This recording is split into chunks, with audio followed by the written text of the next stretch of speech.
Book 1. From my grandfather Verus, I learned good morals and the government of my temper. From the reputation and remembrance of my father, modesty and a manly character. From my mother, piety and beneficence, and abstinence not only from evil deeds, but even from evil thoughts. And further, simplicity in my way of living, far removed from the habits of the rich.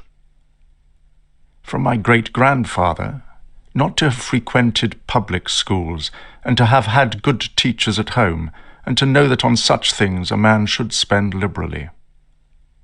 From my tutor, to be neither of the green nor of the blue party at the games in the circus, nor a partisan either of the Parmularius or the Scutarius at the gladiators' fights.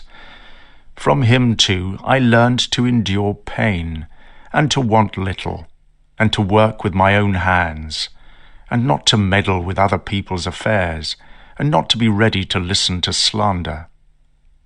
From Diognetus, not to get excited about trifling things, and not to give credit to what was said by miracle workers and sorcerers about incantations and driving away demons and such things, and not to breed quails for fighting, nor to give myself up to a passion for such things, and to allow people to have their say, and to have become intimate with philosophy, and to have gone to hear Bacchius, and then Tandasis, and Marcianus, and to have written essays in my youth, and to have been happy with a plank bed and a hide for covering, and whatever else goes with the Greek discipline. From Rusticus, I received the impression that my character required improvement and discipline, and from him I learned not to be led astray into over-elaborate prose, not writing with my head in the clouds, nor delivering little encouraging talks, nor talking up the practice of austerities or good works, and to abstain from rhetoric and poetry and fine writing, and not to walk about in the house in my outdoor dress, nor to do other things of the kind, and to write letters in a simple style, like the letter which Rusticus himself wrote from Sinuessa to my mother.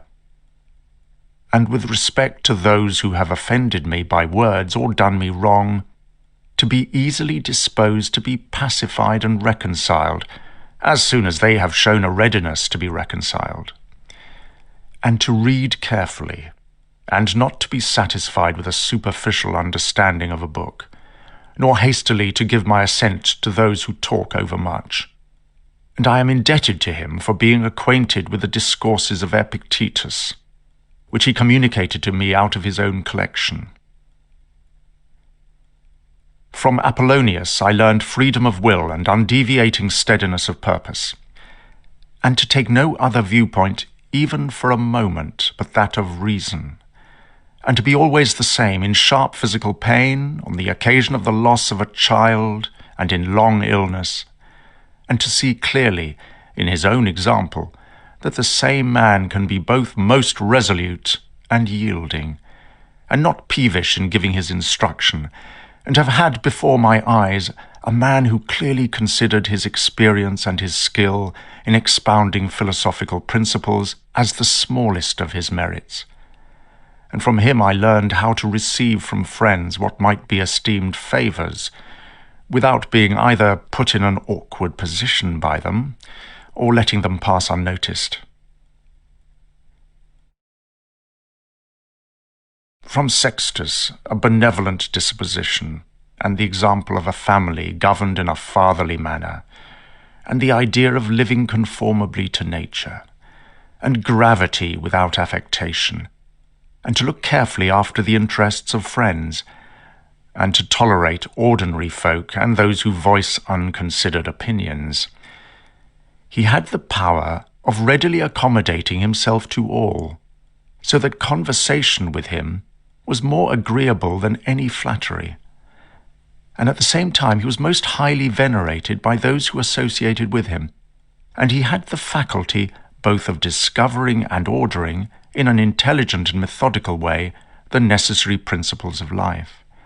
And he never showed anger or any other passion, but with this complete freedom from passion came great affection, and he expressed approbation without fanfare, and carried much knowledge without ostentation. From Alexander the Grammarian, to refrain from fault-finding, and from chidingly breaking into someone's utterance to correct a barbarous choice of vocabulary or a solecism of syntax or pronunciation, but dexterously to introduce the proper expression in the form of an answer or a confirmation, or in the course of some further discussion of the subject itself, rather than how it is expressed or by some other skilful manoeuvre.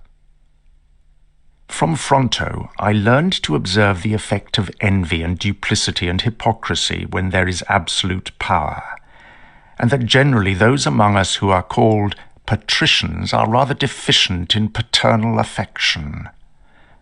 From Alexander the Platonist, not to frequently or without real necessity say to anyone or write in a letter that I have no time, nor continually to excuse the neglect of duties that our various relationships with people require of us by alleging urgent business to be attended to. From Catullus, not to be indifferent when a friend finds fault with us, even if it be an unreasonable criticism, but to try to restore him to his usual disposition towards us, and to be ready to speak gratefully of teachers, as it is reported of Domitius and Athenodotus, and to love my children truly. From my brother Severus, to love my kin, and to love truth, and to love justice, and through him I learned to know the character of Thrasea, Helvidius, Cato, Dion, Brutus, and from him I got the idea of a polity in which there is the same law for all, a polity administered with regard to equal rights and equal freedom of speech, and the idea of a kingly government that respects most of all the freedom of the governed. I learned from him also consistency and undeviating steadiness in my regard for philosophy, and a disposition to do good, and to give to others readily, and to cherish an optimistic outlook, and to believe that I am loved by my friends. And in him I observed no concealment of his opinions with respect to those whom he condemned, and that his friends had no need to conjecture what he wished or did not wish, but it was quite plain. From Maximus I learned self-government, and not to be diverted by trifles, and cheerfulness in all circumstances, even in illness, and a just admixture in the moral character of sweetness and dignity, and to get on with what must be done without complaining. I observed that everybody believed that he thought as he spoke, and that in all that he did he never had any bad intention, and he never showed amazement and surprise, was never in a hurry, and never put off doing a thing, nor was perplexed nor dejected, nor did he ever laugh to disguise his vexation, nor, on the other hand, was he ever furious or suspicious. He was accustomed to do acts of beneficence, and was ready to forgive, and was free from all falsehood. And he presented the appearance of a man who by nature could not be diverted from right, rather than one who was so by training. I observed, too, that no man could ever think that he was despised by Maximus, or ever venture to think himself a better man. He had also the art of being humorous in an agreeable way. In my adoptive father, I observed mildness of temper, and unchangeable resolution in the things that he had determined upon after due deliberation, and no vain glory in those things that men call honours, and a love of labour and perseverance, and a readiness to listen to those who had anything to propose for the common good, and undeviating firmness in giving to every man according to his deserts, and a knowledge derived from experience of when to act vigorously and when to let be. And I observed that he had overcome all passion for boys, and he considered himself no more than any other citizen, and he released his entourage from all obligation to dine with him, or to attend him of necessity when he went abroad, and those who had failed to accompany him by reason of any urgent circumstances always found him the same in his favour towards them. I observed, too, his habit of careful inquiry in council meetings, his persistency, that he never dropped his investigation out of being satisfied with first appearances, and his disposition to keep his friends, being neither soon tired of them nor extravagant in his affection, and his self-mastery and cheerfulness, and his ability to see things coming from a long way off, and his discreet provision for the smallest detail, and his immediate check on public applause and all flattery, and his watchfulness over the things which were necessary for the administration of the empire, and his good management of expenditure, and his patience in putting up with the blame that he got for such conduct. He was neither cravenly superstitious with respect to the gods, nor did he court men by gifts, or by trying to please them, or by winning the support of the populace, but he showed sobriety in all things, and firmness, and never a small-minded thought or action, nor love of novelty.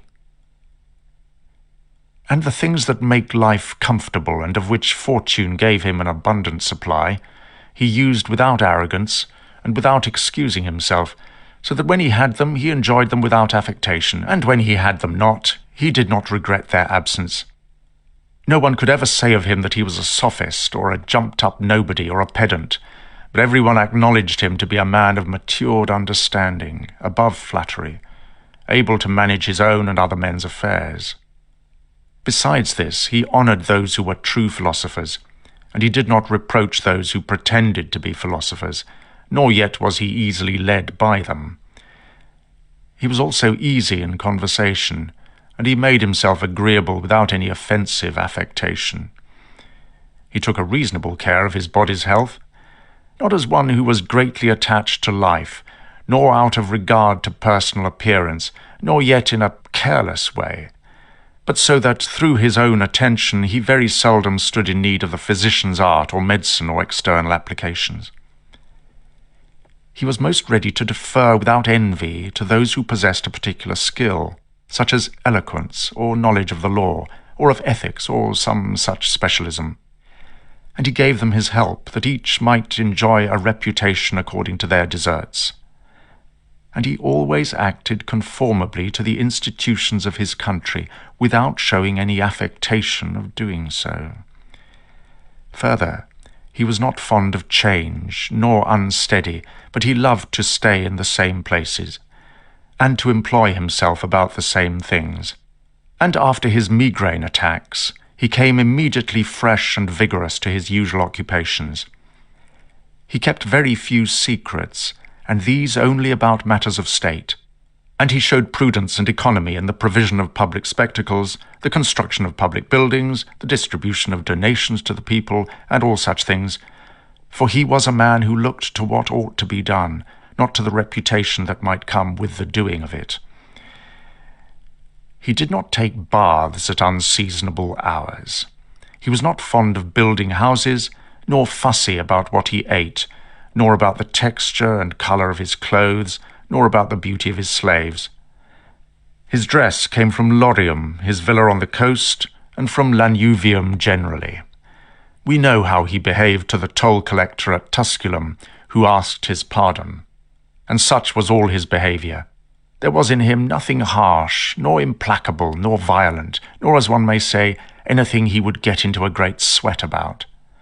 But he examined all things severally, as if he had abundance of time, and without confusion, mindfully, vigorously, and consistently.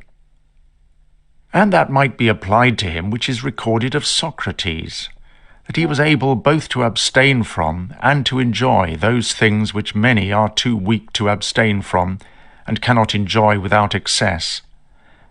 But to be strong enough both to bear the one and to be sober in the other is the mark of a man who has a perfect and invincible soul, equal to that shown by Maximus in his illness. To the gods I am indebted for having good grandfathers, good parents, a good sister, good teachers, good associates, good kinsmen and friends, nearly everything good. Further, I owe it to the gods that I was not precipitated into any offence against any of them, even though I had a disposition which, if opportunity had offered, might have led me to do something of this kind. But through their favour there never was such a concurrence of circumstances as put me to the trial. Further, I am thankful to the gods that I was not longer brought up with my grandfather's concubine, and that I preserved my innocence, not making proof of my virility before the proper time came for it, but even leaving it longer than that. I am grateful also to have been subjected to a ruler and a father who was able to take away all pride from me, and to bring me to the knowledge that it is possible for a man to live in a palace without needing bodyguards or embroidered uniforms or torches and statues and such like show, but that it is in such a man's power to bring himself very near to the fashion of a private person, without being for this reason either meaner in thought or more remiss in action, with respect to the things that must be done for the public interest in a manner that befits a ruler.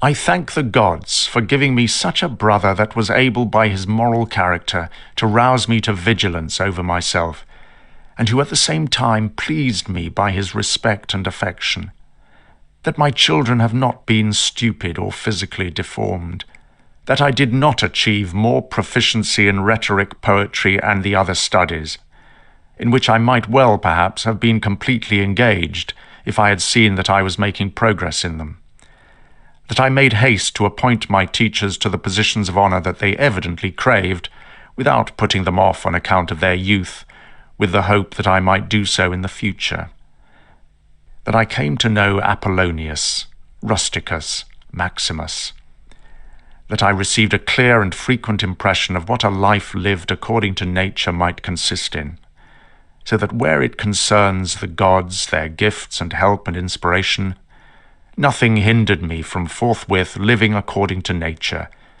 though I still fall short of it through my own fault, and through not observing the admonitions of the gods, and, I may almost say, their direct instructions, that my body has held out so long in such a kind of life, that I never touched either Benedicta or Theodotus, and that having later fallen into amatory passions, I was cured.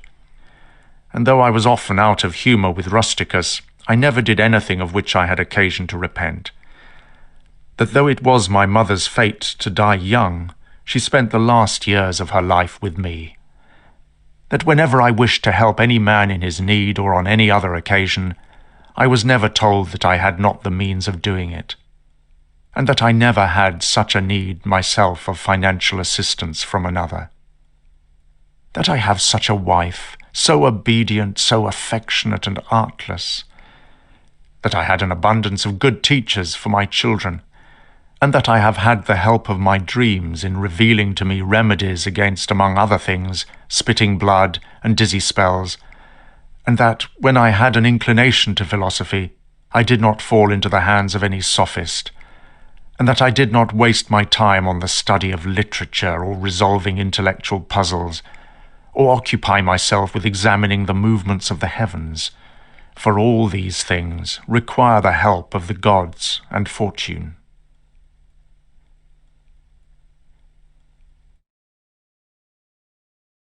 Book 2. Composed among the Quadi on the River Gran. Begin the morning by saying to yourself, I shall meet with people who are busybodies, ungrateful, arrogant, deceitful, envious, selfish. All these things trouble them by reason of their ignorance of what is good and evil. But I have seen that the nature of the good is that it is beautiful, and of the bad that it is ugly, and that the nature of him who does wrong is akin to my own nature, not in the sense of being of the same blood or seed, but in that it participates in the same intelligence and the same portion of the divinity. So I cannot be injured by any of them, for no one can fix on me what is ugly, nor can I be angry with my kinsman, nor hate him. For we are born for cooperation, like feet, like hands, like eyelids, like the rows of the upper and lower teeth. To act against one another, then, is contrary to nature, and getting vexed with or turning away from someone is to act against them. Whatever it is that I am, is a little flesh and breath and the sovereign mind. Throw away your books, no longer distract yourself, but think like this: as if you were now dying, despise the flesh. It is blood and bones and a network, a contexture of nerves, veins and arteries. See the breath also, what kind of a thing it is, air and not always the same, but every moment sent out and again sucked in. As for the sovereign mind, consider thus: you are an old man. No longer let this be a slave, a puppet, pulled this way and that by selfish impulses. No longer be dissatisfied with your present situation or shrink from the future. All that is from the gods is full of providence. That which is from fortune is not separate from nature, or without an interweaving and involution with the things that are ordered by providence. From thence all things flow, and there is besides necessity, and that which is for the advantage of the whole universe, of which you are a part. Now that is good for every part of nature, which the nature of the whole brings, and that which serves to maintain this nature. And the universe is preserved by change, by the changes of the elements themselves, as by the changes of things compounded of the elements. Let these principles be enough for you. Let them always be fixed opinions, and let go of the thirst after books, that you may not die complaining, but cheerfully, truly, and from your heart thankful to the gods. Remember how long you have been putting off these things, and how often the gods have put opportunity in your way, and yet you do not use it. You must now at last take cognizance of the universe of which you are a part, and the administrator of the universe of which your existence is a manifestation, and that a limit of time is fixed for you, which if you do not use for clearing away the clouds from your mind, it will go and you will go, and the opportunity will never return. Every moment think steadily as a Roman and a man to do what you have in hand with perfect and simple dignity, and affectionate feeling, and freedom from passion, and justice, and to give your mind relief from all other thoughts. And you will give your mind relief if you perform every action of your life as if it were the last, laying aside all carelessness and passionate aversion from the commands of reason, and all hypocrisy and self-love, and discontent with the portion which has been given to you. You see how few things a man needs to lay hold of in order to be able to live a life that flows in quiet, and is like the existence of the gods. For the gods on their part will require nothing more from him who observes these things. Do wrong to yourself, you do wrong to yourself, my soul, and you will no longer have the opportunity of giving yourself respect. Everyone's life is but a moment, but though yours is nearly finished, your soul does not reverence itself, but places your felicity on the souls of others. Do external things that fall upon your attention distract you? Give yourself time to learn something new and good, and cease to be whirled around by them. But then you must also avoid being carried about the other way, for those too are triflers who have wearied themselves in life by their activity, and yet have no goal to which to direct every movement of the mind, in a word, all their thoughts. Through not observing what is in the mind of another, a man has seldom been seen to be unhappy. But those who do not observe the movements of their own minds must of necessity be unhappy. This you must always bear in mind. What is the nature of the whole, and what is my nature, and how this is related to that, and what kind of a part it is of what kind of a whole, and that there is no one who hinders you from always doing and saying things that accord with the nature of which you are a part. Theophrastus, in his comparison of evil actions, such a comparison as one would make in accordance with the common notions of mankind, says like a true philosopher, that the offences that are committed through desire are more blamable than those that are committed through anger. For he who is excited by anger seems to turn away from reason with a certain pain and unconscious contraction, but he who offends through desire, being overpowered by pleasure, seems to be in a manner more intemperate and less manly in his offences. Rightly then, and in a way worthy of philosophy, he said that the offence which is committed with pleasure is more blamable than that which is committed with pain. And on the whole, the one is more like a person who has been initially wronged and is compelled to be angry through pain, but the other is moved by his own impulse to do wrong, being carried towards doing something by desire. Since it is possible that you may depart from life this very moment, regulate every act and thought accordingly. But to go away from among men, if there are gods, is not a thing to be afraid of, for the gods will not involve you in evil. But if indeed they do not exist, or if they have no concern about human affairs, what is it to me to live in a universe devoid of gods or devoid of providence? But in truth they do exist, and they do care for human things, and they have put all the means in man's power to enable him not to fall into real evils.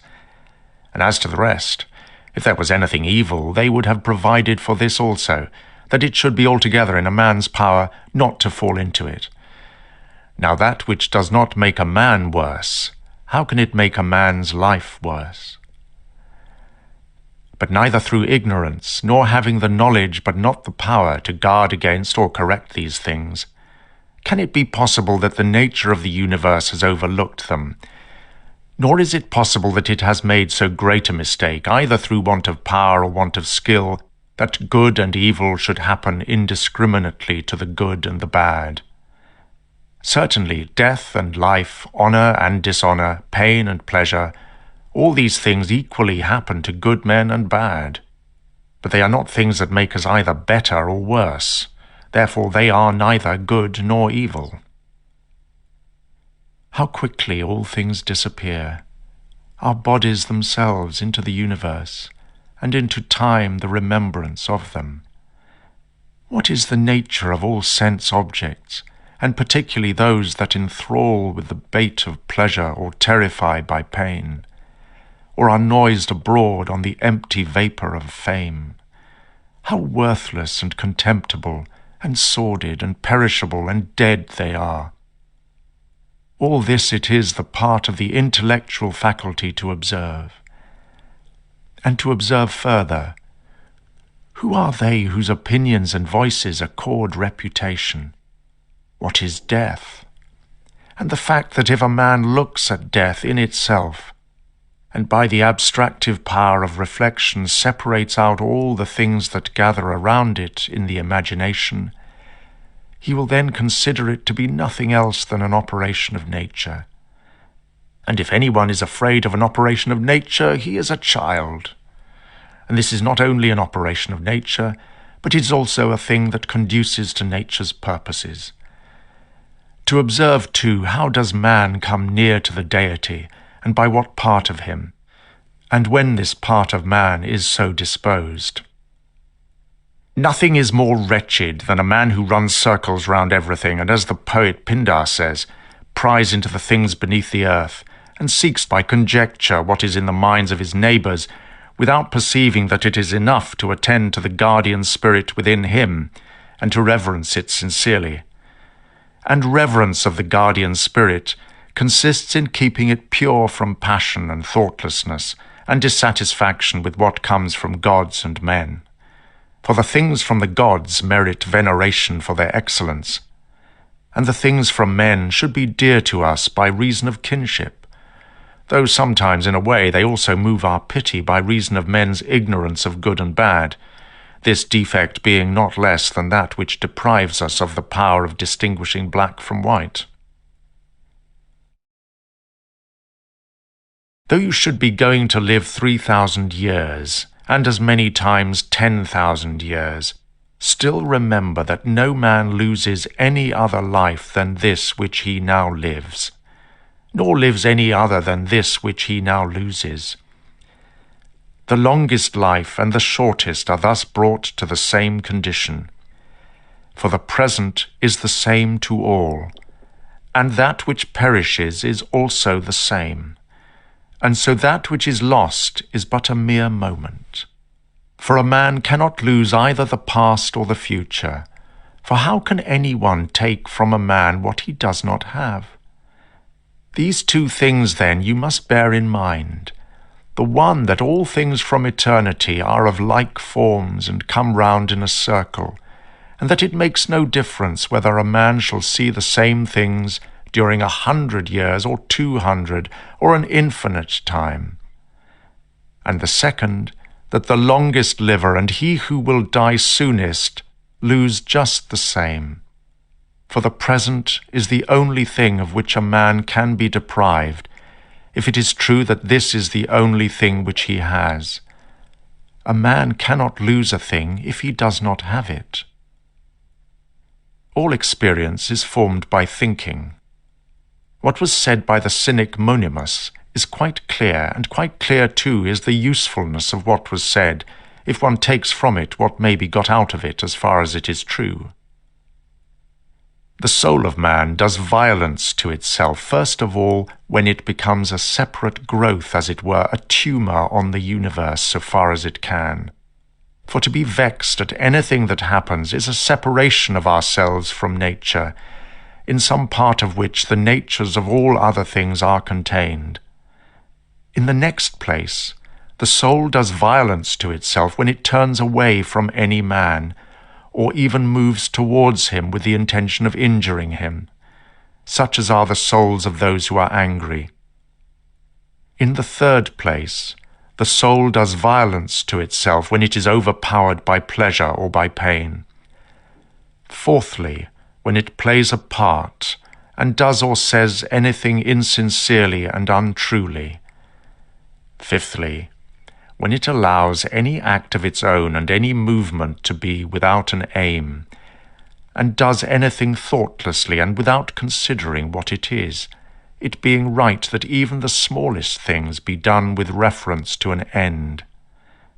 And the end of rational animals is to follow the reason and the law of the most ancient city and polity of all, that is, the universe itself. In a human life, the temporal extent of it is a point. The substance of it is a flux or flow, its perception is dull, and the composition of the whole body subject to putrefaction, and the mind a whirl. Its fortune is hard to divine, and its fame impossible to judge. In a word, everything that belongs to the body is a stream, and what belongs to the mind is a dream and vapour, and life is a warfare and a stranger's sojourn, and the end of all fame is oblivion. What then may guide a man? One thing, and this only, philosophy. But this consists in keeping the guardian spirit within a man free from violence and unharmed, superior to pains and pleasures, doing nothing without purpose, nor yet falsely or with hypocrisy, not feeling the need of another man's doing or not doing anything. Moreover, accepting all that happens and all that is allotted as coming from that source, wherever it is, from whence he himself came. And finally, waiting for death with a cheerful mind, as being nothing else than a dissolution of the elements of which every living being is compounded.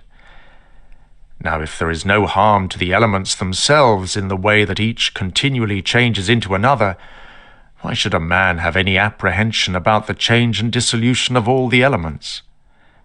For it is according to nature, and nothing is evil that is according to nature.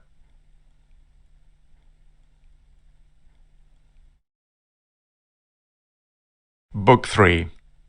This written in Carnuntum. We ought to consider not only that our life is daily wasting away and a smaller part of it is left, but another thing also must be taken into account, which is that if a man should live longer, it is quite uncertain whether the understanding will remain sufficiently capable of comprehending things, and retain the power of contemplation that strives to acquire knowledge of the divine and the human.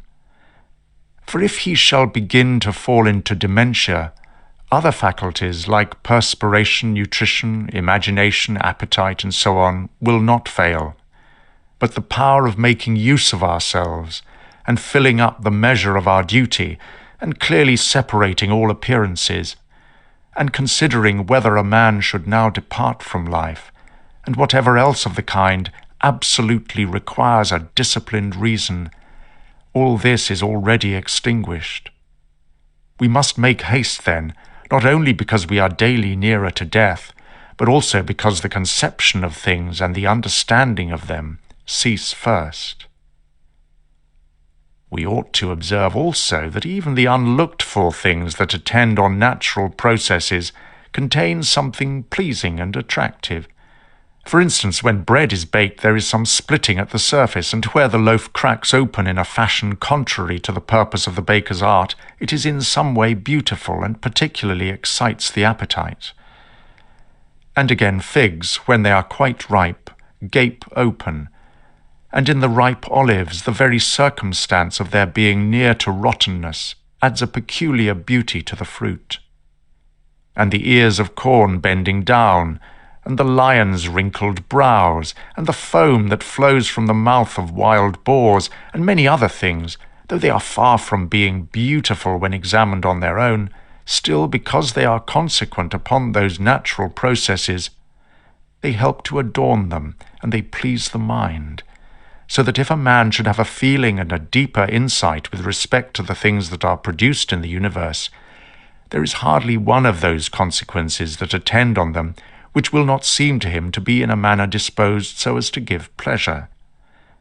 And so he will see even the real gaping jaws of wild beasts with no less pleasure than those which painters and sculptors show by imitation.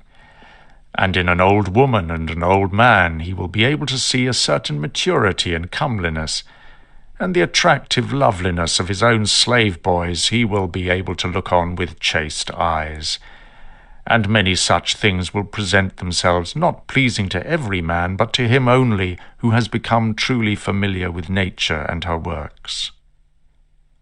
Hippocrates, after curing many diseases, himself fell sick and died. The Chaldean astrologers foretold the deaths of many, and then fate caught them too. Alexander and Pompey and Julius Caesar, after so often completely destroying whole cities, and in battle cutting to pieces many 10,000s of cavalry and infantry, themselves too at last departed from life. Heraclitus, after so many speculations on the conflagration of the universe, was filled with the water of the dropsy, and died smeared all over with a poultice of dung. And lice destroyed Democritus, and other lice killed Socrates. What means all this? You have embarked, you have made the voyage, you are come to shore, now disembark. If indeed to another life there is no want of gods, not even there, but if to a state without sensation, you will cease to be held in thrall by pains and pleasures, and to be a slave to the vessel of the body, which is as much inferior as that which serves it is superior. For the one is intelligence and deity, the other is earth and corruption. Do not waste the remainder of your life in thoughts about other people which do not refer to some object of common utility. For you lose the opportunity of doing something else when you have such thoughts as, what is such a person doing, and why, and what is he saying, and what is he thinking of, and what is he contriving, and whatever else of the kind makes us wander away from the observation of our own sovereign mind. We should put a stop to everything that is without a clear purpose and useless in the series of our thoughts, but most of all the prying and the malignant. A man should learn to turn his mind only to those things about which if one should suddenly ask, what do you have now in your thoughts? With perfect openness you might immediately answer this or that, so that from your words it should be plain that everything in you is without guile and benevolent, and such as befits a social animal, and one that cares not for thoughts about pleasure or sensual enjoyments at all, nor has any rivalry or envy and suspicion, or anything else for which you would blush if you were to say that you had it in your mind. Such a man who no longer puts off being among the company of the best of his kind is like a priest and minister of the gods.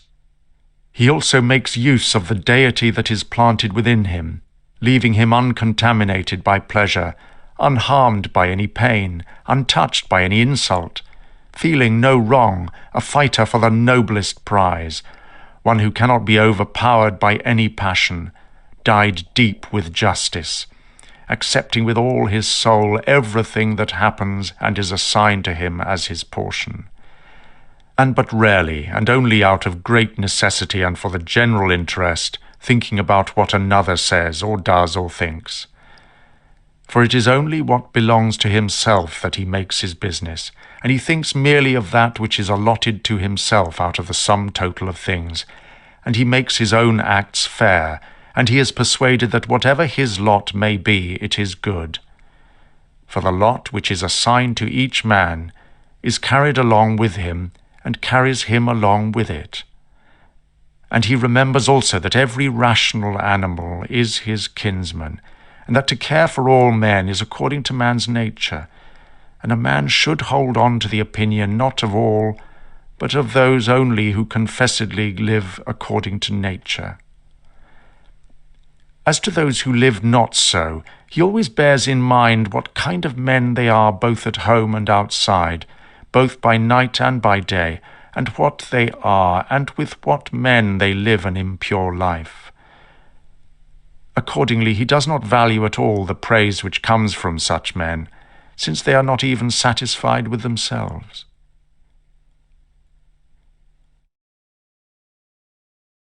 Labour not unwillingly, nor without regard to the common interest, nor without due consideration, nor with distraction.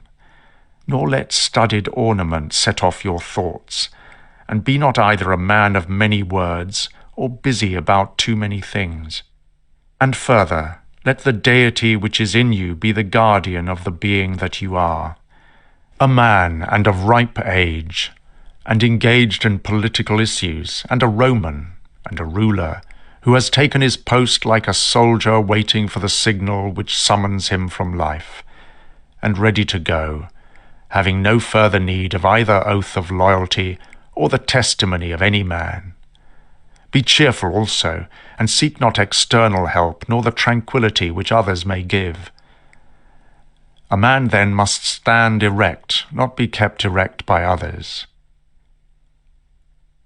If you find in human life anything better than justice, truth, temperance, fortitude, and in a word, anything better than your own mind's self-sufficiency, which enables you to do things according to right reason and in the condition that is assigned to you without your own choice, if, I say, you see anything better than this, turn to it with all your soul and enjoy that which you have found to be the best. But if nothing appears to be better than the deity which is planted in you, which has subjected to itself all your appetites, and carefully examines all your thoughts, and, as Socrates said, has detached itself from the persuasions of the senses, and has submitted itself to the gods, and cares for mankind, if you find everything else smaller and of less value than this, then give place to nothing else. For if you do once diverge and incline to it, you will no longer, without distraction, be able to give the preference to that good thing which is your proper possession and your own. For it is not right that anything of any other kind, such as praise from the many, or power, or enjoyment of pleasure, should come into competition with that which is rationally and politically or practically good. All these things may seem to afford a temporary small advantage, but then they can suddenly overmaster us and carry us away. You must, I say, simply and freely choose the better, and hold to it. As for the saying, that which is useful is the better, well then, if it is useful to you as a rational being, keep to it, but if it is only useful to you as an animal, turn aside, and maintain your judgment without arrogance. Only take care that you make the inquiry by a sure method. Never value anything as profitable to yourself which shall compel you to break your promise, to lose your self-respect, to hate any man, to suspect, to curse, to act the hypocrite, to desire anything which needs walls and curtains.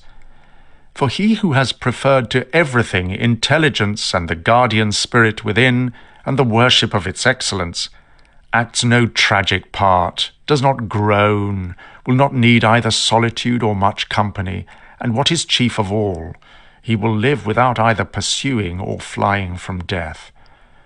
Whether for a longer or a shorter time he shall have the soul enclosed in the body, he cares not at all. For even if he must depart immediately, he will go as readily as if he were going to do anything else which can be done with decency and order, taking care of this only all through life, that his thoughts turn not away from anything which belongs to an intelligent animal and a member of a civil community.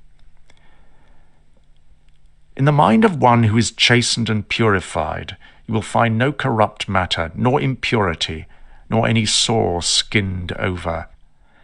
Nor is his life incomplete when fate overtakes him, as one may say of an actor who leaves the stage before ending and finishing the play. Moreover, there is in him nothing servile, nor affected, nor too closely bound to other things, nor yet detached from other things, nothing worthy of blame, nothing which seeks a hiding place. Revere the faculty of discrimination. Whether there shall exist in your sovereign mind any opinion inconsistent with nature and the constitution of the rational animal depends entirely on this faculty. And this faculty promises freedom from hasty judgment, and friendship towards men, and obedience to the gods.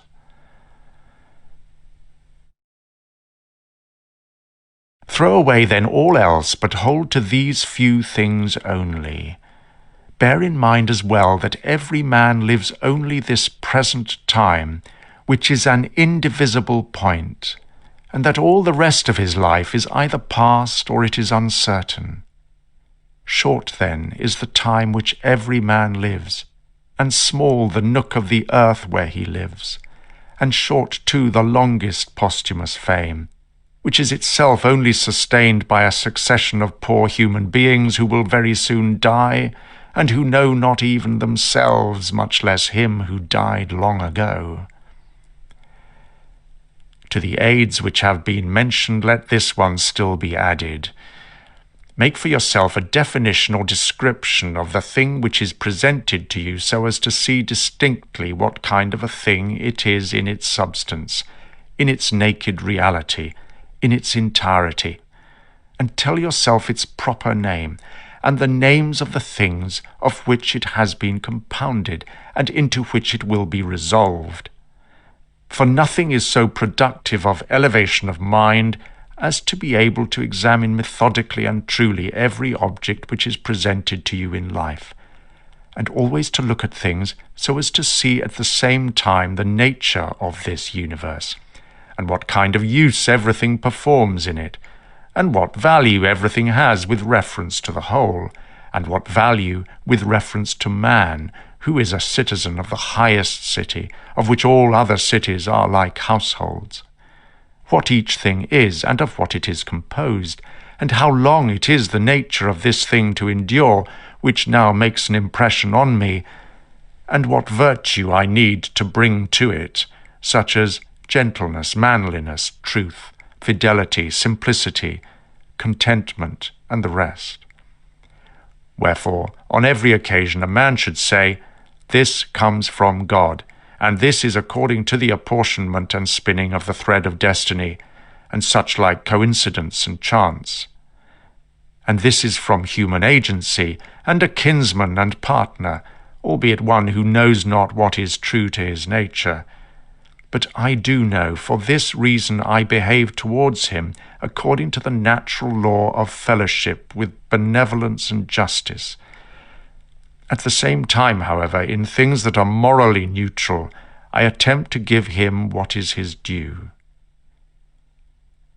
If you work at that which is before you, following right reason seriously, vigorously, calmly, without allowing anything else to distract you, but keeping your divine part pure, as if you might be bound to give it back immediately, if you hold on to this, expecting nothing, fearing nothing, but satisfied with your present activity as being true to nature, and with heroic truth in every word and sound which you utter, then you will live happy.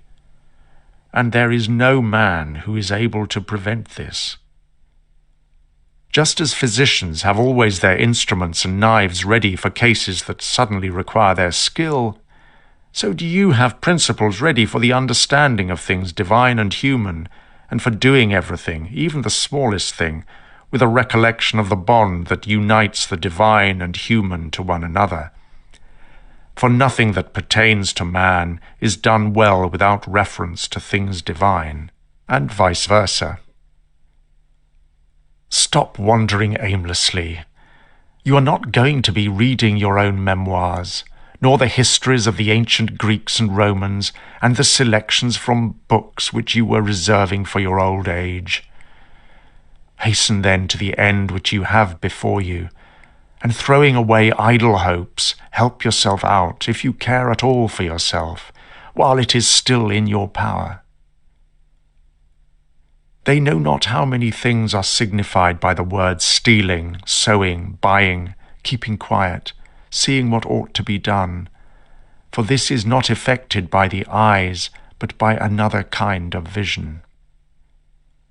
Body, soul, intelligence.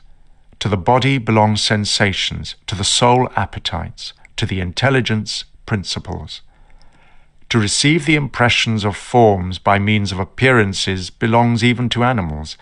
To be pulled by the strings of desire belongs both to wild beasts and to men who have made themselves into women, and to a Phalaris and a Nero, and to have the intelligence that guides to what would appear to be suitable action belongs also to those who do not believe in the gods, and who betray their country and do their impure deeds behind closed doors.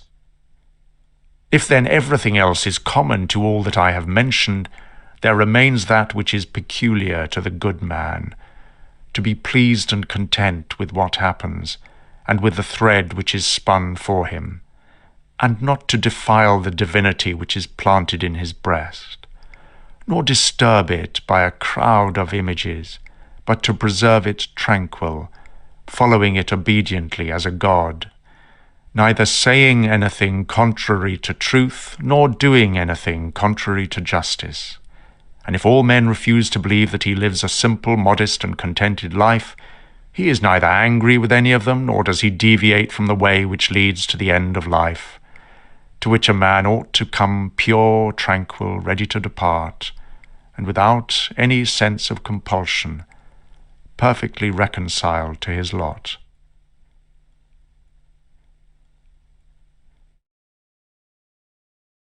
Book 4.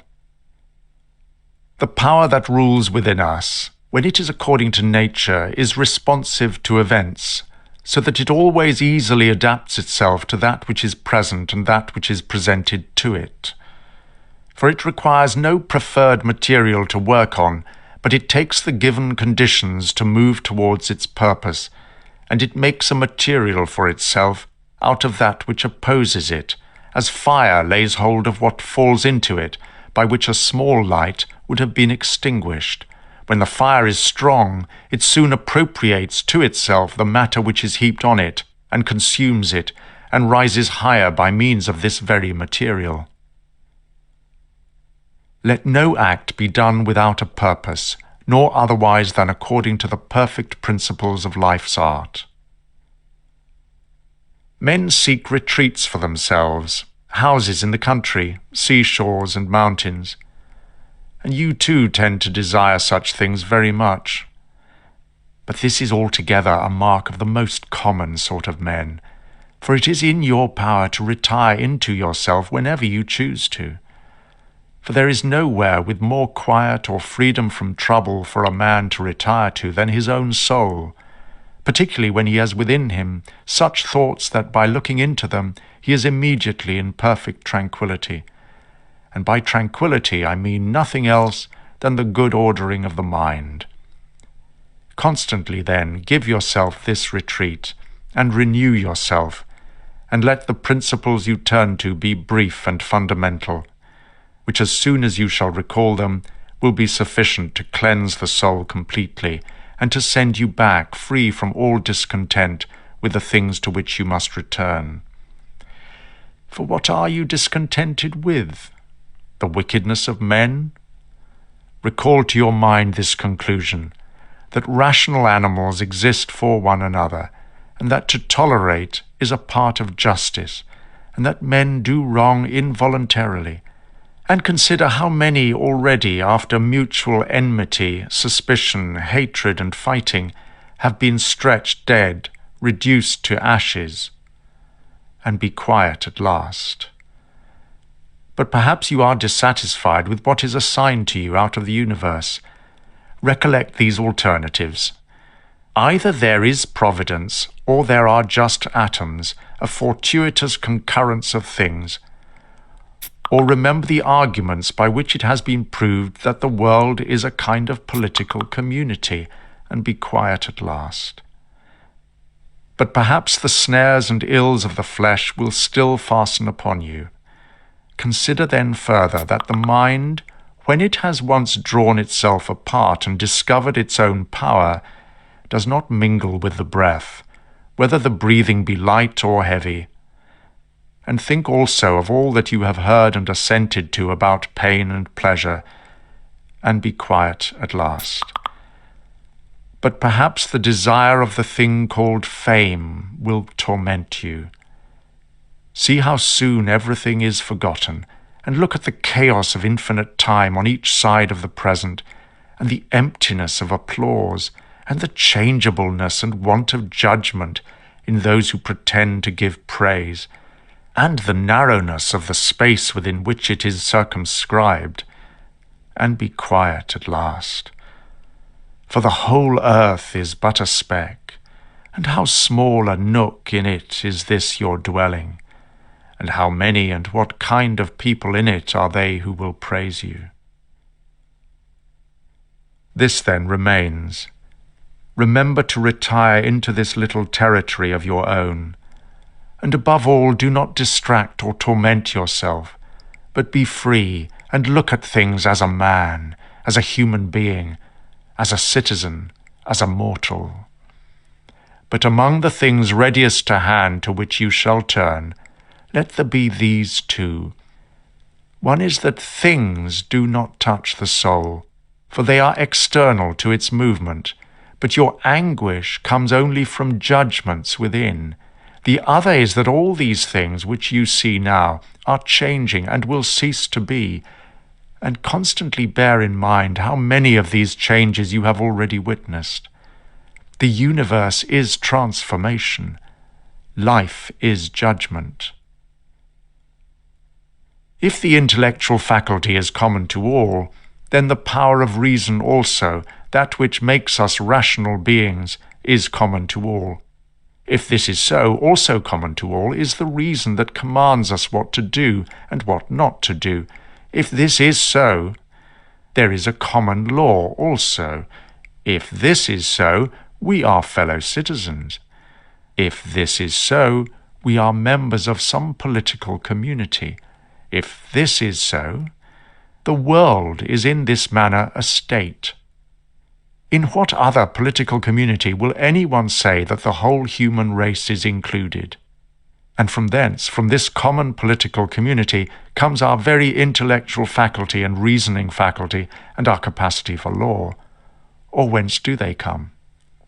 For as my earthy nature comes from the earth, and that which is watery in me comes from another element, my breath from some other source, and that which is hot and fiery from its own peculiar source, for nothing comes out of nothing, nor does nothing return to non-existence. So also the intellectual part comes from some source. Death is such as birth is, a mystery of nature.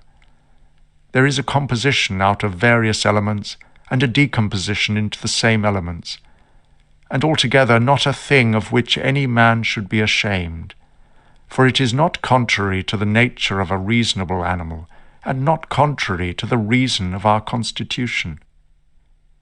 For such persons, it is natural that these things should occur. It is a matter of necessity, and if a man will not have it so, he will not allow the fig tree to give juice. But anyway, bear this in mind, that within a very short time both you and he will be dead, and soon not even your names will be left behind. Take away your judging thought, and then there is taken away the complaint, I have been harmed. Take away the complaint, I have been harmed, and the harm is taken away. That which does not make a man worse than he was also does not make his life worse, nor does it harm him either from without or from within. The nature of that which is universally useful has been compelled to do this. Consider the saying, everything that happens happens as it ought, and if you observe carefully, you will find it to be so. I do not say as it ought only with respect to the conditioned continuity of things, but with respect to what is just, and as if someone were assigning to each thing its value. Continue to observe, then, as you have begun, and whatever you do, do it in conjunction with being good, in the sense in which a man is properly understood to be good. Keep to this in every action. If someone does you wrong, do not take his view of things or see things as he would have you see them, but look at them as they are in truth. A man should always have these two principles in readiness. The one, to do only what the reasoning faculty that is present with the power of rule and legislation may suggest for the good of all. The other, to change your position if there is any one at hand to set you right and to move you from an opinion.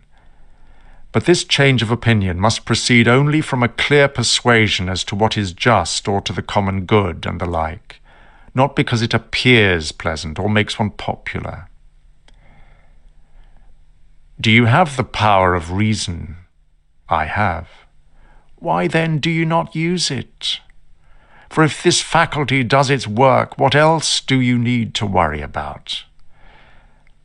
You have existed as but a part of the universe. You shall disappear into that which produced you, or rather, you shall be transformed and received back into its creative principle. Many grains of frankincense on the same altar. One falls before, another falls after, but it makes no difference. Within 10 days you will seem a god to those to whom you are now a beast and an ape, if you will return to your principles and the worship of reason.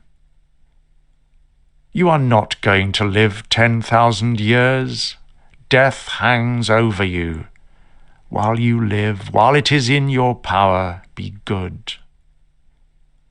How much trouble he avoids who does not look to see what his neighbour says or does or thinks, but only to what he does himself, that it may be just and pure.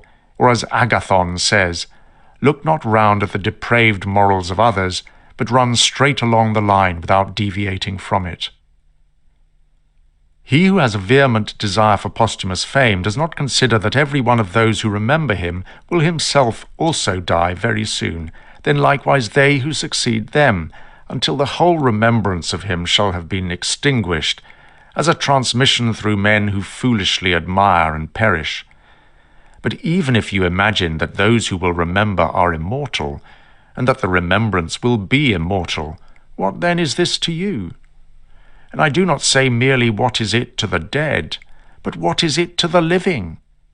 What is praise except in so far as it has a certain utility? As it is, you reject the seasonable gift of nature, clinging to something else. Everything which is in any way beautiful is beautiful in itself and is an end in itself. It does not have praise as part of it. Nothing is made worse nor better by being praised. I affirm this also of the things that are commonly called beautiful, for example, material things and works of art. That which is really beautiful has no need of anything, no more than law, no more than truth, no more than benevolence or modesty. Which of these things is beautiful because it is praised, or spoiled by being blamed? Is such a thing as an emerald made worse than it was if it is not praised, or gold, ivory, purple, a lyre, a little knife, a flower, a shrub? If souls continue to exist, how does the air give room for all of them from eternity? Well, how does the earth hold the bodies of those who have been buried in it from the remotest time? For as here the mutation of these bodies after a certain continuance, whatever it may be, and their dissolution make room for other dead bodies, so the souls which are removed into the air after subsisting for some time are transmuted and diffused, and assume a fiery nature by being received into the creative intelligence of the universe, and in this way make room for the fresh souls which come to dwell there. This is the answer which a man might give on the hypothesis of souls continuing to exist. But we must not only think of the number of bodies which are thus buried, but also of the number of animals which are daily eaten by us and other animals. A vast number consumed, and thus in a manner buried in the bodies of those who feed on them. And nevertheless this earth receives them by reason of the transformation of these bodies into blood, and into the elements of air or fire. What is it to investigate into the truth in this matter? It is to mark out that which is material from that which is the cause of form, the formal. Do not be whirled about by your thoughts, but in every volition have respect to justice, and on the occasion of every sense impression maintain the faculty of comprehension or understanding. Everything that is harmonious to you, O universe, harmonizes with me. Nothing for me is too early nor too late, which is in due time for you. Everything is fruit to me, O nature, which your seasons bring. From you are all things, in you are all things, to you all things return. The poet says, "Dear city of Cecrops," and will not you say, "Dear city of Zeus"? If you would be contented, says the philosopher Democritus, don't do very much. But consider if it would not be better to say, do whatever is necessary, whatever the reason of the naturally social animal requires, and however it requires it to be done. For this brings not only the tranquillity which comes from doing what is right, but also that which comes from doing little. For the greatest part of what we say and do being unnecessary, if one takes this excess away, one will have more leisure and less uneasiness. Accordingly, on every occasion a man should ask himself, is this one of the unnecessary things? And he should excise not only unnecessary acts, but also the unnecessary thoughts that generate superfluous acts. Try how the life of the good man suits you, the life of him who is satisfied with his portion from the whole, and satisfied with his own just acts and benevolent disposition. You have seen something of that other kind of life. Now try this. Do not get anxious. Make yourself all simplicity. Someone does something wrong? It is to himself that he does the wrong. Something happens to you? Well, out of the universe from the beginning, everything that happens has been apportioned and spun out to you. In a word, thy life is short. Profit from this present moment by the aid of reason and justice. Be sober, be relaxed. Whether it is a well-arranged universe or a chaos huddled together, it is still a universe. Can a certain order subsist in you with yet disorder in the whole? Particularly when all things that seem so separate from one another yet diffuse into and relate to one another. An evil character, a womanish character, a stubborn character, a character that is bestial, childish, animal, stupid, counterfeit, scurrilous, fraudulent, tyrannical. If he is a stranger to the universe who does not know what is in it, no less is he a stranger who does not know what is going on in it. He is a runaway who flies from social awareness. He is blind who shuts the eyes of the understanding. He is poor who is dependent on another, and does not hold in himself all the necessities of life. He is an abscess on the universe who withdraws and separates himself from the reason of our common nature through being displeased with the things that happen to him. For the same nature produces this, and has produced you too. He is a piece rent asunder from the state, who tears his own soul from that of all reasoning animals, which is a single unity. This philosopher is without a tunic, another is without a book. Here is another half naked. Bread I have not, he says, yet I abide by reason. But for myself I have all the fruit of learning, and still I am not faithful to my reason. Love the art, poor as it may be, which you have learned, and be content with it, and pass through the rest of your life like one who has entrusted to the gods with his whole soul all that he has, making yourself neither the tyrant nor the slave of any man. Consider, for example, the times of Vespasian.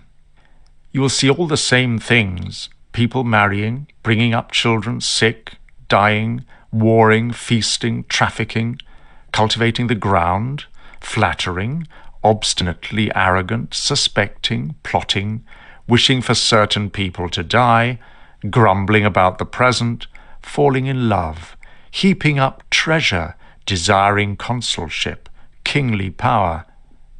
Well then, that life of these people no longer exists at all.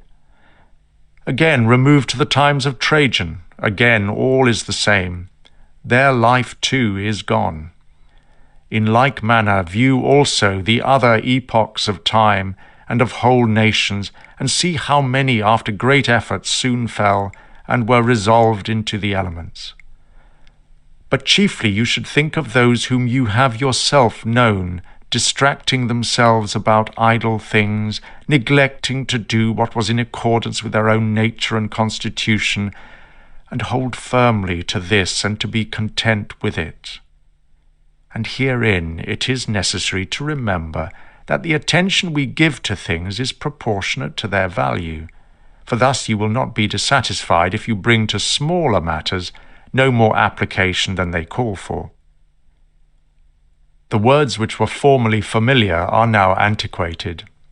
So also the names of those who were famed of old are now in a manner antiquated. Camillus, Caeso, Volusus, Leonatus, and a little after also Scipio and Cato, then Augustus, then also Hadrian and Antoninus. For all things soon pass away and become a mere tale, and complete oblivion soon buries them. And I say this of those who have shone with a wondrous lustre. For the rest, as soon as they have breathed out their breath, they are gone, and no man speaks of them. And to conclude the matter, what is even an eternal remembrance? A mere nothing. What then is that about which we ought to employ our serious endeavours? This one thing, thoughts just and acts social and words which never lie, and a disposition which gladly accepts all that happens as necessary, as comprehensible, as flowing from a principle and source that is also comprehensible. Willingly give yourself up to the fates, to Clotho the spinner, allowing her to spin your thread into whatever things she pleases. Everything is only for a day, both that which remembers and that which is remembered. Observe constantly the changing nature of all things, and accustom yourself to consider that the nature of the universe loves nothing so much as to change things from how they are into something else, new and yet similar, For everything that exists is in a way the seed of that which will be. Even the idea of the seed which you hold on to as unchangeably that which is cast into the earth or into a womb is quite unphilosophical. You will soon die, and you are not yet clear-minded, nor free from anxiety, nor without fear of being hurt by external things, nor kindly disposed towards all, nor do you yet look for wisdom only in acting justly. Examine men's sovereign principles, even those of the wise, what kind of things they avoid and what kind they pursue. What is evil to you cannot subsist in the sovereign principle of another, nor yet in any turning and mutation of your circumstances. Where is it then?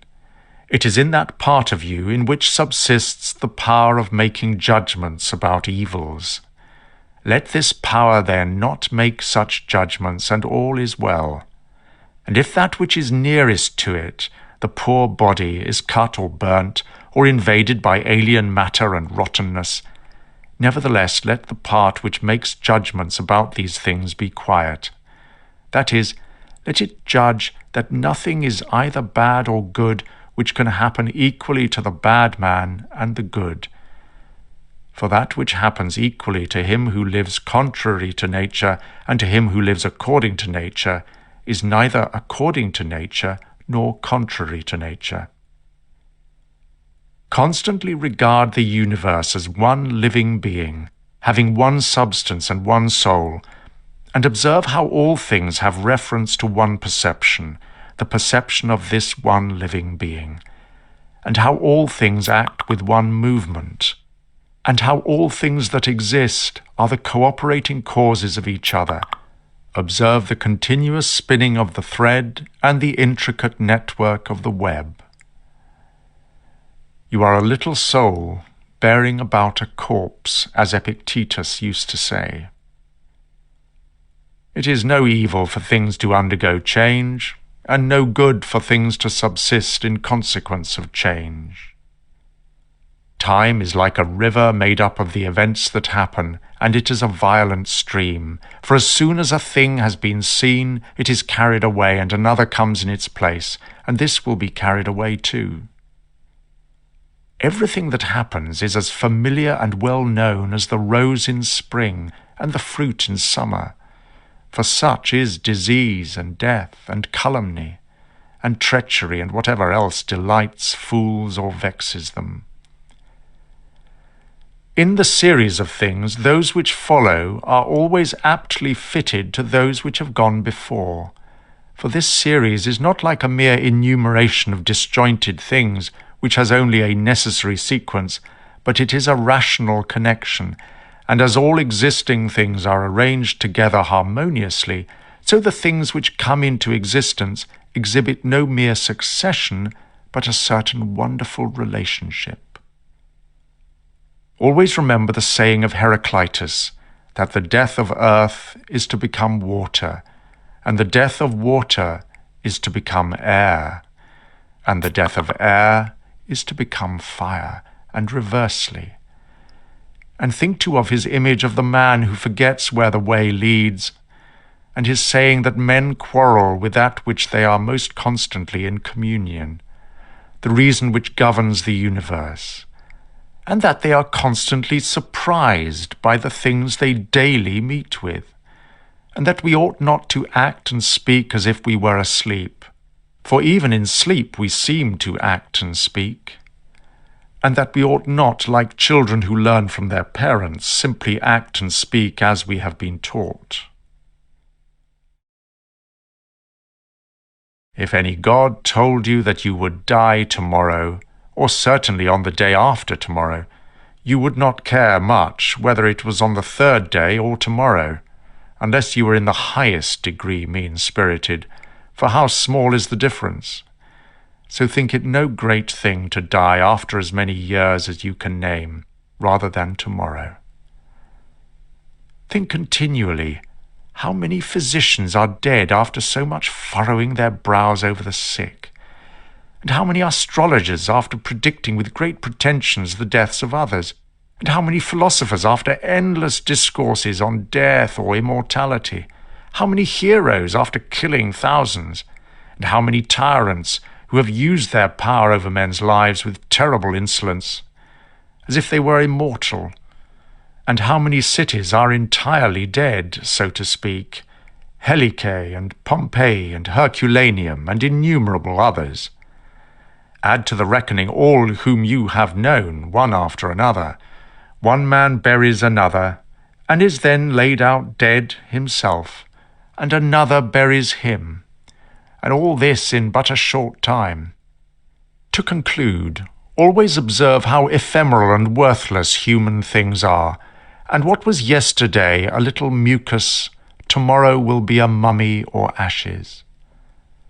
Pass then through this little space of time conformably to nature, and end your journey in content, just as an olive falls off when it is ripe, blessing nature who produced it, and thanking the tree on which it grew. Be like the promontory against which the waves continually break. It stands firm and tames the fury of the water around it. I am unhappy because this has happened to me.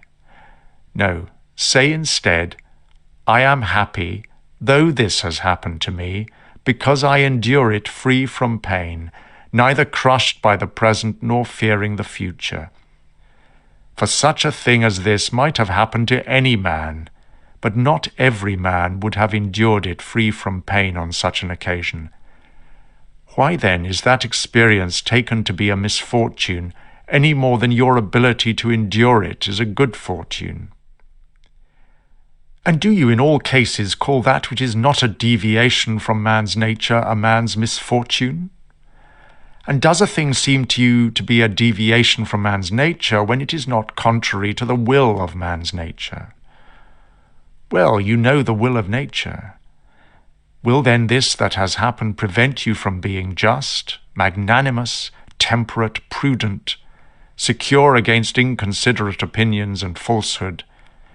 Will it prevent you from having modesty, freedom, and everything else, by the presence of which man's nature is fulfilled? Remember, too, on every occasion that leads you to vexation to apply this principle.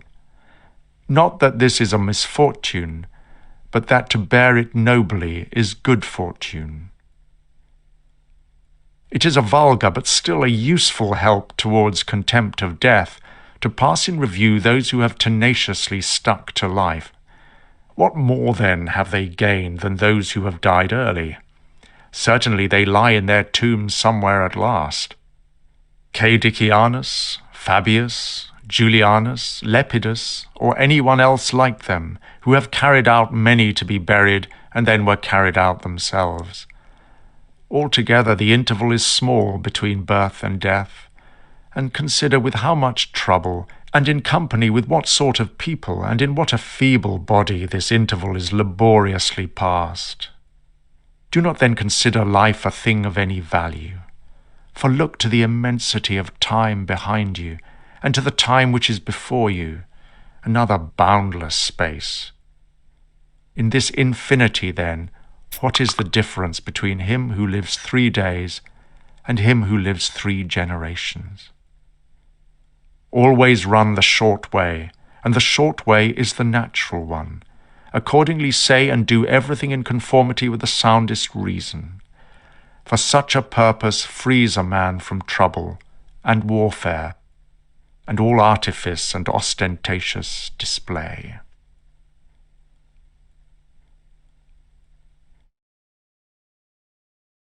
Book 5. In the morning, when you feel unwilling to rise, let this thought be present. I am rising to the work of a human being. Why then am I dissatisfied if I am going to do the things for which I exist, and for which I was brought into the world?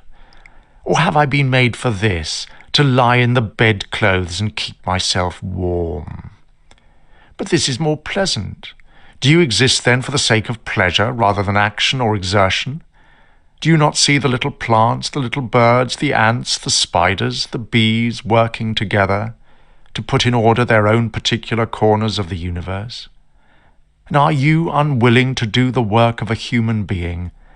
And do you not make haste to do that which is your very nature to do? But it is necessary to take rest also. It is necessary. However, nature has fixed bounds to this too.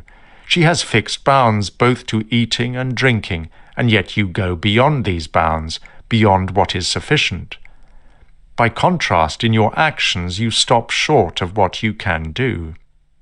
All this goes to show that you do not love yourself, or if you did, you would love your nature and her will.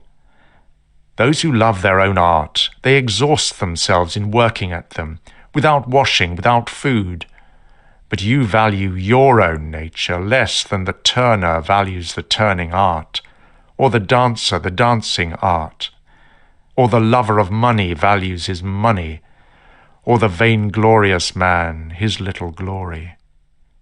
And such men, when they have a violent affection for a thing, choose neither to eat nor sleep in order to perfect the things which they care for. But are the actions that concern society as a whole more vile in your eyes and less worthy of your labor? How easy it is to repel and to wipe away every impression which is troublesome or unsuitable, and immediately to be in complete tranquillity. Judge every word and deed that is in accordance with nature to be fit for you, and do not be diverted by the blame or comments from others that follows from it. But if a thing is good to be done or said, do not consider it unworthy of you, for those persons are directed by their own principles and follow their particular feelings and volitions. Do not pay them any regard, but go straight on, following your own nature and the nature common to all. Both of these go by one single way. I pass through the experience meted out by nature until I shall fall and rest, breathing out my breath into that element out of which I daily draw it in, and falling upon that earth from which my father got his seed, and my mother her blood, and my nurse her milk, from which during so many years I have been supplied with food and drink, and which bears me when I tread on it and abuse it in so many ways. You say, men cannot admire the sharpness of my wits. Be it so, but there are many other qualities of which you cannot say, nature has not given them form in me. Show those qualities then which are altogether in your power: sincerity, gravity, the ability to work hard and to put aside pleasure, contentment with what you have, being happy with few things, benevolence, frankness, no love of superfluous tattle, magnanimity. Do you not see how many qualities you are immediately able to exhibit, in which there is no excuse of natural incapacity and unfitness, and yet you still remain voluntarily below the mark? Or are you compelled, through being defectively furnished by nature, to moan and to be stingy and to flatter, and to find fault with your poor body, and to try to please people, and to make great display of doing things, and to be so anxiety-ridden? No, by the gods, but you might have been delivered from these things long ago. Only if in truth you can be charged with being rather slow and dull of comprehension, you must exert yourself about this also, not neglecting it, nor yet taking pleasure in your dullness. One man, when he has done a service to another, is ready to set it down to his account as a favour conferred. Another is not ready to do this, but still in his own mind he thinks of the man as his debtor, and he knows what he has done. A third, in a way, does not even know what he has done, but he is like a vine which has produced grapes, and seeks for nothing more once it has produced its own fruit. As a horse when he has run, a dog when he has tracked the game, a bee when it has made the honey, so a man when he has done a good act does not call out for others to come and see, but he goes on to another act, as a vine goes on to produce again the grapes in season. Must a man then be one of these who act in this sort of way without looking at what he has done? Yes. But this very thing is necessary, the observation of what a man is doing, for it may be said it is characteristic of the social animal to perceive that he is working in a social manner, and indeed to wish that his social partner also should perceive it. Well, it is true what you say, but you do not quite understand what is being said, and for this reason you will become one of those who mark up favors, of whom I spoke before. For even they are misled by a certain show of reason. But if you will choose to understand the meaning of what is said, do not fear that for this reason you will omit any action of social benefit. A prayer of the Athenians.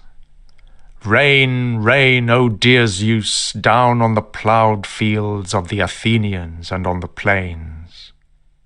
In truth, we ought not to pray at all, or if we do, we ought to pray in this simple and noble fashion.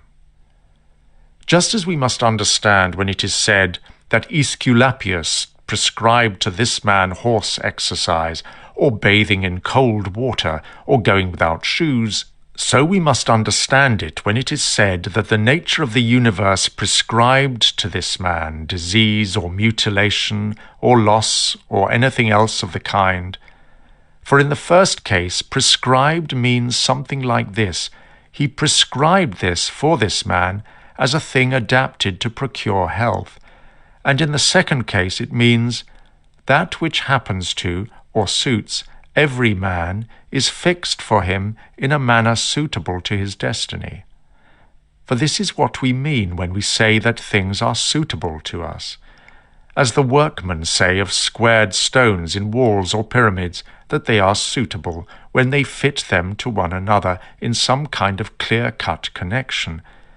For there is altogether one fitness, one harmony, and as the universe is made up out of all bodies to be such a body as it is, so out of all existing causes necessity or destiny is made up to be such a cause as it is.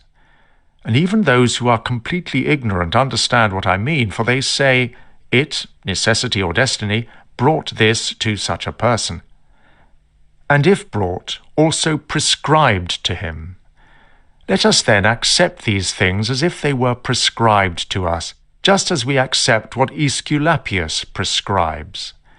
Many, as a matter of course, even amongst his prescriptions, are disagreeable, but we accept them in the hope of health.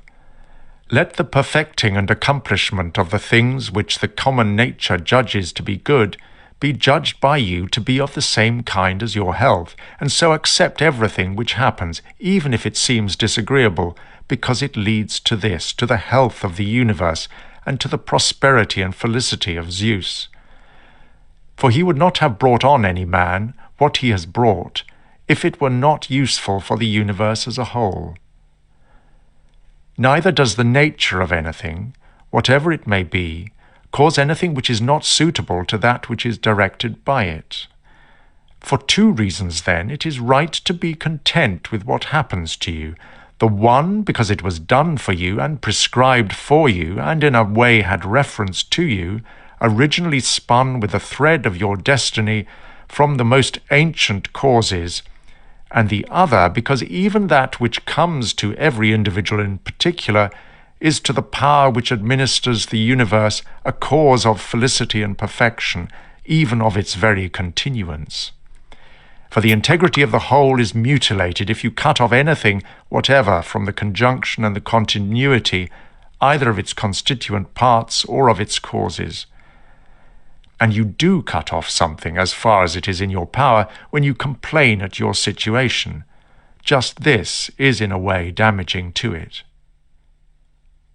Do not be disgusted or discouraged or dissatisfied if you do not succeed in doing everything according to right principles. But when you do fail, return back again and be content if the greater part of what you do is consistent with our true nature, and love this to which you return, and do not return to philosophy as if she were a master, but act like someone with painful eyes who applies a bit of sponge and egg, or as another applies a plaster or a lotion. For thus you will not fail to obey reason, and you will find rest in it. And remember that philosophy requires only the things which your true nature requires, but you would have something else which is not according to your true nature. It may be objected, why, what is more agreeable than this which I am doing? Is this not the very way pleasure deceives us? But consider the ways in which magnanimity, freedom, simplicity, equanimity, piety are more agreeable. For what is more agreeable than wisdom itself, when you think of the security and the happy course of all things that depend on the faculty of understanding and knowledge? Things in their reality are so enveloped and hidden that they have seemed to philosophers, and not a few of them, nor common philosophers, altogether unintelligible. Even to the Stoics themselves they seem difficult to understand. And all the assent we give to what we take in is changeable, for where is the man who never changes? Take your thoughts then to the objects themselves, and consider how short-lived they are and worthless, and that they may be in the possession of a catamite, or a whore, or a robber. Then turn to the morals of those amongst whom you live, and it is hardly possible to endure even the most agreeable of them, to say nothing of being hardly able to endure oneself. In such darkness, then, and dirt, and in so constant a flux, both of substance and of time, and of motion and of things moved, what there is worth prizing very highly, or even making an object of serious pursuit, I cannot imagine. But on the contrary, it is a man's duty to comfort himself and to wait for the natural dissolution, and not to be vexed at the delay, but to rest in these principles only. The one, that nothing will happen to me which is not conformable to the nature of the universe, and the other, that it is in my power never to act contrary to my God and guardian spirit. For there is no man who will compel me to this. About what am I now employing my own soul?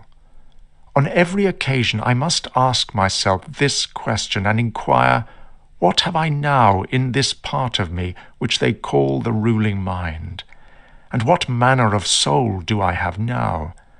That of a child, or of a young man, or of a feeble woman, or of a tyrant, or of a domestic animal, or of a wild beast? Here is how we may learn what kind of things most people will regard as good things. If someone were to conceive certain things as being really good, such as prudence, temperance, justice, fortitude, he would not, with a consciousness of these qualities, put up with listening to the popular saying, "Too many goods to make room," because it will not make sense in those terms. But if a man has first conceived as good the things that appear to most people to be good, he will listen and readily receive as very applicable that which was said by the comic writer. Thus even the majority of people have some sense of the difference. Were it not so, this saying would not offend, and be rejected in the first place, whilst we accept it for an apposite and witty remark on the subject of wealth and the rewards of luxury and fame.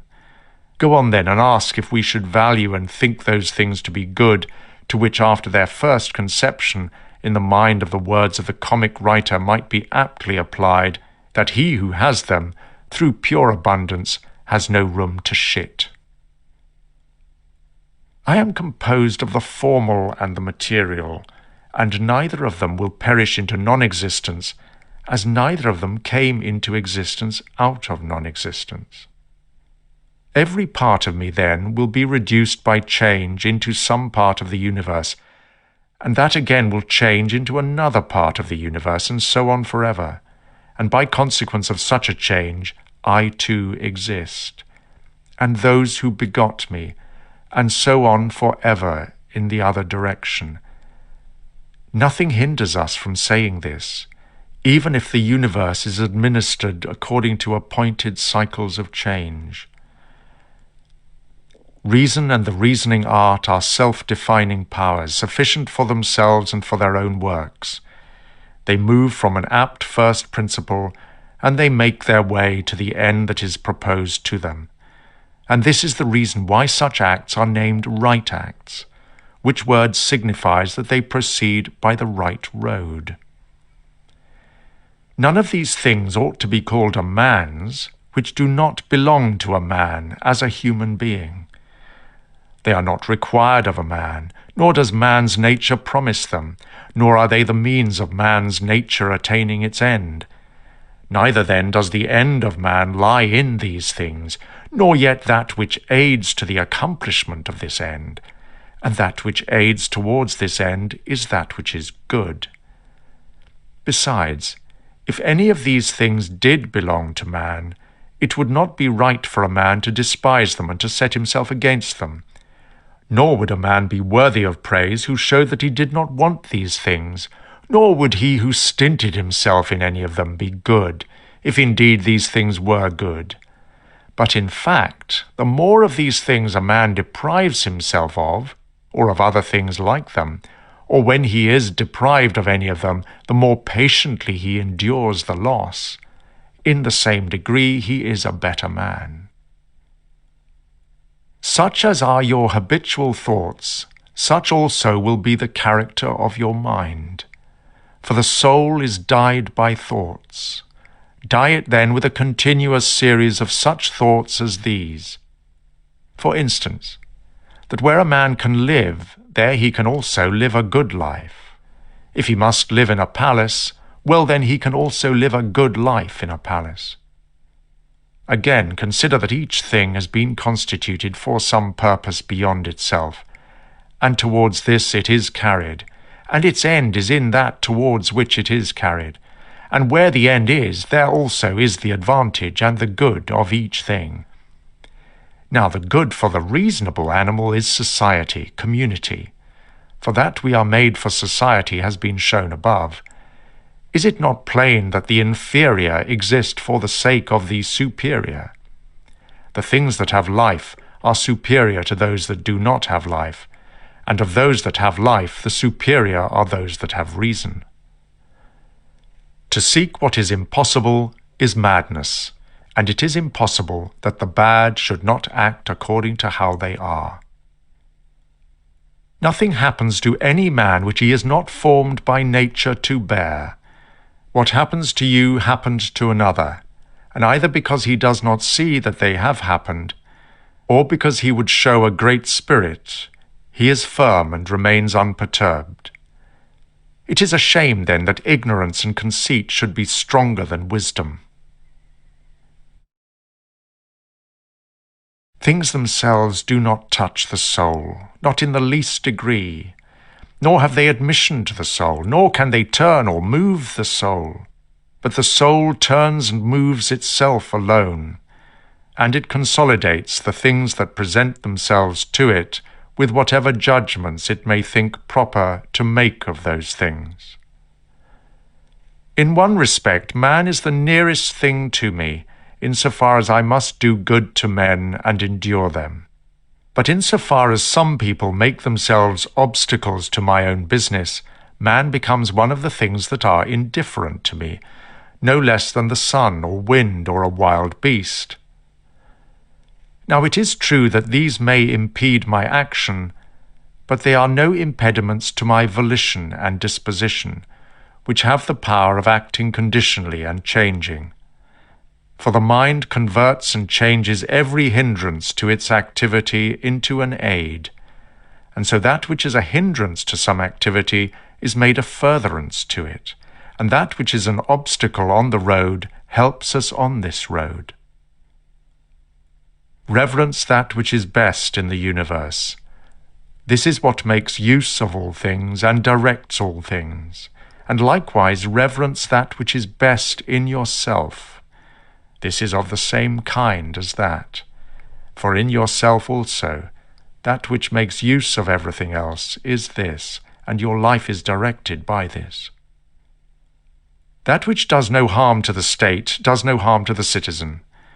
In the case of every appearance of harm, apply this rule. If the state is not harmed by this, neither am I harmed. If, on the other hand, the state is harmed, You must not be angry with him who does harm to the state, but show him where his error is. Think often about the rapidity with which things pass by and disappear, both the things which are and the things which are produced. For substance is like a river in a continual flow, and the activities of things are in constant change, and the causes work in infinite varieties, and there is hardly anything which stands still. And consider this which is near to you, this boundless abyss of the past and of the future, in which all things disappear. How then is he not a fool, who is puffed up with such things or plagued about them, and makes himself miserable? For they vex him only for a time, and a short time.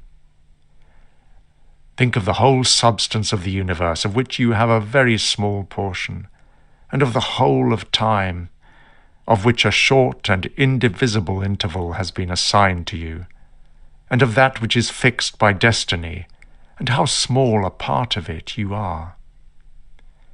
Does another do me wrong? Let him look to it himself. He has his own disposition, his own activity. I now have what the universal nature wills me to have, and I do what my own nature now wills me to do. Let the part of your soul that leads and governs be undisturbed by the movements of the flesh, whether of pleasure or of pain, and let it not lose itself in them, but let it circumscribe itself and limit those feelings to the parts they affect. But when these feelings rise up to the mind by virtue of that reverse flow of sympathy that naturally exists in a body, which is a unity, then you must not strive to resist the sensation, for it is natural, but let not the ruling part of itself add to the sensation any judgment that it is either good or bad. Live with the gods. And he does live with the gods, who constantly shows to them that his own soul is at ease with what is assigned to him, and that it fulfills all the wishes of the guardian spirit that Zeus has given as a portion of himself to every man for his guardian and guide. And this is every man's understanding and reason.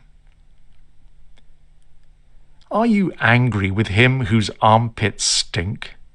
Are you angry with him whose breath smells foul? What do you expect of him? He has such a mouth, he has such armpits. It is necessary that such an emanation must come from such things. But the man has reason, it will be said, and he is able, if he makes some effort, to discover where he causes offence. I wish you well of your discovery. Here you have reason. By your rational faculty, stir up his rational faculty. Show him his error, admonish him. If he listens, you will cure him, and there is no need of anger. As they say, where there are neither declaiming actors nor whores. But why so?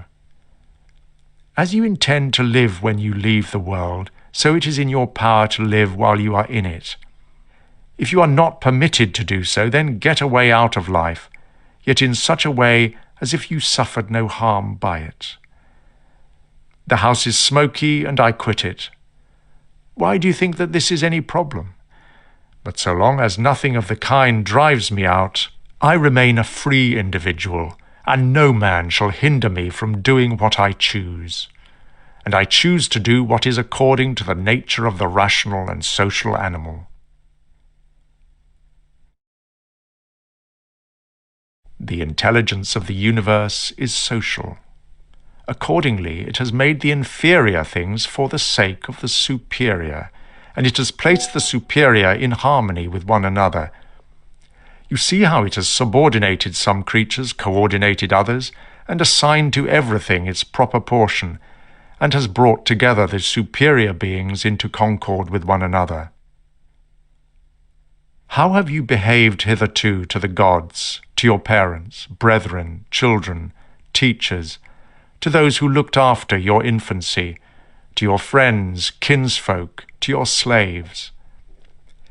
Consider if you have hitherto behaved to all in such a way that this may be said of you, that you never wronged a man in deed or word, and call to recollection how many things you have lived through and been able to endure, and that the history of your life is now complete and your service is ended.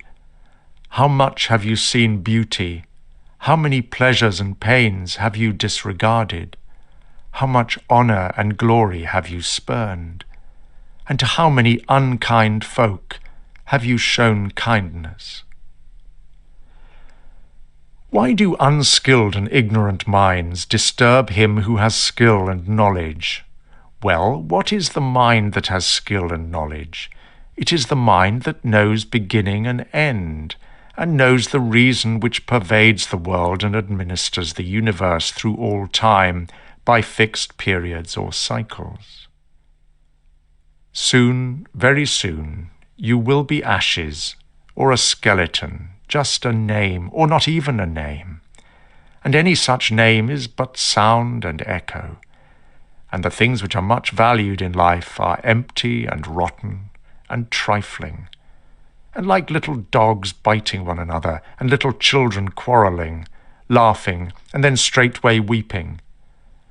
But fidelity and modesty and justice and truth are fled, up to Olympus from the wide-spread earth. What then is there that still detains you here? If the objects of sense are always changing and never stand still, and the organs of perception are dull and easily receive false impressions, and the poor soul itself is an exhalation from blood, and if to have good repute amid such a world as this is an empty thing, why then do you not wait in tranquillity for your end, whether it is extinction or removal to another state? And until that time comes, what is required? Why, what else than to venerate the gods and bless them, and to do good to men, and to practice tolerance and self-restraint? But as to everything which is beyond the limits of our poor flesh and breath, to remember that this is neither your own, nor in your power.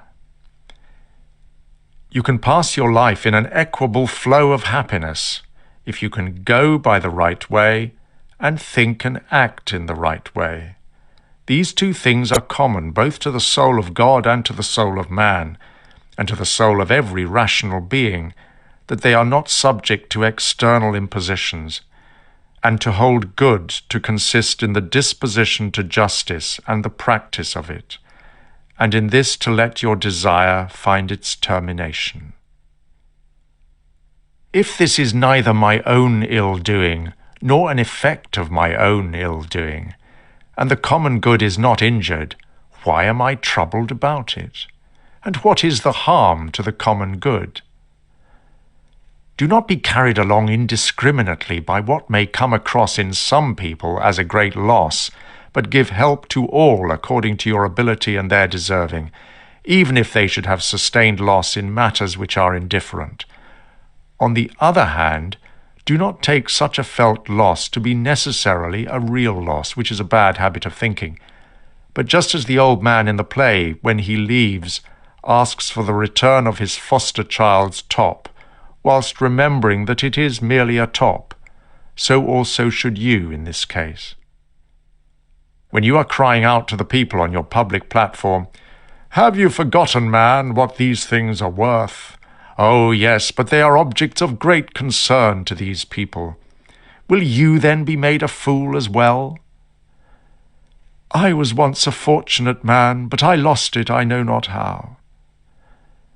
But good fortune is something you assign yourself, and a good fortune is a good disposition of the soul, good emotional responses, good actions.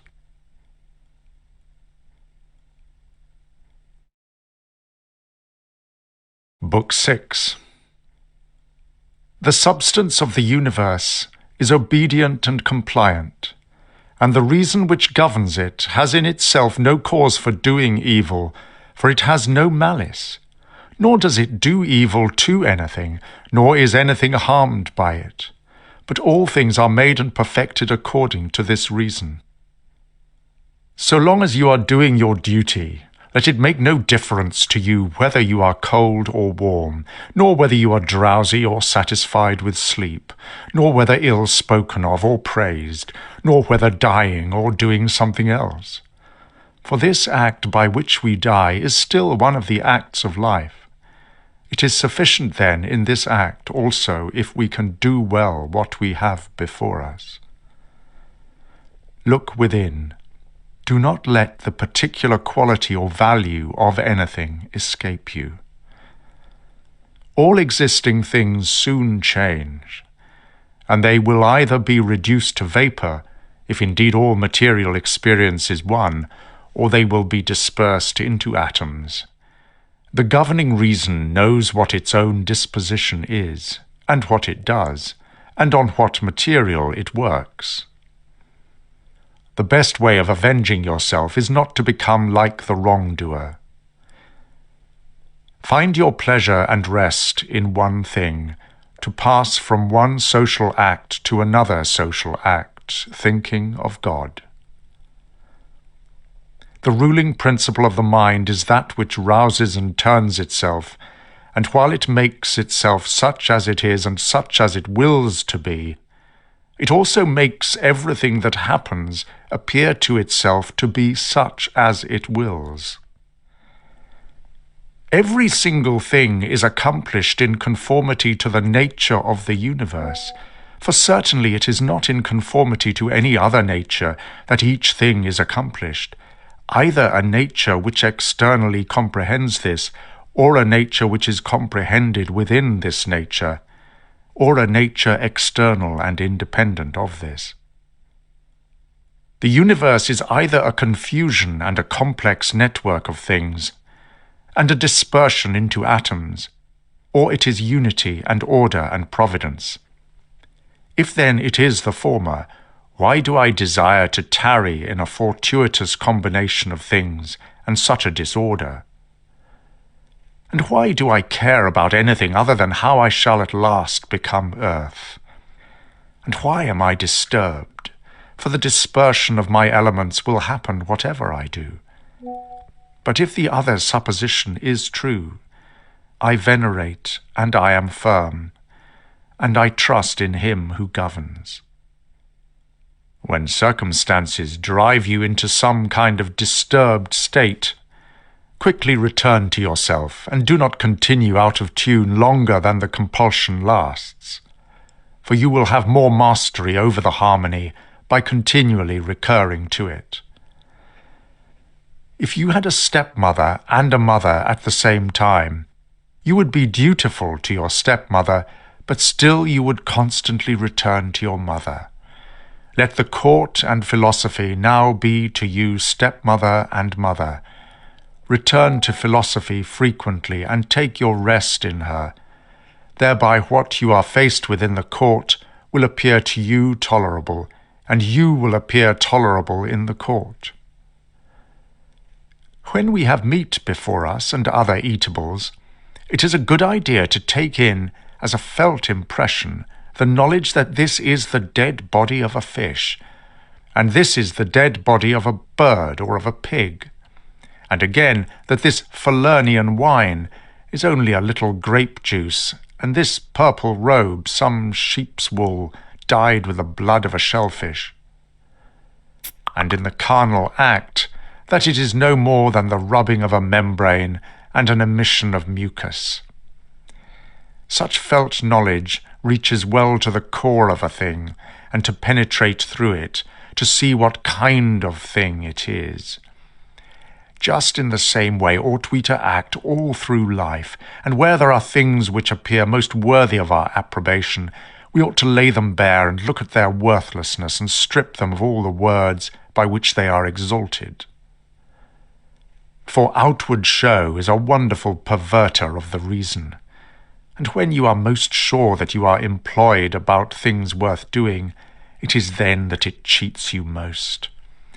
Consider, for example, what Crates said of Xenocrates himself. Most of the things which the multitude admire may be classed as objects of the most general kind, held together by cohesion, such as stones or wood, or natural organization like fig trees, vines, olives.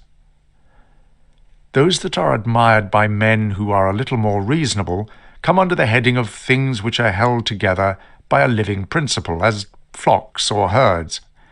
Those which are admired by men who are still more instructed are the things which are held together by a rational soul. Not, however, a universal soul, but rational so far as it is a soul skilled in some art, or expert in some other way, but one who values the rational nature of the soul, a soul universal and fitted for political life, regards nothing else except this, and above all things he keeps his soul in a condition and in an activity conformable to reason and social life, and he cooperates to this end with those who are of the same kind as himself. Some things are hurrying into existence, and others are hurrying out of it. And of that which is coming into existence, part is already extinguished. Motions and changes are continually renewing the world, just as the uninterrupted course of time is always renewing the infinite duration of ages. In this flowing stream, then, on which there is no abiding, what is there of the things which hurry by, on which a man would set a high price? It would be just as if a man should fall in love with one of the sparrows which fly by, but it has already passed out of sight. Something of this kind is the very life of every man, like the exhalation of vapour from the blood, and the respiration of the air. For such as it is to have once drawn in the air and to have given it back, which we do every moment, just the same is it with the whole power of breathing, which you received at your birth but yesterday or the day before, and which you must give back to the element from which you first drew it. Neither transpiration, as in plants, nor respiration, as in domesticated animals and wild beasts, is a thing to be valued, nor is the receiving of sense impressions, nor being pulled about by desires as puppets by strings, nor assembling in herds, nor being nourished by food, which is no more to be valued than the act of eliminating the useless part of our food. What then is to be valued? To be received with clapping of hands? No. Neither must we value the clapping of tongues, for the praise which comes from the public is just that, a clapping of tongues. Suppose then that you have given up this worthless thing called fame. What remains that is of value? It is, in my opinion, to move or to restrain yourself in conformity with your own constitution, to which end all employments and arts lead. For every art aims at this, that the thing which has been made should be adapted to the work for which it has been made. And both the vine planter who looks after the vine, and the horse breaker, and he who trains the dog, seek this end. And then what is the aim to which the education and the teaching of youth aspires? So if this sense of true value is well established, you will not seek anything else. Will you not then cease valuing a mass of other things as well? The alternative is not to be free, nor sufficient in your own happiness, nor dispassionate. You will needs be envious, jealous, and suspicious of those who can take away those things, and plot against those who have that which you value. Of necessity a man must be altogether in a state of perturbation who wants any of these things, besides which he must often find fault with the gods.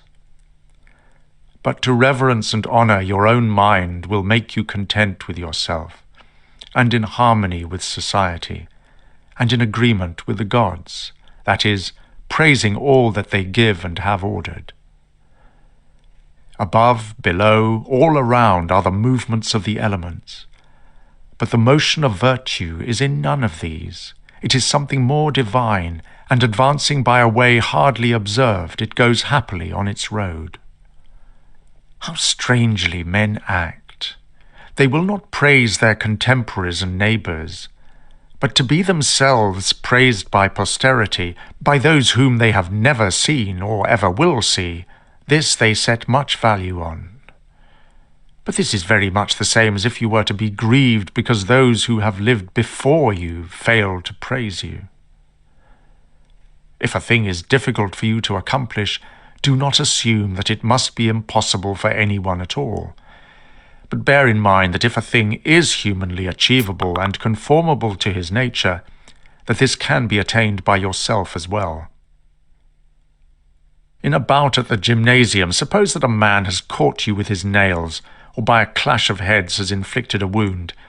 Well, we neither show signs of vexation, nor are we offended, nor do we suspect him afterwards as a treacherous fellow. And yet we are on our guard against him, not as an enemy, nor yet with suspicion, but we quietly get out of his way.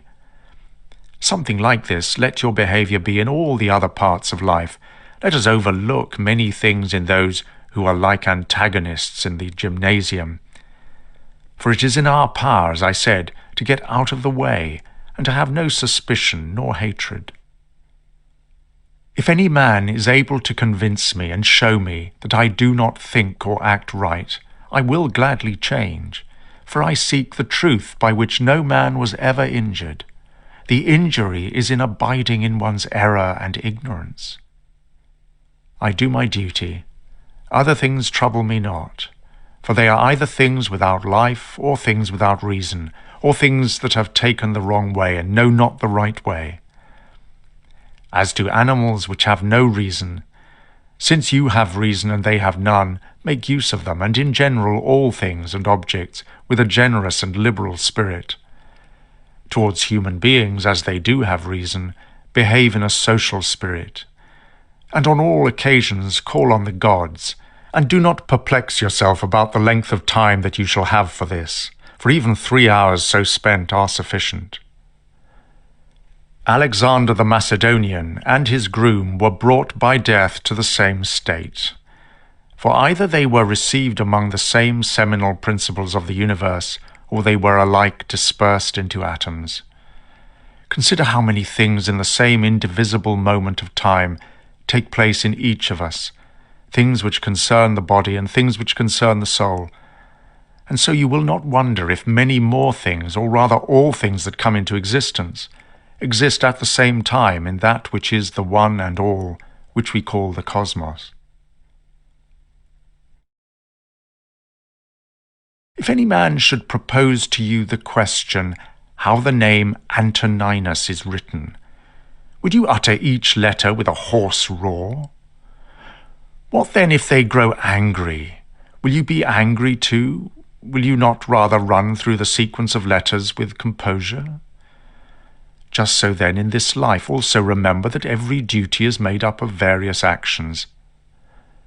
These it is your duty to observe, and without being disturbed, or showing anger towards those who are angry with you, to go on your way and finish that which is set before you. How cruel it is not to allow men to strive after the things which appear to them to be in their own interests and profitable to them. And yet in a way you do not allow them to do this when you are vexed because they do wrong. For they are certainly moved towards things because they suppose them to be in their own interests and profitable to them. But it is not so. Teach them then, and show them without being angry. Death is a relief from sense impressions, from the pulling of the strings that move the appetites, from the discursive movements of the thoughts, and from service to the flesh. It is shameful for the soul to be first to give way in this life, when your body does not give way. Take care that you are not made into a Caesar, that you are not dyed with this dye, for such things happen. Keep yourself then simple, good, pure, serious, free from affectation, a friend of justice, a worshipper of the gods, kind, affectionate, strenuous in all your proper work. Strive to continue to be such as philosophy wished to make you. Reverence the gods and help men. Life is short. There is only one fruit of this earthly life. a pious disposition and social action. Do everything as a disciple of Antoninus. Remember his constancy in every act which was conformable to reason, and his evenness in all things, and his piety, and the serenity of his countenance, and his sweetness, and his disregard of empty fame, and his efforts to understand things, and how he would never let anything pass without having first most carefully examined it and clearly understood it, and how he put up with those who blamed him unjustly without blaming them in return, how he did nothing in a hurry, and how he did not listen to tittle-tattle, and how exact a judge of people's manners and actions he was, and not given to criticizing people, nor timid, nor suspicious, nor pretentious, and with how little he was satisfied in matters of lodging, bed, dress, food, servants, and how hard-working and patient, and how he was able to keep going until the evening on account of his sparing diet, not even requiring to relieve himself by any evacuations except at the usual hour, and his loyalty and consistency in his friendships, and how he gave full freedom of speech to those who opposed his opinions, and his pleasure in being put right, and how religious he was, without being superstitious. Imitate all this, that you may have as good a conscience when your last hour comes, as he had. Return to sobriety, and come back to yourself. And when you have roused yourself from sleep, and have perceived that they were only dreams which troubled you, now in your waking hours look at these things about you as you would a dream. I consist of a little body and a soul. Now to this little body all things are indifferent, for it is not able to perceive differences. But to the understanding those things only are indifferent, which are not the works of its own activity. And the works of its own activity are in its power, though of these only those which are done with reference to the present. As to the future and the past activities of the mind, these are also for the present indifferent. Neither the labour which the hand does nor that which the foot does is contrary to nature, so long as the foot does the foot's work and the hand the hand's. In the same way, to a man as a man, the pain of his labour is not contrary to nature, so long as he does the labour of a man. And if the labour is not contrary to his nature, neither is it an evil to him. As for pleasure, how many pleasures have been enjoyed by robbers, catamites, patricides, tyrants? Do you not see how handicraftsmen will accommodate themselves up to a certain point to their clients, who are not skilled in their craft? Nevertheless, they cling to the reason, the principles of their art, and do not endure to depart from it. Is it not strange if the architect and the physician shall have more respect to the reason or principles of their own arts than man to his own reason or ruling power, which he holds in common with the gods? Asia, Europe are minute corners of the universe. All the seas but a drop in the universe. Mount Athos but a little clod of the universe. All the present time is a single point in eternity. All things are little, changeable, perishable. All things come from thence, from that universal ruling power, either directly proceeding or by way of sequence, and accordingly the lion's gaping jaws, and that which is poisonous, and every harmful thing, as a thorn, as mud, are after-products of the grand and beautiful. Do not then imagine that they are of another kind from what you venerate, but take a properly considered view of the source of all. He who has seen the things of the present has seen all things, both everything that has taken place from all eternity, and everything which will be for time without end. For all things are kindred and of one form. Frequently consider the connection of all things in the universe and their relation to one another. For in a manner all things are implicated with one another, and all in this way are friendly to one another.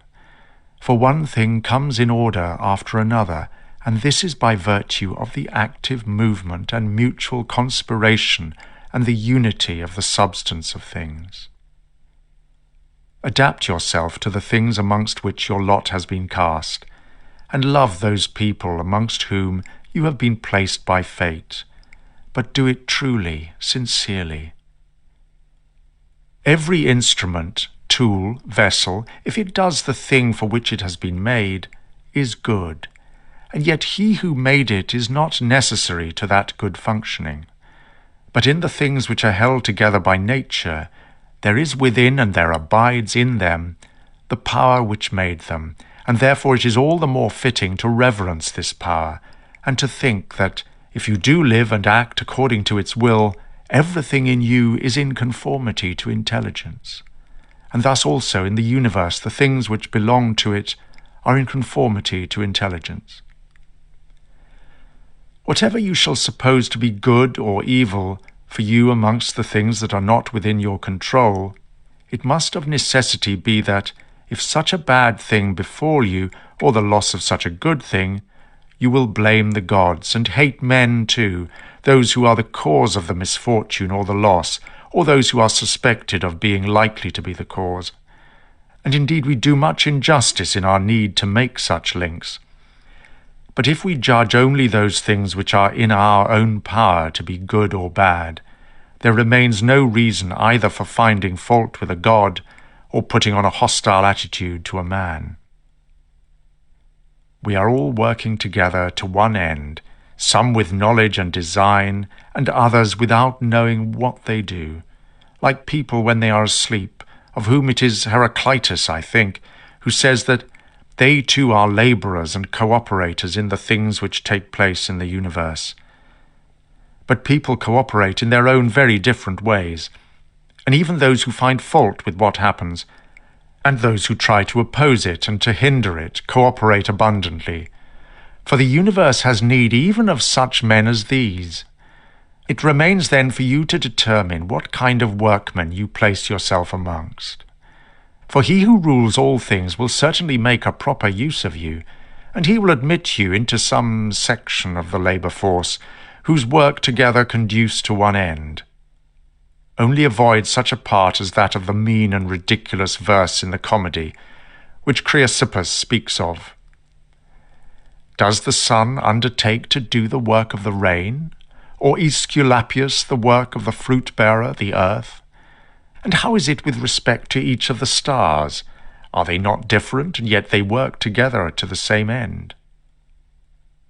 If the gods have given consideration to me and to the things that must happen to me, they will have considered for my benefit, for it is not easy even to imagine a deity without forethought. And as to doing me harm, why should they have any desire towards that? For what advantage would result from this, whether to themselves or to the general good, which is the special object of their providence? If they have not given me individual consideration, they have certainly considered the general good at least, and inasmuch as the things which happen to me are consequent upon this general arrangement, I ought to accept them with pleasure, and be content with them. But if the gods give consideration to nothing, which it is wicked to believe, and if we do believe it, let us neither sacrifice nor pray nor swear by them, nor do anything else which we do as if the gods were present and lived with us. But if the gods do consider none of the things which concern us, I can at least take consideration for myself, and I shall look to that which is most useful, and that is most useful to a man which is conformable to his own constitution and nature. And my nature is rational and social. So far as I am Antoninus, my city and country is Rome. So far as I am a man, it is the world. The things then which are useful to these cities are alone useful to me. Whatever happens to the individual person is good for the universe as a whole. This is apparent enough. But if you observe further, you will observe this also as a general truth, that whatever is profitable to the individual is profitable also to others, though the word profitable should be taken here in its common meaning, as applied to things that are what we should call indifferent. As it happens to you in the amphitheatre and such places, that the continual sight of the same things and the general uniformity of the spectacle becomes wearisome, so it is in the whole of life. For all things above, below, are the same and come from the same conditions. How much longer, then? Be continually mindful of all the kinds of men and of all kinds of pursuits and of all nations that are now dead, till your thoughts come down even to Philistion and Phoebus and Origanion. Now turn your thoughts to the other kinds of men. To that place then we too must remove, where there are so many great orators and so many noble philosophers, Heraclitus, Pythagoras, Socrates, so many heroes of former days, and so many generals after them, and kings. Besides these, Eudoxus, Hipparchus, Archimedes, and other men of acute natural talents, great minds, men who love their work, together with rascals and prigs, and even those who mock the perishable and ephemeral life of man, like Menippus and so on. As to all of these, consider that they have long been in the dust. And what harm is this to them, or to those whose names are altogether unknown? One thing here is worth a great deal, to pass your life in truth and justice, with a benevolent disposition even to liars and unjust men. When you wish to delight yourself, think of the virtues of those who live with you. For instance, the ceaseless activity of one, the modesty of another, the liberality of a third, and some other good quality of a fourth. For nothing delights so much as the exemplification of the virtues when they are exhibited in the morals of those who live with us, and the more abundantly they present themselves, so much the better. So keep these examples before you. You are not dissatisfied, I suppose, because you weigh only so many pounds and not 300. Do not be dissatisfied, then, that you must live only so many years and not more, for as much as you are satisfied with the amount of substantial matter that has been assigned to you, likewise be content with the time. Do what you can to persuade. If people remain unpersuaded, act any way when the principles of justice lead that way. If, however, someone using force stands in your way, then change direction, be content and tranquil, and employ the hindrance towards the exercise of some other virtue. Remember that your effort was always subject to conditions, that you did not imagine you could do the impossible. What then did you look for? A purpose qualified by conditions. And this object you have attained. What was proposed is accomplished.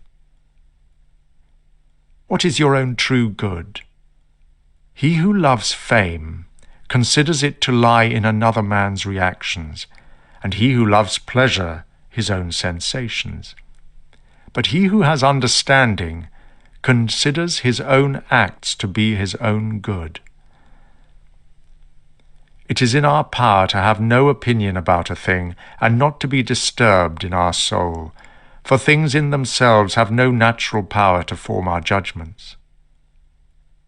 Accustom yourself to attend carefully to what is said by another, and as much as it is possible enter into the speaker's mind. That which is not good for the swarm, neither is it good for the bee. If sailors abused the helmsman or the sick the doctor, is there anybody else they would listen to? How else could the helmsman secure the safety of those in the ship, or the doctor the health of those whom he attends? How many with whom I came into the world are already gone out of it? Appearances. To the jaundiced, honey tastes bitter, and to those bitten by mad dogs, water causes fear, and to little children a ball is a fine thing. Why then am I angry? Do you think that a false opinion has less power than the bile in the jaundiced, or the poison in him who is bitten by a mad dog?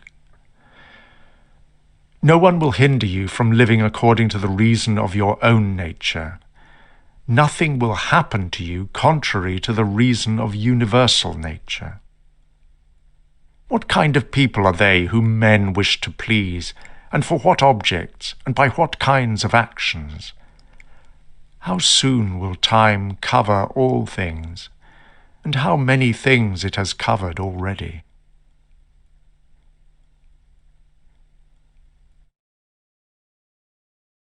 Book 7.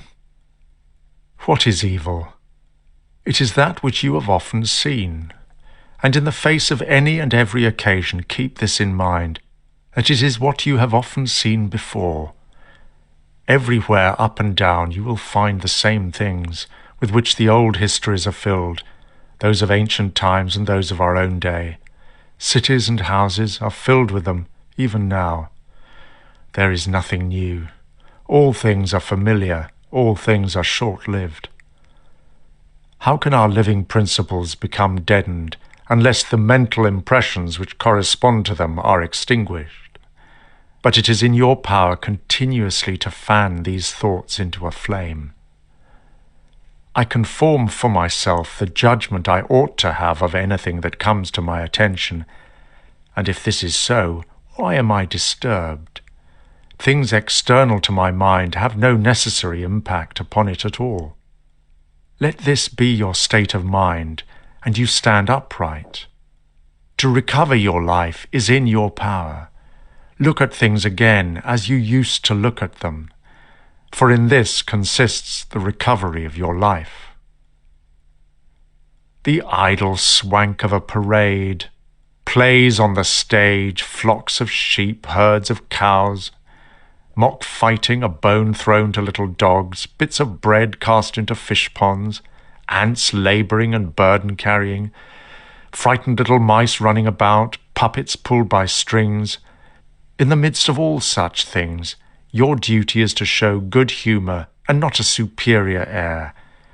To understand, however, that every man is worth just so much as the things about which he busies himself are worth. In discourse you must attend to what is said, and in every movement you must observe what is going on. In the latter case you should watch carefully the meaning of what is being said. In the former case, see immediately to what end that movement refers. Is my understanding sufficient for this or not? If it is sufficient, I use it for the work as an instrument given to me by universal nature.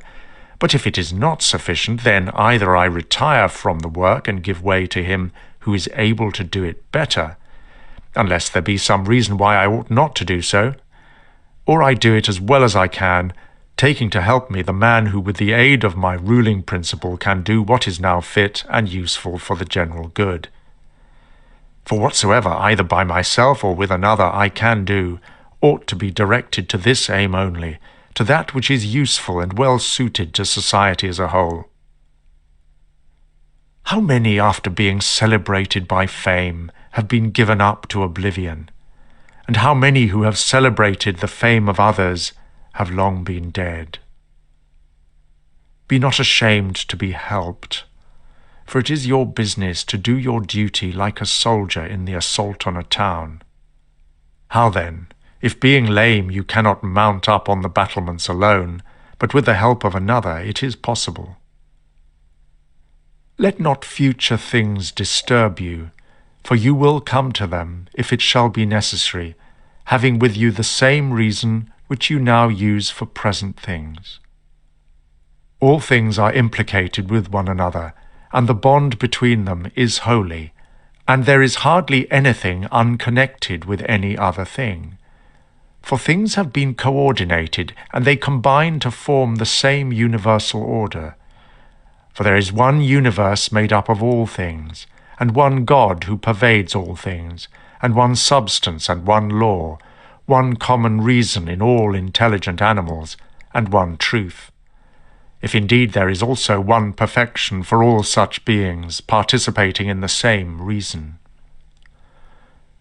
Everything material soon disappears in the substance of the whole universe, and everything formal or causal is very soon taken back into universal reason, and the memory of everything is very soon overwhelmed in the passing of time.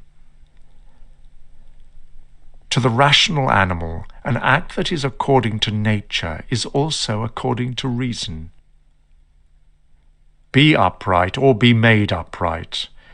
Just as it is with the members of an organic or physical body which are united in a single entity, so it is with rational beings which exist separately, but have been constituted for cooperation in a unified endeavour.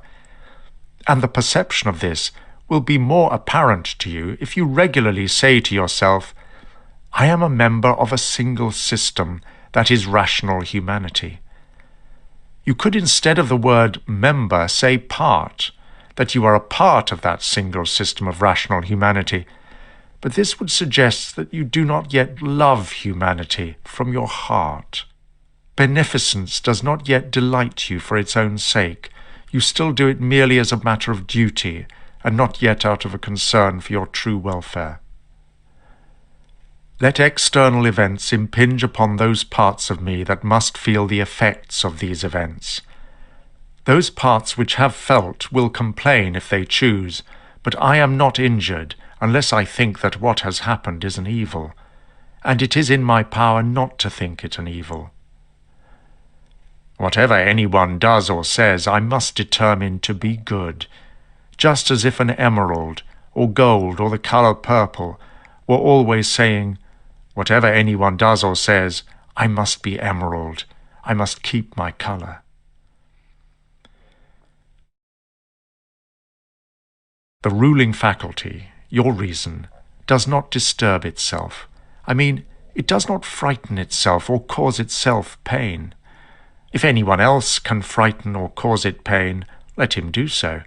But for the faculty itself, it will not by its own judgment turn to such ways. Let the body itself take care, if it can, that it suffer nothing. Let the sensual soul, that which is subject to fear, to pain, speak if it suffers. But that which has completely the power of forming a judgment about these things will suffer nothing, and it will never of itself be driven into a judgment.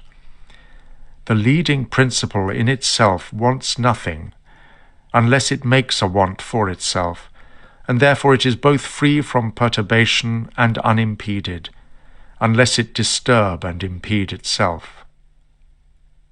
Eudaimonia, or happiness, is a good guardian spirit, a good thing. What then, my imagination, are you doing here? Go away, I entreat you by the gods, take the way you came by. I do not want you.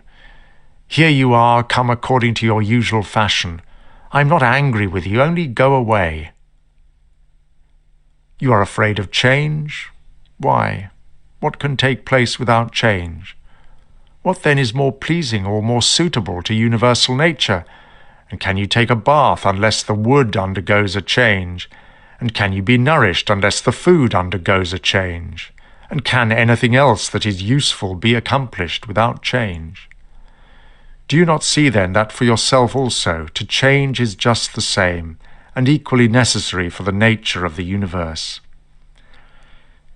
Through the universal substance as through a furious torrent all bodies are carried, being by their nature united with and cooperating with the whole, as the parts of our body do with one another. How many a Chrysippus, how many a Socrates, how many an Epictetus has time already swallowed up? And let the same thought arise in you with reference to every man and thing. One thing only troubles me, lest I should do something which the constitution of humanity does not allow, or in a way which it does not allow, or something that it does not allow at present. Fast approaching is the time when you will have forgotten all things. Fast approaching is the time when all things will have forgotten you. It is natural for us to love even those who do wrong, and this happens if when they do wrong it occurs to us that they are kindred of the family of mankind, and that they do wrong unintentionally through ignorance, and that soon both of us will die, and above all that the wrongdoer has done us no harm, for he has not made our ruling faculty worse than it was before. Universal nature employs the substance of the universe as if it were wax, now moulding a horse, and when it has broken this up, employing the same material for a tree, then for a man, then for something else. And each of these things subsists for a very short time. But it is no hardship for a vessel to be broken up, just as there was none in its being fastened together. A scowling look is altogether unnatural. When it is often assumed, the result is that all comeliness dies away, and at last is so completely extinguished that it cannot be again lighted up at all. Try to conclude from this very fact that such an expression is contrary to reason. If even the perception of doing wrong shall depart, what reason is there for living any longer? Nature, which governs the whole, will soon change all things that you see, and out of their substance will make other things, and again other things from the substance of them, in order that the world may be ever new. When a man has done you any wrong, immediately consider what idea of good or evil has brought him to do wrong. When you have seen this, you will pity him and will neither wonder nor be angry. Either you yourself think the same thing to be good that he does, or at least something similar, in which case it is your duty to pardon him. Or if you do not think such things to be good or evil, you will more readily be well disposed to one who is in error. Think not so much of what you do not have as of what you do have, and of these things which you do have select the best, and then reflect how eagerly they would have been sought if you had not had them. At the same time, however, take care that you do not, through being so pleased with them, accustom yourself to overvalue them, so as to be disturbed if ever you should not have them. Retire into yourself. The rational principle which rules has this nature, that it is content with itself when it does what is just, and so secures tranquillity. Wipe out the fantasizing imagination. Stop the pulling of the strings from idle impulses. Confine yourself to the present. Understand well what is happening, either to you or to another. Distinguish between the causal and the material nature of the event. Think of your last hour. Let the wrong which is done by someone stay there where the wrong was done. Direct your attention to what is said. Let your understanding enter into the things that are being done, and who are doing them. Delight in simplicity and modesty, and in being indifferent towards the things that lie between virtue and vice. Love mankind. Follow God. Democritus says, "All else is subject to the law of convention. Only the elements are absolute and real. But for you it is sufficient to remember that law rules all." About death. Whether it is a dispersion or a resolution into atoms or annihilation, it is either extinction or change. About pain. The pain which is intolerable carries us off, but that which lasts a long time is tolerable, and the mind maintains its own tranquillity by retiring into itself, and the ruling faculty, your reasoning mind, is not itself damaged by pain. As for the parts which are harmed by pain, let them offer their opinion about it if they can. About fame. Look at the minds of those who seek fame. Observe what they are, and what kind of things they avoid, and what kind of things they pursue. And consider that just as drifts of sand piled on one another hide earlier drifts of sand, so in one's life the events which go before are soon covered by those which come after. From Plato. The man who has an elevated mind and takes a view of all time and of all substance, do you suppose it possible for him to think that human life is anything great? It is not possible, he said. Such a man then will think that death also is no evil. Certainly not. From Antisthenes. It is a king's business to do good and be abused for it. Also from Antisthenes. It is a base thing for the countenance to be obedient and to regulate and compose itself as the mind commands, when the mind will not regulate and compose itself as best becomes it. From several poets and writers. It is not right to vex ourselves at the things that distress us, for these things care naught about it. You will merely become a laughing-stock to the immortal gods and to us. Life must be reaped like the ripe ears of corn. One man is born, another dies. And if the gods care not for me and for my children, there is some reason for it. So long as I have the good with me and the just, I will not join the others in their wailing or violent emotion. This from Plato. My just answer is this. You say wrong, sir, if you think that a man of any value should be weighing up the risk of life or death. Surely he should instead be trying to determine in all that he does whether he is doing what is just or unjust, and the works of a good or a bad man. For thus it is, men of Athens, in truth. Wherever a man has placed himself thinking it the best place for him, or has been placed by a commander, there, in my opinion, he ought to stay and to abide the hazard, taking nothing into the reckoning, either death or anything else, before the baseness of deserting his post. But, my good friend, reflect whether that which is noble and good is not something different from saving someone's life and being yourself saved. And as to a man living for such or such a time, at least one who is really a man, this is surely a thing to be dismissed from his thoughts. And life lived for the sake of life. Rather he should entrust it to the deity and believe what the women say, that no man can escape his destiny.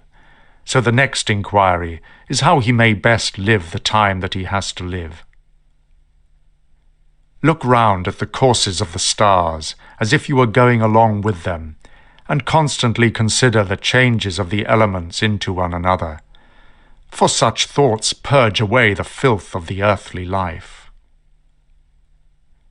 This is a fine saying of Plato, that he who is discoursing about men should look also at earthly things as if he viewed them from some higher place, should look at the assemblies, armies, agricultural labours, marriages, treaties, births, deaths, the noise of the courts of justice, deserted places, various nations of barbarians, feasts, lamentations, markets, and see how all these form an orderly combination of contraries. Consider the past. Such great changes of political supremacies. You can foresee also the things which will be, for they will certainly be of like form, and it is not possible that they should deviate from the order of the things which take place now. Accordingly, to have contemplated human life for 40 years is the same as to have contemplated it for 10,000 years. For what more will you see? That which has grown from the earth shall to the earth return, but that which has sprung from heavenly seed back to the heavenly realms returns. Euripides means either a dissolution of the mutual involution of the atoms or a similar dispersal of the unsentient elements. With food and drinks and cunning magic arts, turning the channel's course to scape from death. The breeze which heaven has sent we must endure and toil without complaining. Another may be a more expert wrestler, but he is not more social, nor more modest, nor better disciplined to meet all that happens, nor more considerate with respect to the faults of his neighbours. Where any work can be done conformably to the reason which is common to gods and men, there we have nothing to fear. For where we are able to get profit by means of the activity which is successful and proceeds according to our constitution, there no harm is to be suspected. Everywhere and at all times it is in your power piously to acquiesce in your present condition, and to behave justly to those who are about you, and to exert your skill upon your present thoughts, that nothing shall steal into them without being well examined. Do not look around you to discover other men's ruling principles, but look straight to this, to what nature leads you, both the universal nature through the things which happen to you, and your own nature through the acts which must be done by you. Every being ought to do that which is according to its constitution, and all other things have been constituted for the sake of rational beings. Among irrational things, the inferior is made for the sake of the superior, but rational creatures are created for the sake of one another. The prime principle, then, in man's constitution is the social, and the second is not to yield to the persuasions of the body, for it is the peculiar office of the rational and intelligent motion to circumscribe itself, and never to be overpowered either by the motion of the senses or of the appetites, for both are animal.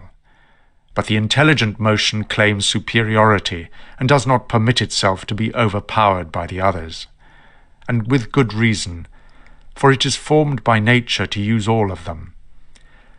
The third thing in the rational constitution is freedom from error and from deception.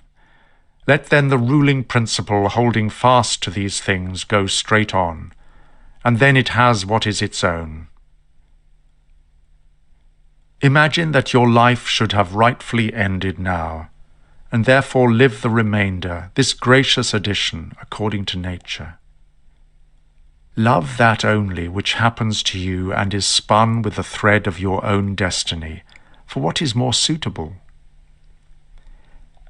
In everything that happens, keep before your eyes those to whom the same things happened, and how they were vexed, and treated them as strange things, and found fault with them. And now where are they? Nowhere. Why then do you too choose to act in the same way? Why not leave these agitations which are foreign to nature, to those who cause them and those who are moved by them? And why are you not altogether intent upon the right way of making use of the things which happen to you? For then you will use them well, and they will be a material for you to work on. Only look to yourself, and resolve to be a good man in every act. And remember, look within. Within is the fountain of good, and it will ever bubble up, if you will ever dig. The body ought to be compact, and to show no irregularity either in motion or attitude. For what the mind shows in the face by maintaining in it the expression of intelligence and propriety, that ought to be required also in the whole body. But all of these things should be observed without affectation. The art of life is more like the wrestler's art than the dancer's in this respect, that it should stand ready and firm to meet the sudden and unexpected. Constantly observe those whose approbation you wish to have, and what ruling principles they possess, for then you will neither blame those who offend involuntarily, nor will you lack their approbation if you look to the sources of their opinions and appetites. No soul, the philosopher says, is deprived of truth voluntarily. Consequently, it is only in the same way that it is deprived of justice and temperance and benevolence, and everything of the kind. It is most necessary to bear this constantly in mind, for thus you will be more gentle towards all. In every pain, let this thought be present, that there is no dishonour in it, nor does it make the governing intelligence worse, for it does not damage the intelligence, either so far as the intelligence is rational, nor so far as it is social. Indeed, in the case of most pains, let this remark of Epicurus aid you, that pain cannot be intolerable and everlasting, if you bear in mind that it must have its limits, and if you add nothing to it by your imagination. And remember this too, that there are many things we do not perceive as pain, even though they are disagreeable to us, such as unquiet slumber, being too hot or having no appetite. When then you are discontented about any of these things, say to yourself that your courage is failing you. You are yielding to pain. Take care not to feel towards evil in human people as they feel towards their fellow men. How do we know if Telauges was not superior in character to Socrates? For it is not enough that Socrates died a more noble death and disputed more skilfully with the sophists, and passed the night in the cold with more endurance, and that when he was bid to arrest Leon of Salamis, he considered it more noble to refuse, and that he walked in a swaggering way in the streets, though as to this last fact one may have great doubts whether it is true. But the issue is, what kind of a soul did Socrates possess, and if he was able to be content with being just towards men and pious towards the gods, neither idly vexed on account of men's villainy, nor yet making himself a slave to any man's ignorance, nor receiving either as strange or intolerable anything that fell to his share out of the universal, nor allowing his soul to be afflicted with the passions of the miserable flesh. Nature has not so mingled the intelligence with the composition of the body as not to have allowed you the power of circumscribing yourself and of bringing under subjection to yourself all that is your own. For it is very possible to be a divine man and to be recognized as such by no one. Always bear this in mind. And another thing too, that very little indeed is necessary for living a happy life.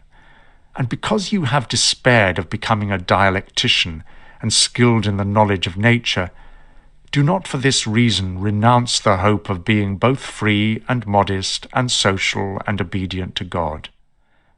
It is in your power to live free from all compulsion in the greatest tranquillity of mind, even if all the world cry out against you as much as they choose, and even if wild beasts tear in pieces the members of this cosseted flesh that has grown around you. For what hinders the mind in the midst of all this from maintaining itself in tranquillity and in a just judgment of all surrounding things, and able to appropriately take advantage of the objects which are presented to it, so that the judgment may say to the thing which falls under its observation, "This is your true nature, this you are indeed, though in men's opinion you may appear to be of a different kind," and the ability to use what comes to hand may say to that which falls to hand, "You are the thing that I was seeking." For to me that which presents itself is always material for virtue both rational and political, and in a word for the exercise of art, which belongs to man or God. For everything which happens has a relationship either to God or man, and is neither new nor difficult to handle, but usual and apt matter to work on. The perfection of moral character consists in this, in passing every day as the last, and in being neither violently excited nor torpid, nor playing the hypocrite.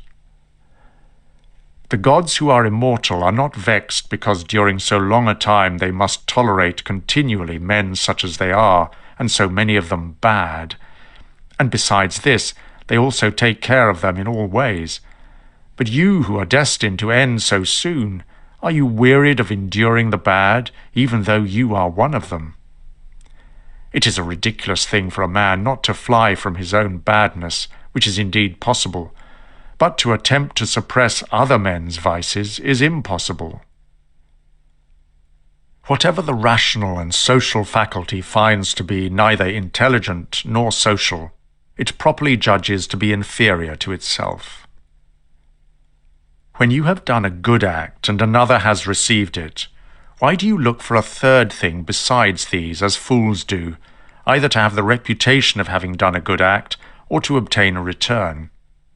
No man is tired of receiving what is useful, but it is useful to act according to nature. Do not then be tired of acting according to your nature. You gain that which is useful, while it is also beneficial to others. The nature of the universe itself resolved to create this world and all around it. But now either everything that takes place comes by way of consequence or continuity, or even the chief things towards which the ruling power of the universe directs its own movement are governed by no rational principle. If this is remembered, it will make you more tranquil in many things.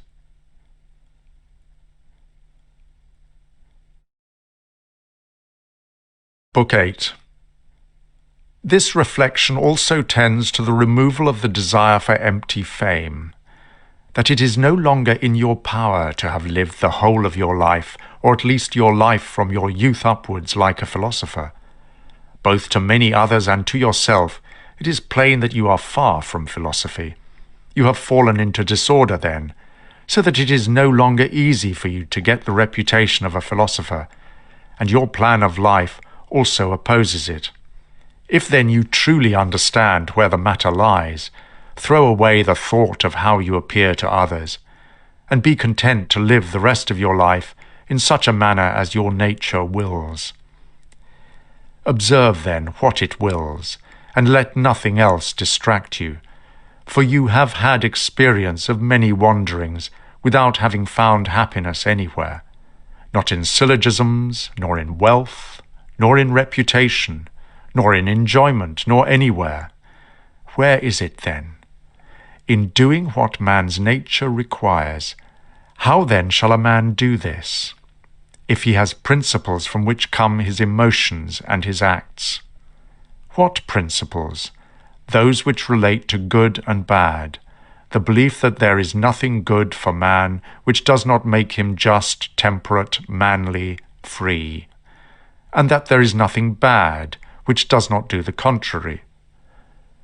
On the occasion of every act, ask yourself, how is this with respect to me? Shall I repent of it? A little time and I am dead, and all is gone. What more do I seek, if what I am now doing is work of an intelligent living being, and a social being, and one who is under the same law with God? Alexander and Gaius and Pompeius, what are they in comparison with Diogenes and Heraclitus and Socrates? For the latter were acquainted with things and their nature, their causes and their matter, and the ruling principles of these men were the same. But as to the former, how many things had they to care for, and to how many things were they slaves? Consider that such men will continue to do the same things nevertheless, even though you should burst with indignation. This is the chief thing. Be not perturbed by it, for all things are according to the nature of the universal, and in a little time you will be nobody and nowhere, like Hadrian and Augustus. In the next place, having fixed your eyes steadily on your business, look at it, and at the same time remembering that it is your duty to be a good man, and what man's nature demands, do that without turning aside, and speak as it seems to you most just. Only let it be with a good disposition and with modesty and without hypocrisy. The nature of the universal has this work to do, to remove to that place the things which are in this, to change them, to take them away hence, and to carry them there. All things are change, yet we need not fear anything new. All things are familiar to us, and their disposal is subject to the same laws.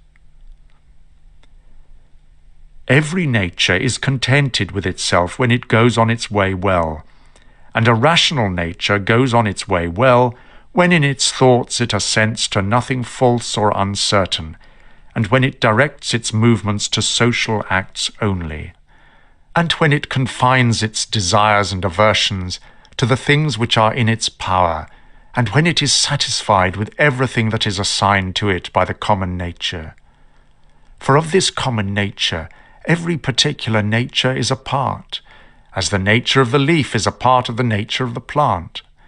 But in the plant, the nature of the leaf is part of a nature which has not perception or reason, and is subject to be impeded. But the nature of man is part of a nature which is not subject to impediments, and this nature is intelligent and just, since it gives to everything in equal portions according to its worth, its duration, its substance, its cause, its matter, its form, its activities and incidents. This will be seen not by examining any one thing and comparing it with any other single thing, but by taking all the parts together of one thing and comparing them with all the parts together of another. You have not leisure or opportunity to read, but you have leisure, opportunity to check arrogance. You have leisure to be superior to pleasure and pain. You have leisure to be superior to love of fame, and not to be vexed at stupid and ungrateful people, nay, even to care for them. Let no man any longer hear you finding fault with the court life or with your own. Repentance is a kind of self-reproof for having neglected something useful, but that which is good is also something useful, and the wholly good man should look for it. But no such man would ever repent of having refused any sensual pleasure. Sensual pleasure, then, is neither good nor useful. Of all things ask, this thing, what is it in itself, in its own constitution? What is its substance and material? And what's its causal nature, its form? And what is it doing in the world? And how long does it subsist? When you rise from sleep with reluctance, remember that it is according to your constitution and according to human nature to perform social acts, but sleeping is common also to irrational animals. But that which is according to each individual's nature is also more peculiarly its own, and more suitable to its nature, and indeed also more agreeable. Constantly, and if it be possible on the occasion of every impression on the soul, apply to it the principles of physic, of ethic, and of dialectic. Whatever man you meet with, immediately say to yourself, what opinions has this man about good and bad? For with respect to pleasure and pain and the causes of each, and with respect to fame and ignominy, death and life, if he has such and such opinions, his behavior will not seem wonderful or strange to me, and I shall bear in mind that he is compelled to do so. Remember that as it is foolish to be surprised if the fig tree produces figs, so it is to be surprised if the world produces such and such things of which it is productive. And for the physician and the helmsman it is foolish to be surprised if a man has a fever or if the wind is unfavourable. Remember that to change your opinion and to follow him who corrects your error is as consistent with freedom as it is to persist in your error. For this also is your own, exerted according to your own movement and judgment, and indeed according to your own understanding too. If a thing is in your own power, why do you do it? But if it is in the power of another, whom do you blame? The atoms or the gods? Both are foolish. You must blame nobody, for if you can, correct that which is the cause, but if you can't do this, correct at least the thing itself. But if you cannot do even this, of what use is it to you to find fault? For nothing should be done without a purpose. That which has died falls not out of the universe. If it stays here, it also changes here, and is dissolved into its proper parts, which are elements of the universe and of yourself. And these too change, and they murmur not. Why should you? Everything exists for some end, a horse, a vine. Why do you wonder? Even the sun will say, I am for some purpose. And the rest of the gods will say the same. For what purpose then are you? To enjoy pleasure? See if common sense allows this. Nature has had regard in everything no less to the end than to the beginning and the continuance, just like the man who throws up a ball. What good is it then for the ball to be thrown up, or harm for it to come down, or even to have fallen? And what good is it to the bubble while it holds together, or what harm when it is burst? The same may be said of the light also. Turn the body inside out and see what kind of thing it is, and when it has grown old, what kind of thing it becomes, and when it is diseased. Short-lived are both the praiser and the praised, and the rememberer and the remembered. And all this praising and remembering is only in a nook of this part of the world, and even here not everyone agrees on who to praise, and no one praises the same person all the time. And in the end, the whole earth too is merely a point in the universe. Attend to the matter which is before you, whether it is an opinion or an act or a word. You suffer this justly, for you choose rather to become good tomorrow than to be good today. Am I doing anything? I do it with reference to the good of mankind. Does anything happen to me? I accept it and refer it to the gods, the source of all things, from which all that happens is derived. How does bathing appear to you? Oil, sweat, dirt, filth, all soil your water, and all are disgusting. So is every part of our worldly life. Lucilla saw Verus die, and then Lucilla died. Secunda saw Maximus die, and then Secunda died. Epitincanus saw Diotimus die, and Epitincanus died. Antoninus saw Faustina die, and then Antoninus died. Such is everything. Celer saw Hadrian die, and then Celer died. And those sharp-witted men, either seers or men inflated with pride, where are they? For instance, the sharp-witted men, Charax and Demetrius the Platonist, and Eudaimon, and anyone else like them. All ephemeral, dead long ago.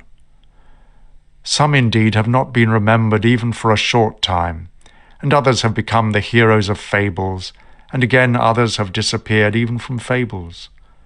Remember this, then, that this little compound, yourself, must either be dissolved, or your poor breath must be extinguished, or be removed and placed elsewhere.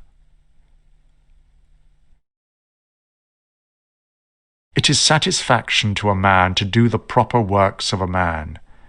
Now it is a proper work of a man to be benevolent to his own kind, to despise the movements of the senses, to form a just judgment of plausible appearances, and to take a survey of the nature of the universe and of the things which happen in it.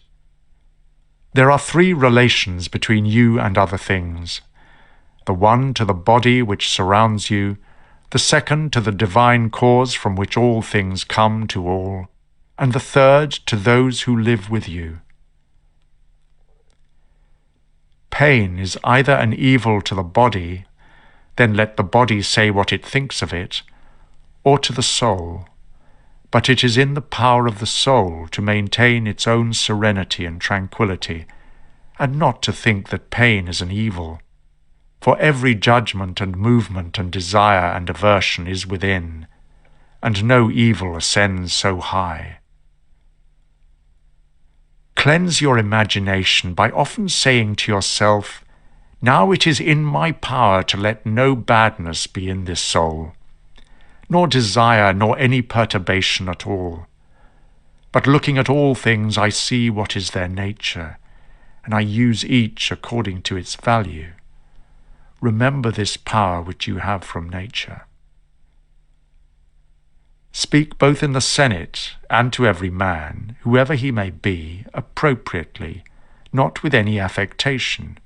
Use plain discourse. Augustus' court, wife, daughter, descendants, ancestors, sister, Agrippa, kinsmen, intimates, friends, Areus, Maecenas, physicians and sacrificing priests, the whole court is dead. Then turn to the rest that have died since then, not considering the death of a single man, but of a whole race, as of the Pompeys, and that which is inscribed on the tombs, he was the last of his race. Then consider what trouble those before them have had that they might leave a successor, and then that of necessity someone must be the last. Again here consider the death of a whole race. It is your duty to order your life well in every single act, and if every act does its duty, as far as is possible, be content, and no one is able to hinder you so that each act shall not do its duty. But something external will stand in the way. Nothing will stand in the way of your acting justly and soberly and considerately. But perhaps some of the effects of my actions may be hindered by an external force. Well, but by acquiescing in the hindrance, and by being content to transfer your efforts to that which is allowed, another opportunity of action immediately presents itself in place of that which was hindered, and one which will adapt itself to this new ordering of the matter. Receive wealth or prosperity without arrogance, and you shall then be ready to part with them with equal composure. If you did ever see a hand cut off, or a foot, or a head, lying anywhere apart from the rest of the body, such does a man make himself as far as he can who is not content with what happens, and separates himself from others, or does anything unsocial. Suppose that you have detached yourself from the natural unity, for you were made by nature a part of the whole, but now you have cut yourself off. Yet here there is this beautiful provision, that it is in your power again to unite yourself. God has allowed this to no other part, after it has been separated and cut asunder, to come together again. But consider the kindness by which he has distinguished man, for he has put it in his power not to be separated at all from the universal. And when he has been separated, he has allowed him to return, and to be united, and to resume his place as a part of it. As the nature of the universal has given to every rational being all the other powers that it has, so we have received from it this power also.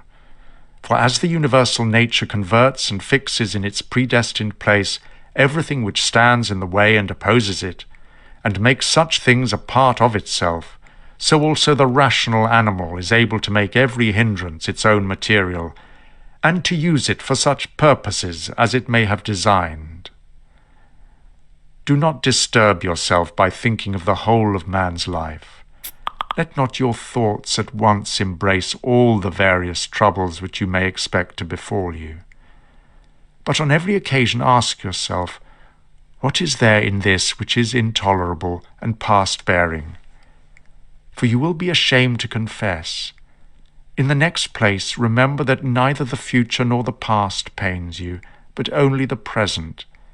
But this is reduced to a very little, if you only circumscribe it appropriately and chide your mind if it is unable to hold out against even this.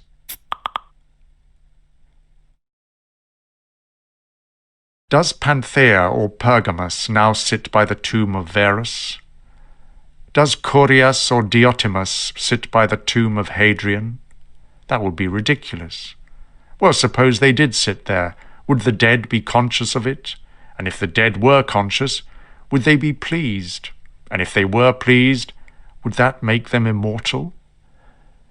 Was it not in the order of destiny that these persons too should first become old women and old men and then die? What then would those do after these were dead? And it all ends as a foul-smelling bag of blood and corruption. If you have sharp eyesight, look and judge wisely, says the philosopher. In the constitution of the rational animal I see no virtue which is opposed to justice, but I see a virtue which is opposed to love of pleasure, and that is temperance. If you take away your opinion about that which appears to give you pain, you yourself stand in perfect security. Who is this self? The reason. But I am not reason. Be it so.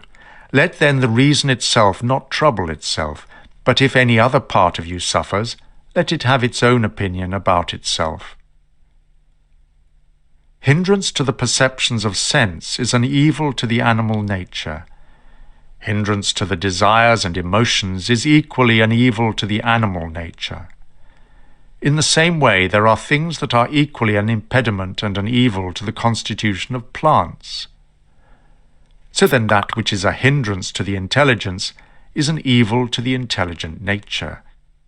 Apply all these things, then, to yourself. Does pain or sensuous pleasure affect you? The senses will look to that. Has any obstacle opposed you in your efforts towards an object? If you are making this effort absolutely, unconditionally, without any proper reservations, certainly this obstacle is an evil to you considered as a rational animal. But if you apply the proper considerations, you have not yet been injured, nor even impeded. No other man can impede the things which are proper to the understanding, for neither fire, nor iron, nor tyrant, nor abuse touches it in any way. When it has been made a sphere, it continues a sphere. It is not fit that I should give myself pain, for I have never intentionally given pain even to another. Different things delight different people, but it is my delight to keep my reason, the ruling faculty, sound, without turning away either from any man or from any of the things which happen to men, but looking at and receiving all with welcome eyes, and using everything according to its value. See that you secure this present time to yourself, for those who rather pursue posthumous fame do consider that the men of aftertime will be exactly such as these whom they cannot bear now, and both are mortal. And what is it in any way to you if these men of aftertime utter this or that sound, or have this or that opinion about you? Take me and cast me where you will, for there I shall keep my divine part tranquil, that is content, if it can feel and act conformably to its proper constitution. Is this change of place sufficient reason why my soul should be unhappy, and worse than it was, depressed, expanded, shrinking, affrighted? And what will you find which is sufficient reason for this? Nothing can happen to any man which is not a human accident, nor to an ox which is not according to the nature of an ox, nor to a vine which is not according to the nature of a vine, nor to a stone which is not proper to a stone.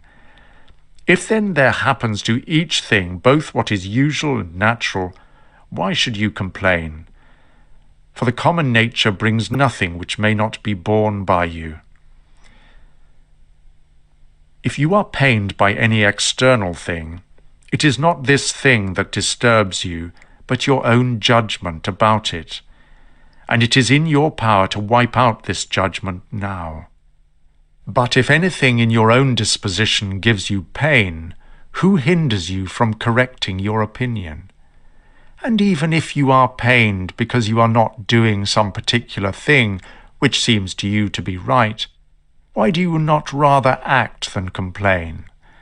But some insuperable obstacle is in the way.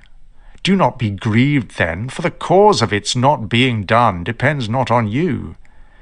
But it is not worth while to live if this cannot be done. Take your departure then from life contentedly, just as he dies who is in full activity, and be well pleased too with all which are obstacles. Remember that the ruling faculty of your mind is invincible. When self-collected, it is satisfied with itself. If it does nothing which it does not choose to do, even if it resist from mere obstinacy, how strong shall it be then when it forms a judgment about anything after deliberation and aided by reason? Therefore the mind which is free from passions is a citadel. For man has nothing more secure to which he can fly for refuge, and for the future be invincible. He then who has not seen this is an ignorant man, but he who has seen it and does not fly to this refuge is unhappy.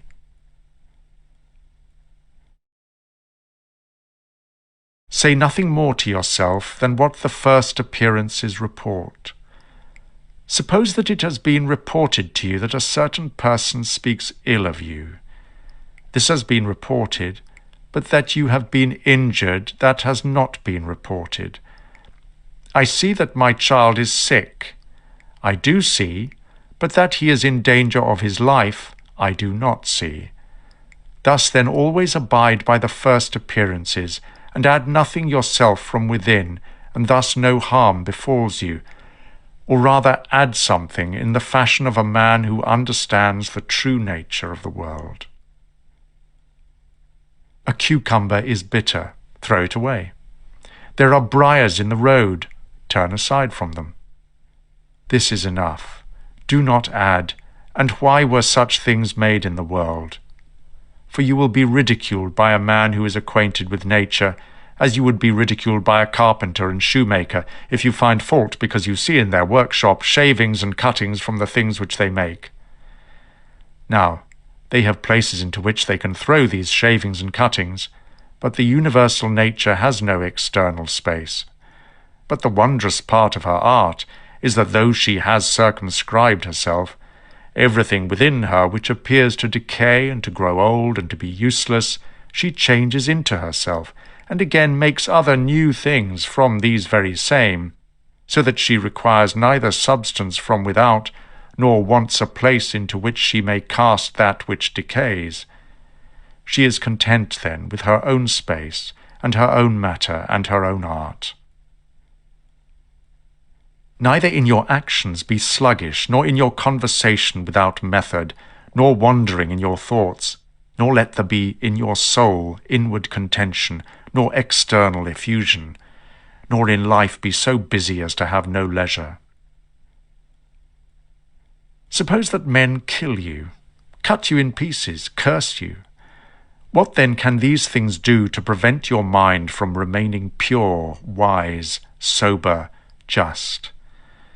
For instance, if a man should stand by a limpid, pure spring and curse it, the spring never ceases sending up potable water, and if he should cast clay into it or filth, it will speedily disperse them and wash them out, and will not be at all polluted.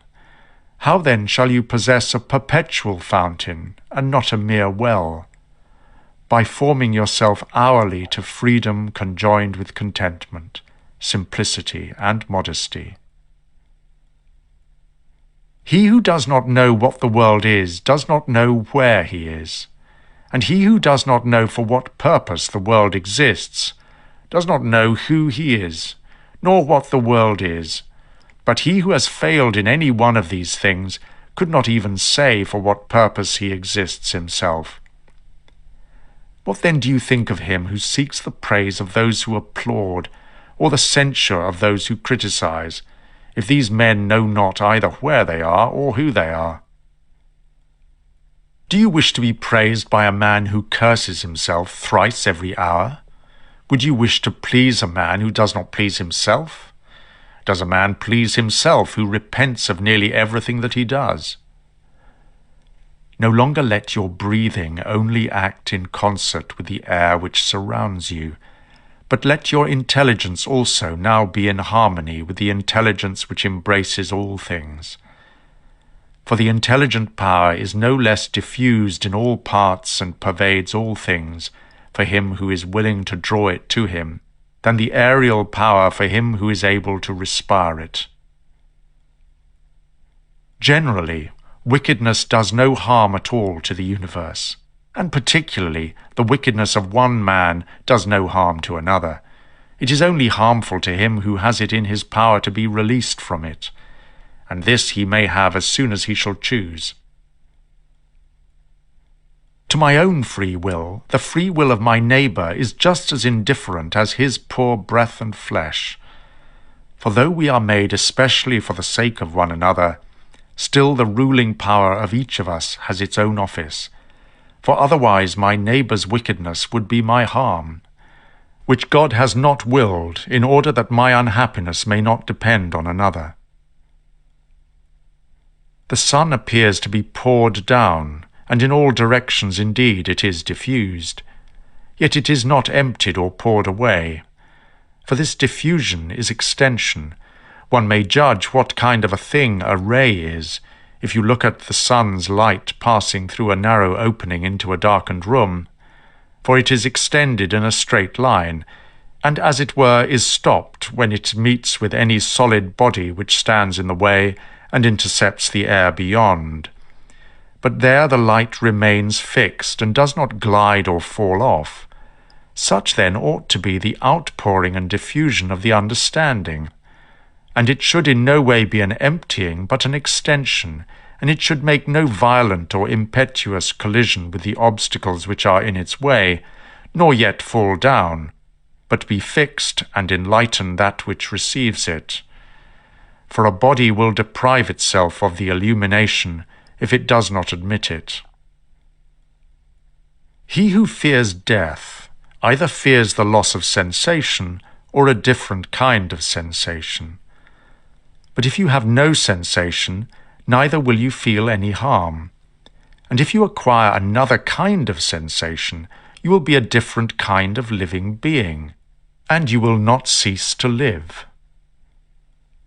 Men exist for the sake of one another. Teach them, then, or bear with them. In one way an arrow moves, in another way the mind. But the mind indeed, either when it exercises caution and is circumspect, or when it approaches a problem from many directions, in the end moves straight towards its object. Enter into every man's ruling faculty, their understanding, their reason, and also let every other man enter into yours.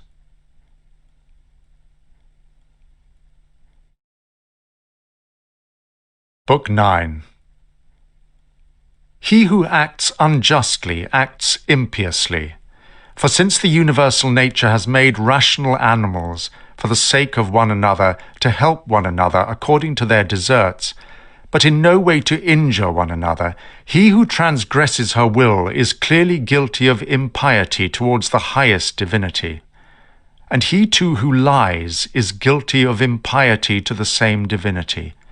For the universal nature is the nature of things that are, and things that are have a relation to all things that come into existence.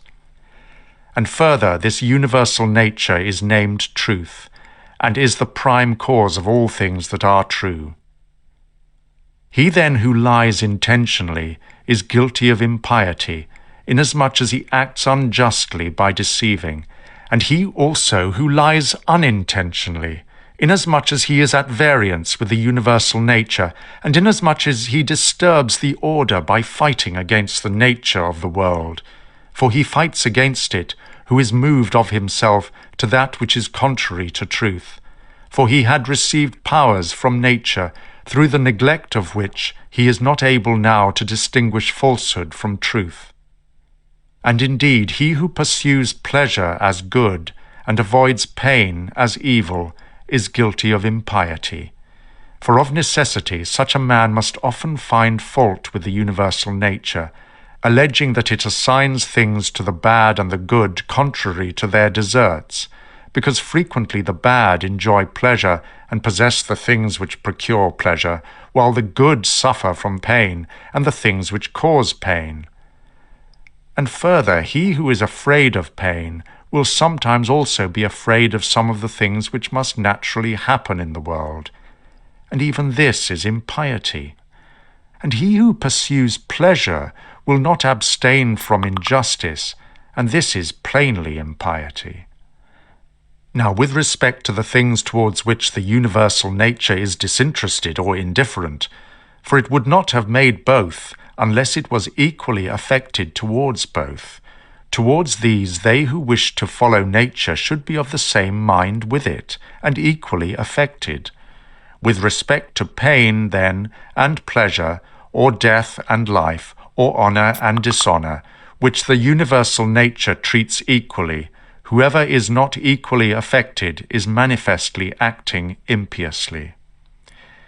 When I say that the universal nature treats them equally, I mean that it sees their happening or not as a matter of indifference in the context of the great continuous series in which everything occurs by virtue of a certain original movement of providence, according to which it moved from a certain beginning to this current ordering of things, the universal nature having conceived certain principles of the things which were to be, and having determined powers productive of beings, and of changes and of such like successions.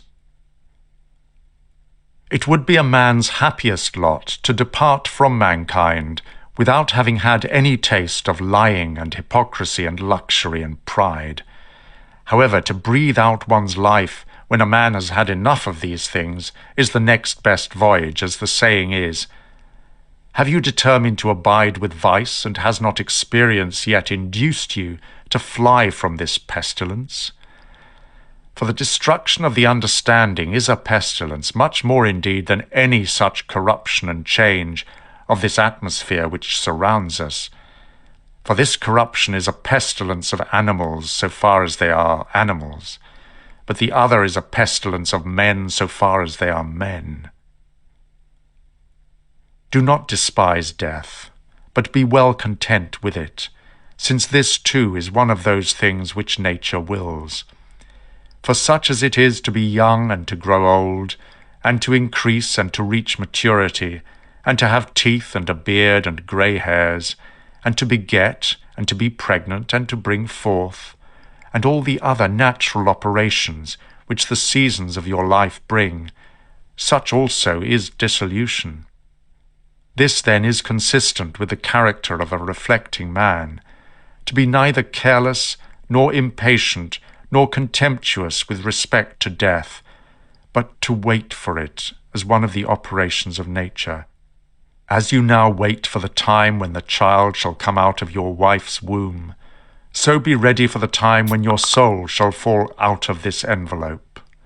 But if you require also a vulgar kind of comfort which shall reach your heart, you will be made best reconciled to death by observing the objects from which you are going to be removed, and the morals of those with whom your soul will no longer be mingled.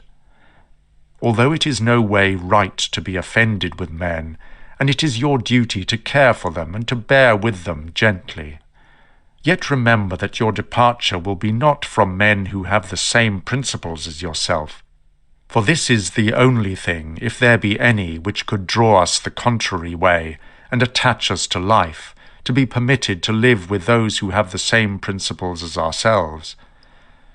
But you are aware how great is the trouble arising from the discordance of those who live together, and so that you may say, "Come quick, O death, lest perchance I too should forget myself." He who does wrong against himself. He who acts unjustly to himself, because he makes himself bad. He often acts unjustly who does not do a certain thing, not only he who does a certain thing. If your present opinion is founded on understanding, and your present conduct directed to social good, and your present disposition of contentment with everything which happens, that is enough. Wipe away imaginative fancy, check desire, extinguish appetite. Keep the ruling faculty, your reason, in its own power. Among the animals which have not reason, one life is distributed, but among reasonable animals, one intelligent soul is distributed, just as there is one earth of all things which are of an earthy nature, and we see by one light, and breathe one air, all of us that have the faculty of vision, and all that have life. All things which participate in anything which is common to them, all move towards that which is of the same kind with themselves. Everything which is earthy turns towards the earth. Everything which is liquid flows together, and everything which is of an aerial kind does the same, so that they require something or the application of force to keep them asunder. Fire indeed moves upwards on account of the elemental fire, but it is so ready to be kindled together with all the fire which is here, that even every substance which is somewhat dry is easily ignited, because there is less mingled with it of that which is a hindrance to ignition. Accordingly, then, everything also which participates in the common intelligent nature moves in like manner towards that which is of the same kind with itself, or moves even more eagerly. For so much as it is superior in comparison with all other things, in the same degree also is it more ready to mingle with and to be fused with that which is akin to it. Accordingly, among animals devoid of reason, we find swarms of bees and herds of cattle and the nurture of young birds, and in a manner loves. For even in animals there are souls, and that power which brings them together is seen to exert itself in the superior degree, and in such a way as never has been observed in plants, nor in stones, nor in trees. But in rational animals there are political communities, and friendships, and families and meetings of people, and in wars, treaties, and armistices. But in the things which are still superior, even though they are separated from one another, unity in a manner exists, as in the stars. Thus the ascent to the higher degree is able to produce a sympathy even in things which are separated. See then what now takes place. For only intelligent animals have now forgotten this mutual desire and inclination, and in them alone the property of flowing together is not seen. But still, though men strive to avoid this union, they are caught and held by it, for their nature is too strong for them. And you will see what I say if you only observe. You will sooner find anything earthy which comes in contact with no other earthy thing than a man altogether separated from other men. Man and God and the universe produce fruit. At the proper seasons each produces it. But if usage has especially fixed these terms to the vine and like things, this is nothing. Reason produces fruit both for all and for itself, and there are produced from it other things of the same kind as reason itself. If you are able, correct by teaching those who do wrong, but if you cannot, remember that patience is given to you for such occasions. And the gods, too, are patient with and indulgent to such persons, and for some purposes they even help them to get health, wealth, and reputation, so kind they are. And it is in your power also, or say, who hinders you? Labour not as one who is wretched, nor yet as one who would be pitied or admired, but direct your will to one thing only, to put yourself in motion and to check yourself, as the social reason requires. Today I have got out of all trouble, or rather I have cast out all trouble, for it was not outside, but within and in my opinions. All things are the same, familiar in experience and ephemeral in time, and worthless in the matter. Everything now is just as it was in the time of those whom we have buried. Things stand outside of us, themselves by themselves, neither knowing aught of themselves nor expressing any judgment. What is it, then, which does judge about them? The ruling faculty, reason.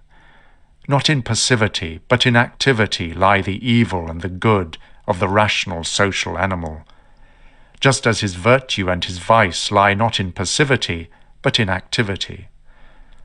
For the stone which has been thrown up, it is no evil to come down, nor indeed any good to have been carried up.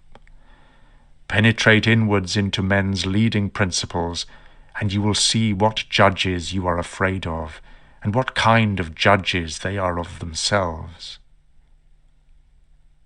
All things are changing, and you yourself are in continuous mutation, and in a manner in continuous destruction, and the whole universe too.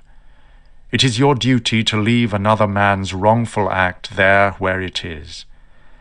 Termination of activity, cessation from movement and opinion, and in a sense their death, is no evil.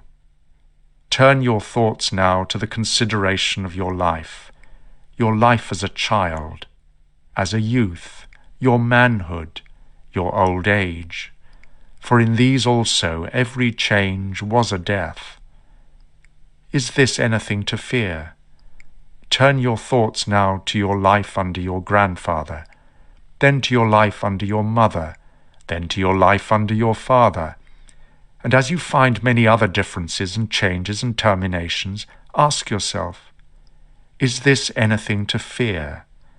In like manner, then, neither are the termination and cessation and change of your whole life a thing to be afraid of.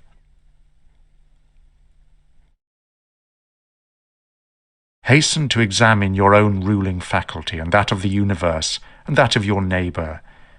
Your own that you may make it just, and that of the universe that you may remember of what you are a part.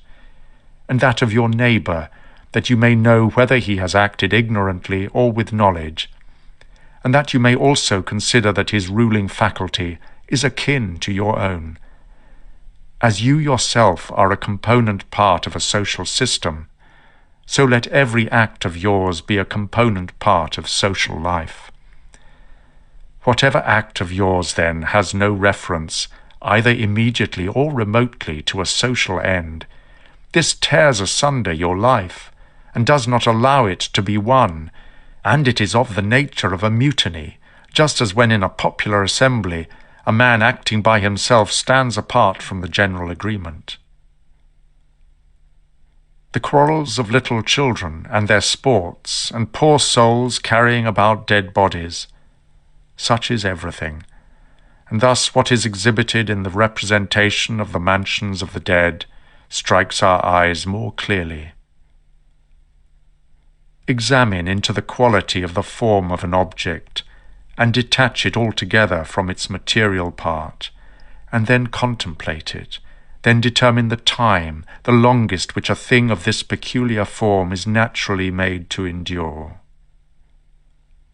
You have endured infinite troubles through not being contented with your ruling faculty, when it does the things which it is constituted by nature to do. But enough of this distress. When another blames you or hates you, or when men say about you anything injurious, approach their poor souls, penetrate within, and see what kind of men they are. You will discover that there is no reason to take any trouble, that these men may have this or that opinion about you. However, you must be well disposed towards them, for by nature they are friends, and the gods too aid them in all ways, by dreams, by signs, towards the attainment of those things on which they set a value. The periodic movements of the universe are the same, up and down from age to age. And either the universal intelligence puts itself in motion for every separate effect, and if this is so, be you content with that which is the result of its activity, or it puts itself in motion once, and everything else comes by way of sequence in a manner, or indivisible elements are the origin of all things. In a word, if there is a God, all is well, and if chance rules, do not you also be governed by it. Soon will the earth cover us all, then the earth too will change, and the things also which result from change will continue to change forever, and these again forever. For if a man reflects on the changes and transformations which follow one another, like wave after wave and their rapidity, he will despise everything which is perishable. The universal cause is like a winter torrent. It carries everything along with it. But how worthless are all these poor people who are engaged in matters political, and as they suppose are playing the philosopher. All drivellers. Well then, man, do what nature now requires. Set yourself in motion if it is in your power, and do not look about you to see if anyone will observe it, nor yet expect Plato's Republic. But be content if the smallest thing goes on well, and consider such an event to be no small matter. For who can change men's opinions? And without a change of opinions, what else is there than the slavery of men who groan while they pretend to obey? Come now and tell me of Alexander and Philip and Demetrius of Phalerum. They themselves shall judge whether they discovered what the common nature required, and trained themselves accordingly. But if they acted like tragic heroes, no one has condemned me to imitate them. Simple and modest is the work of philosophy. Draw me not aside to indolence and pride. Look down from above on the countless herds of men and their countless solemnities, and the infinitely varied voyagings in storms and calms, and the differences among those who are born, who live together and die. And consider, too, the life lived by others in olden time, and the life of those who will live after you, and the life now lived among barbarous nations, and how many know not even your name, and how many will soon forget it, and how they who perhaps now are praising you will very soon blame you, and that neither a posthumous name is of any value, nor reputation, nor anything else. Let there be freedom from perturbations with respect to the things which come from the external cause, and let there be justice in the things done by virtue of the internal cause. That is, let there be movement and action terminating in this, in social acts, for this is according to your nature.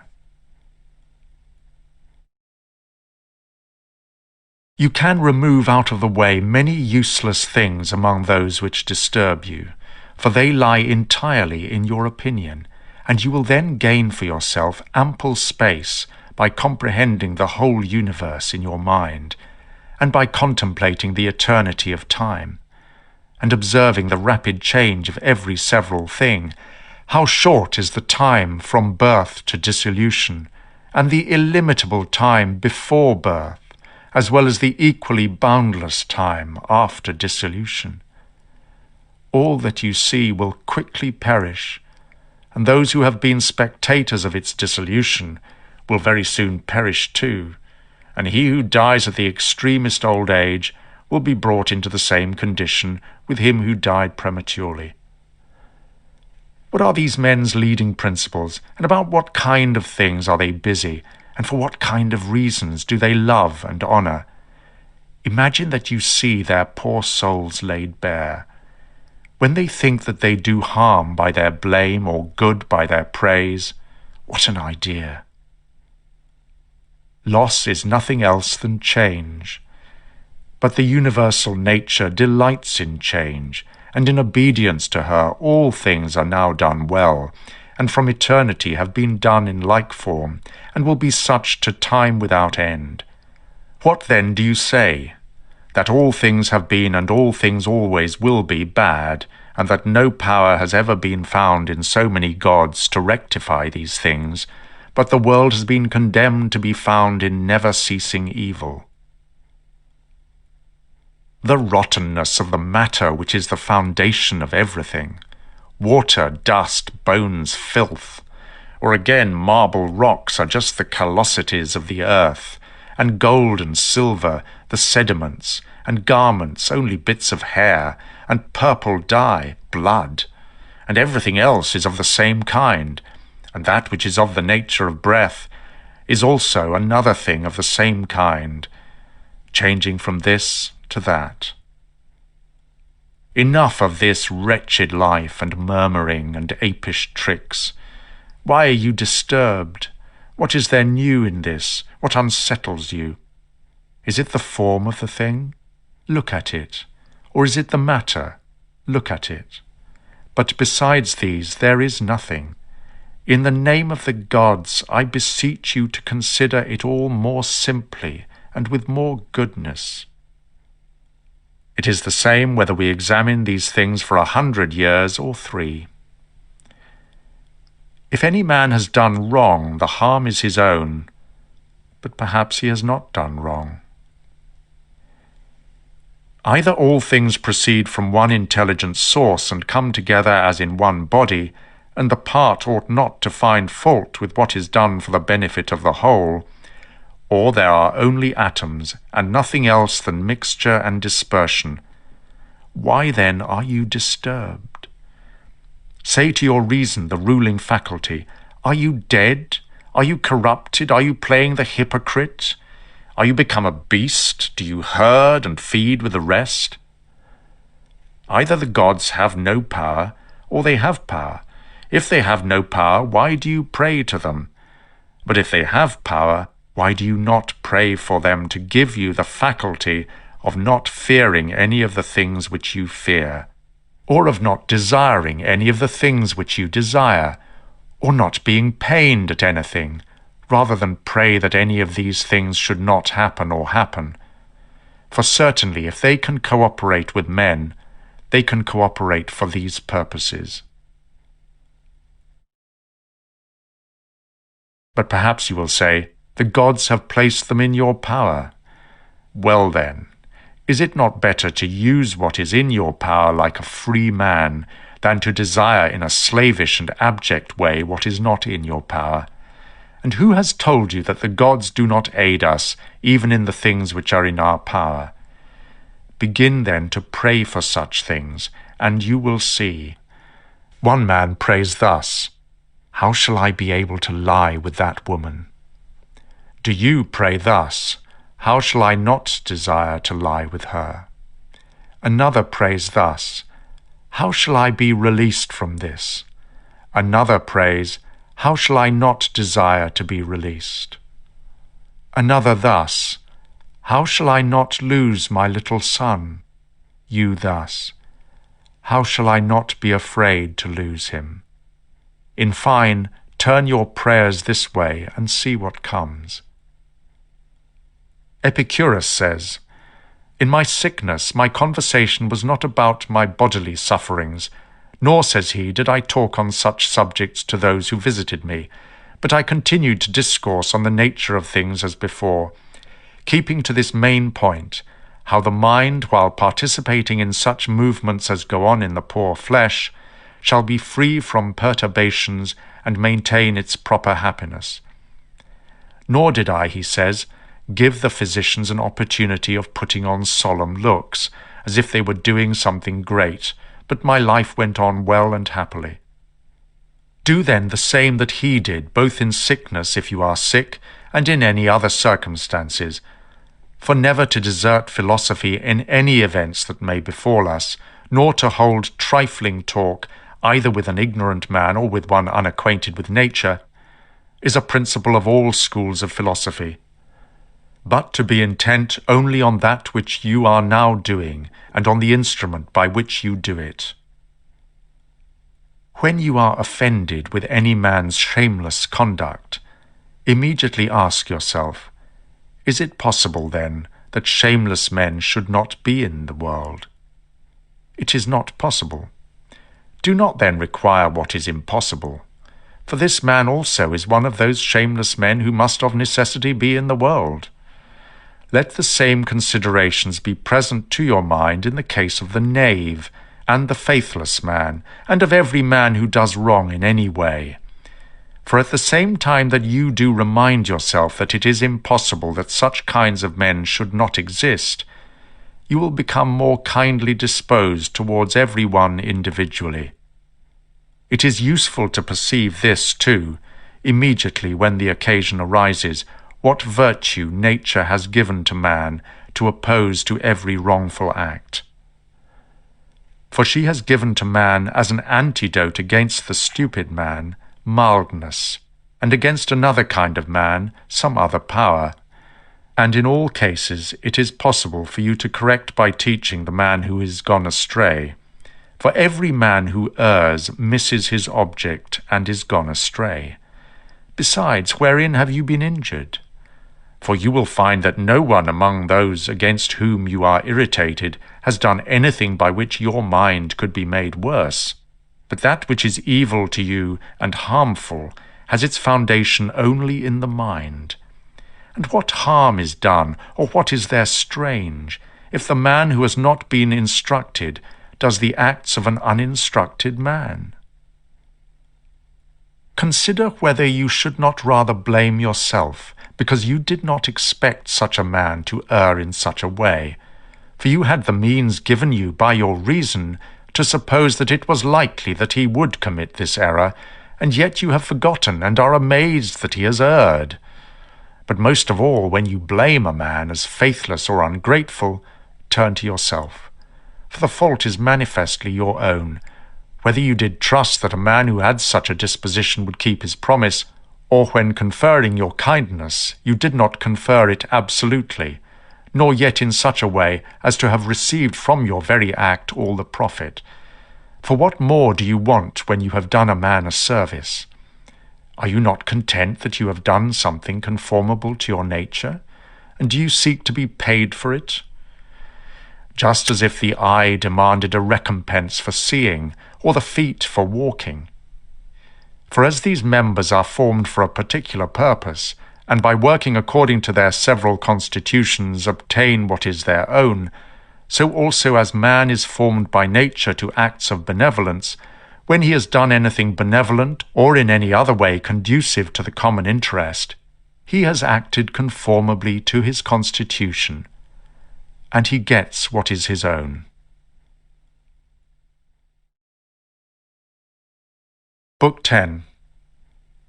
Will you then, my soul, never be good and simple and one and naked, more manifest than the body which surrounds you? Will you never enjoy an affectionate and contented disposition? Will you never be full and without a want of any kind, longing for nothing more, nor desiring anything, either animate or inanimate, for the enjoyment of pleasures? Nor yet desiring time wherein you shall have longer enjoyment, or place, or pleasant climate, or society of men with whom you may live in harmony? But will you be satisfied with your present condition, and pleased with all that is about you? And will you convince yourself that you have everything, and that it comes from the gods, that everything is well for you, and will be well whatever shall please them, and whatever they shall give for the conservation of the perfect living being, the good and just and beautiful, which generates and holds together all things, and contains and embraces all things, which are dissolved for the production of other like things? Will you never be such that you shall so dwell in community with gods and men as neither to find fault with them at all, nor be condemned by them? Observe what your nature requires, so far as you are governed by nature only. Then do it and accept it, if your nature, so far as you are a living being, shall not be made worse by it. And next you must observe what your nature requires, so far as you are a living being. And all this you may allow yourself, if your nature, so far as you are a rational animal, shall not be made worse by it. But the rational animal is consequently also a social and thus political animal. Use these rules, then, and trouble yourself about nothing else. Everything which happens either happens in such wise as you are formed by nature to bear it, or as you are not formed by nature to bear it. If then it happens to you in such a way as you are formed by nature to bear it, do not complain, but bear it as you are formed by nature to bear it. But if it happens in such wise as you are not formed by nature to bear it, do not complain, for it will perish after it has consumed you. Remember, however, that you are formed by nature to bear everything that in your opinion either can or must be made endurable and tolerable, by deliberating whether it is in your interest or your duty to bear it. If a man is mistaken, instruct him kindly and show him his error. But if you are not able, blame yourself, or do not blame even yourself. Whatever may happen to you, it was prepared for you from all eternity, and the implication of causes was from eternity spinning the thread of your being, and of that which is incident to it. Whether the universe is a concourse of atoms or nature is a system, let this first be established, that I am a part of the whole which is governed by nature.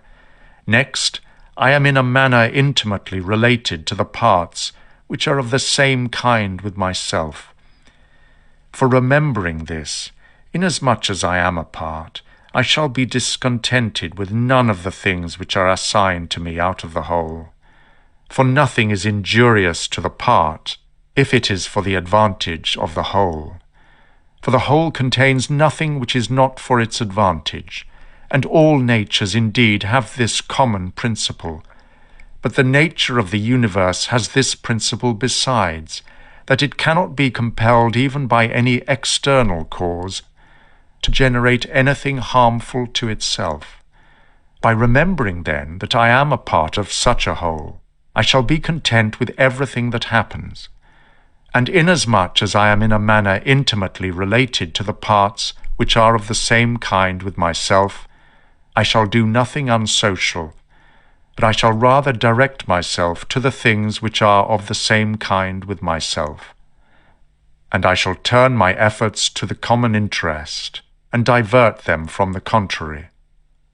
Now if these things are done so, life must flow on happily, just as you may observe that the life of a citizen is happy, who continues a course of action which is advantageous to his fellow citizens, and is content with whatever the state may assign to him.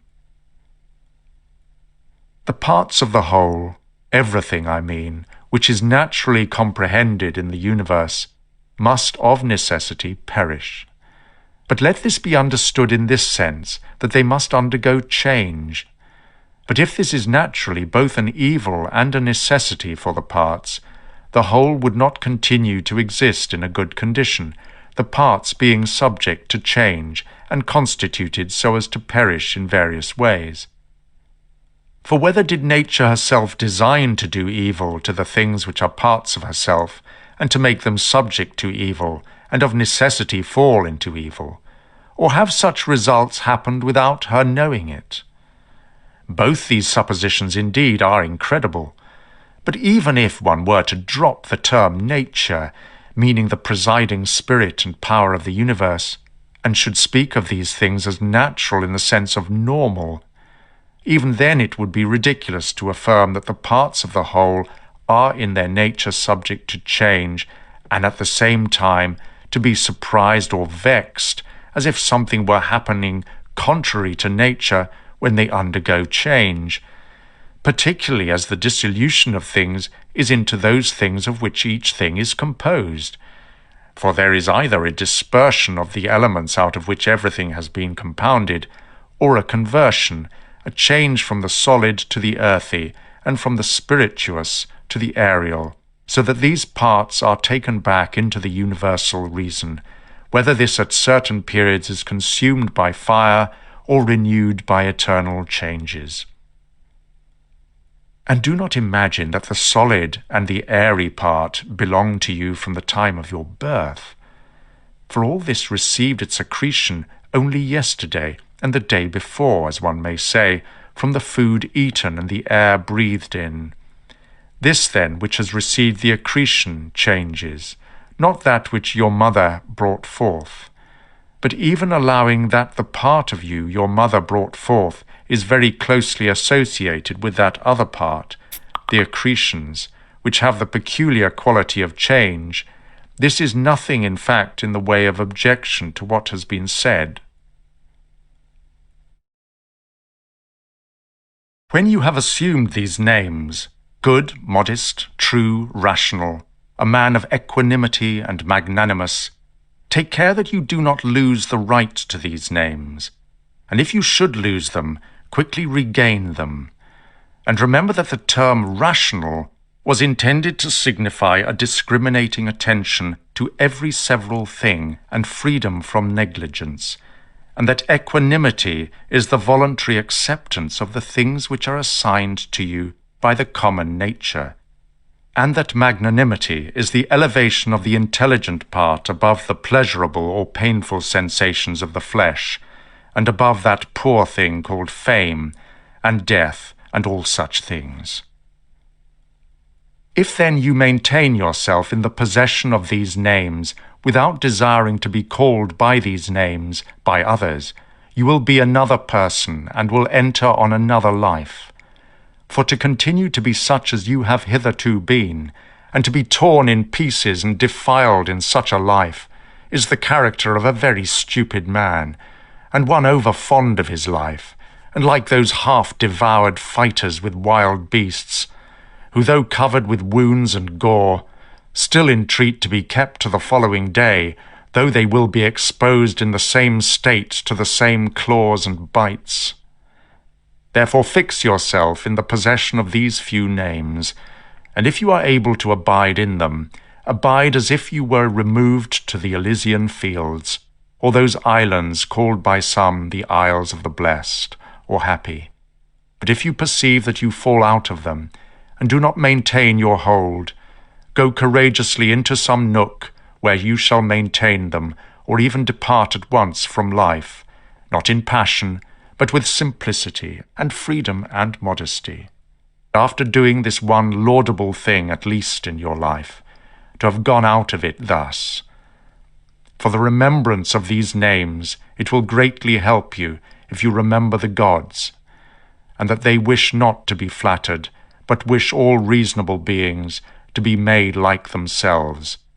And if you remember that what does the work of a fig tree is a fig tree, and that what does the work of a dog is a dog, and that what does the work of a bee is a bee, and that what does the work of a man is a man. The fripperies of home, the wars abroad, disquietude, torpor, the slavery of ordinary life, will daily wipe out those holy principles of yours. How many things are there that without studying their nature did you overlook and neglect? But it is your duty in everything to join action and thought, so that at the same time the power of dealing with circumstances is perfected, and the contemplative faculty is exercised, and the confidence which comes from the knowledge of each several thing is maintained, without showing it, but yet not concealed. For when will you enjoy simplicity, when gravity, and when the knowledge of every several thing, both what it is in substance, and what place it has in the universe, and how long it is formed to exist, and of what things it is compounded, and to whom it can belong, and who are able both to give it and take it away? A spider is proud when it has caught a fly, and a man when he has caught a poor hare, and another man when he has taken a little fish in a net, and another when he has taken wild boars, and another when he has taken bears, and another when he has taken sarmatians. Are not all these robbers, if you examine their opinions, their intentions? Acquire the contemplative way of seeing how all things change into one another, and constantly attend to it, and exercise yourself about this part of philosophy. For nothing is so much adapted to produce magnanimity.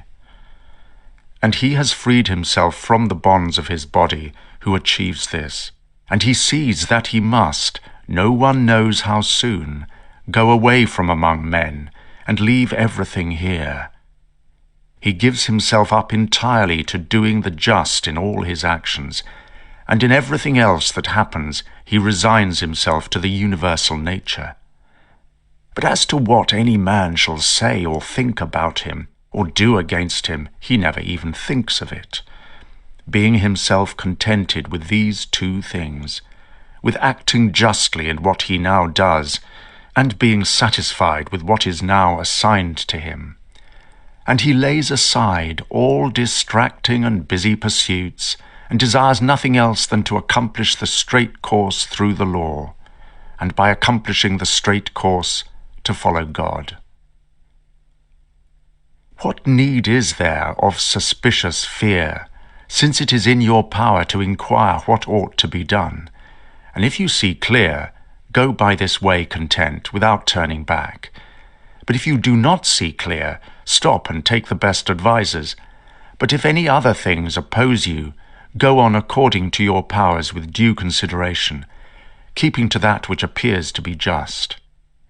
For it is best to reach this object, and if you do fail, let your failure be in attempting this. He who follows reason in all things is both tranquil and active at the same time, and also cheerful and collected.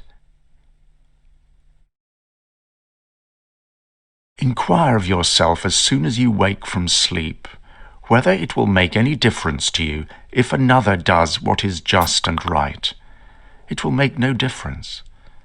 You have not forgotten, I suppose, what kind of men they are who assume arrogant airs in bestowing their praise or blame on others, what they are like when they are at bed and at board. And you have not forgotten what they do, and what they avoid, and what they pursue, and how they steal, and how they rob, not with hands and feet, but with their most valuable part, their mind, by means of which there is produced, when a man chooses, fidelity, modesty, truth, law, and a good spirit. To her who gives and takes back all, to nature, the man who is instructed and modest says, "Give what you will, take back what you will." And he says this not proudly, but obediently and well pleased with her. Short is the little which remains to you of life. Live as on a mountain, for it makes no difference whether a man lives there or here, if he regards the whole world as one city. Let men see, let them know a real man who lives according to nature. If they cannot endure him, let them kill him, for that is better than to live thus as those men do. No longer talk at all about the kind of man that a good man ought to be, but be such.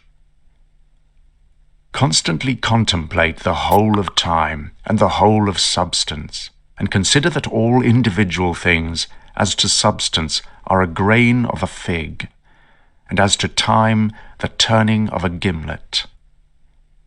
Look at everything that exists, and observe that it is already in dissolution and in change, and as it were putrefaction or dispersion, or that everything is so constituted by nature as to die.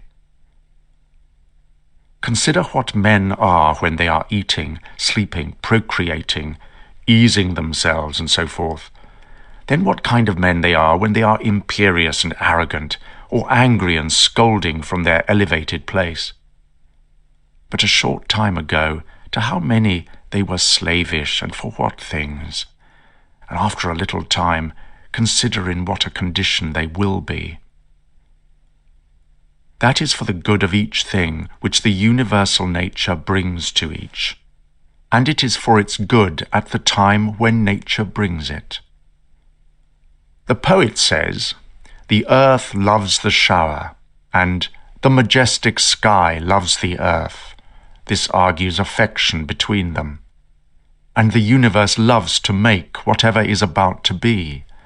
I say then to the universe that I love as you love. And is not this too said, that this or that loves to be produced? Either you live here and have already accustomed yourself to it, or you are going away, and this was your own will, or you are dying and have discharged your duty. But besides these things there is nothing. Be of good cheer then. Let this always be plain to you, that this piece of land is like any other, and that all things here are the same as if you were on the top of a mountain, or on the seashore, or wherever you choose to be. For you will find just what Plato says, dwelling within the walls of a city as in a shepherd's fold on a mountain. What is my ruling faculty, my governing sense, my reason now to me? And of what nature am I now making it? And for what purpose am I now using it? Is it void of understanding? Is it loosed and rent asunder from social life? Is it melted into and mixed with the poor flesh so as to move together with it? He who flies from his master is a runaway, but the law is a master, so he who breaks the law is a runaway. And he also who is grieved or angry or afraid is dissatisfied because something has been or is or shall be of the things which are appointed by him who rules all things, and he is law, and assigns to every man what is fit for that person. He then who fears or is grieved or is angry is a runaway. A man deposits seed in a womb and goes away, and then another cause takes it, and labours on it and makes a child. What a thing from such a material! Again, the child passes food down through the throat, and then another cause takes it, and makes perception and motion, and in fine, it becomes life and strength and other things. How many and how strange! Observe then the things which are produced in such a hidden way, and see the power just as we see the power which carries things downwards and upwards, not with the eyes, but still no less plainly.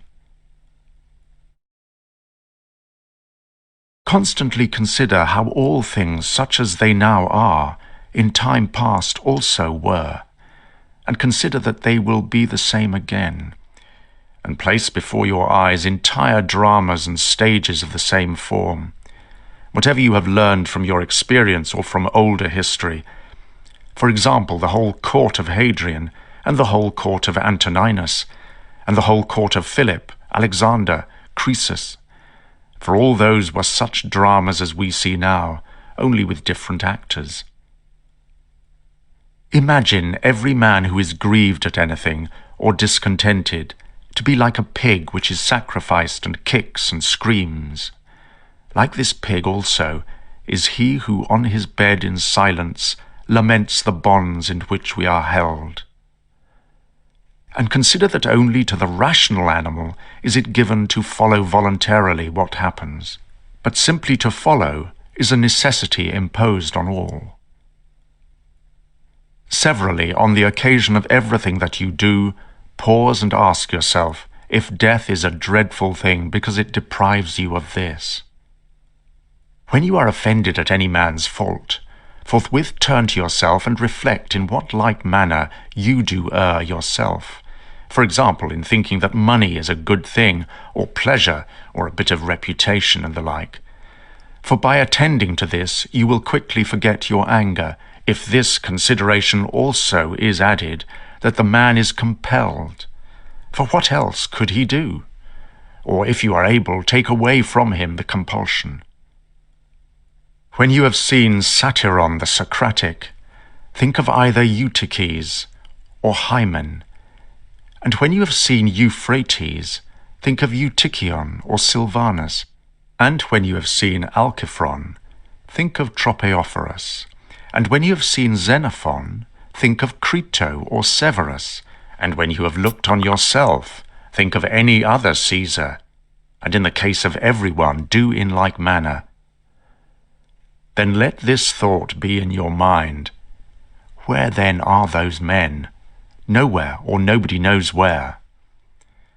For thus continuously you will look at human things as smoke and nothing at all, especially if you reflect at the same time that what has once changed will never exist again in the infinite duration of time.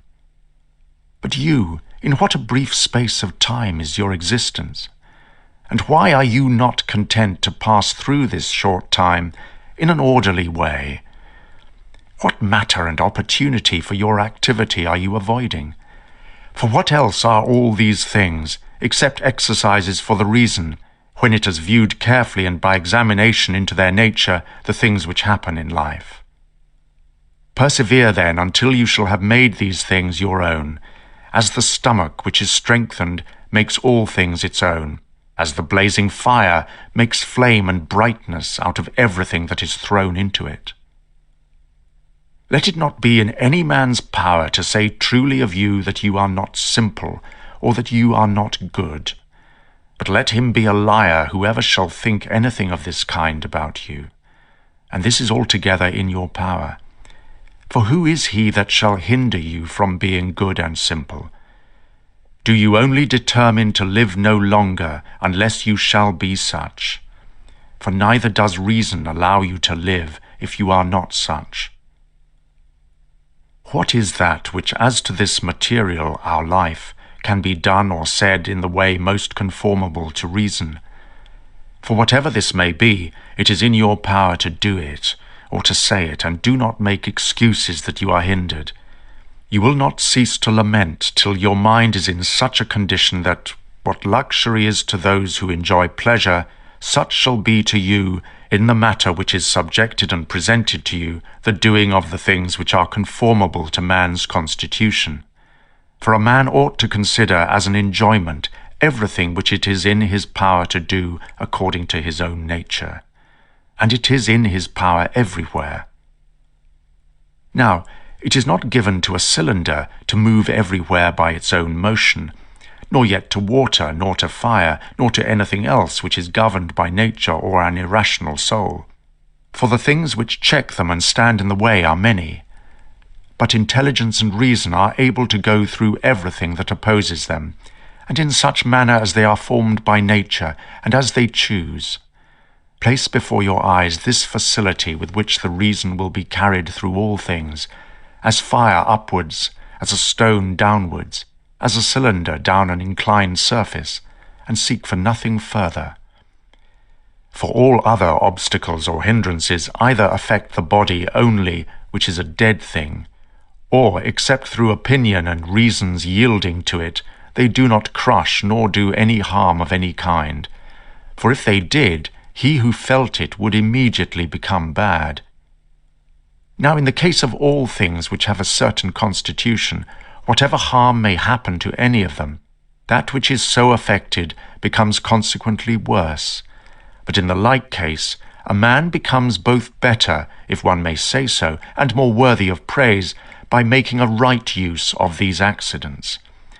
And finally, remember that nothing harms him who is really a citizen, which does not harm the state, nor yet does anything harm the state which does not harm the law. And of these things which are called misfortunes, not one harms the law. What then does not harm the law does not harm either state or citizen.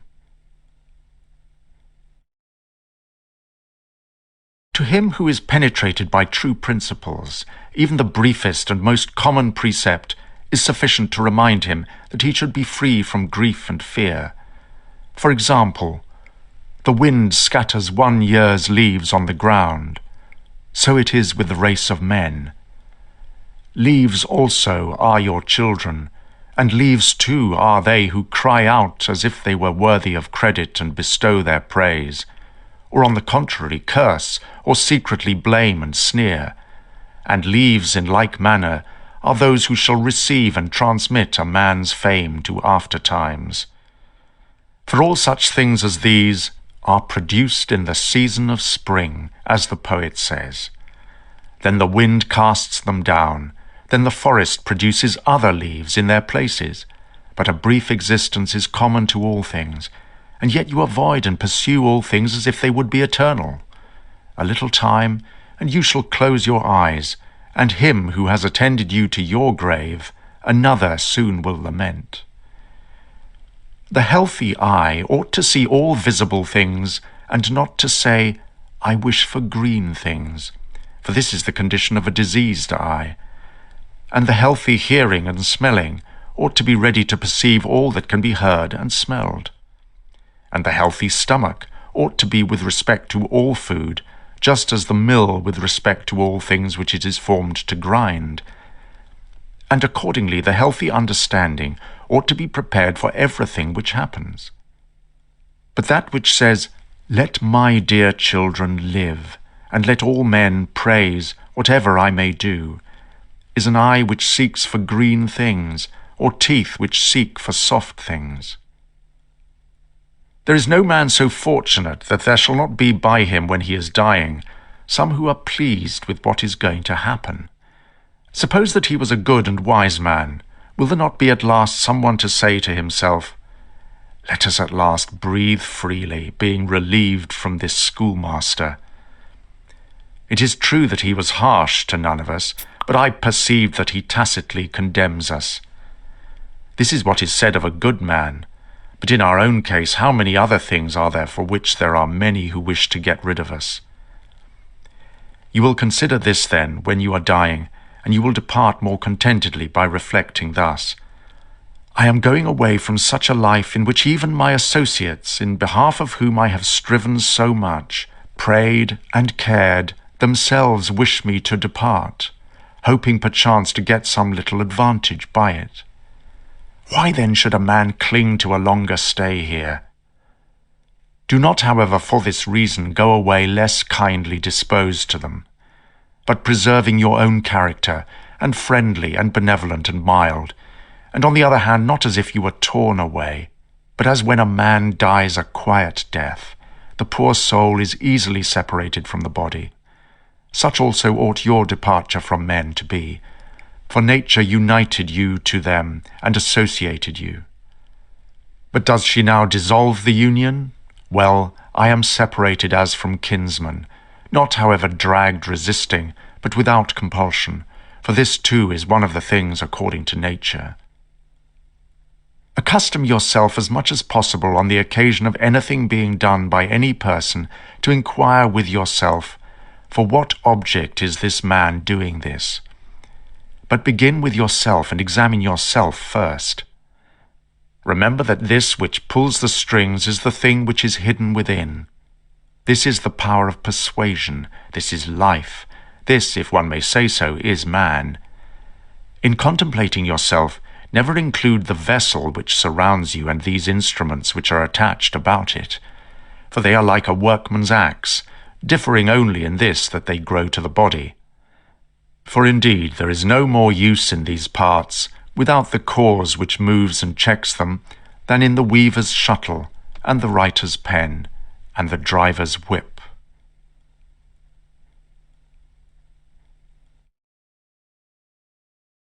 Book 11. These are the properties of the rational soul.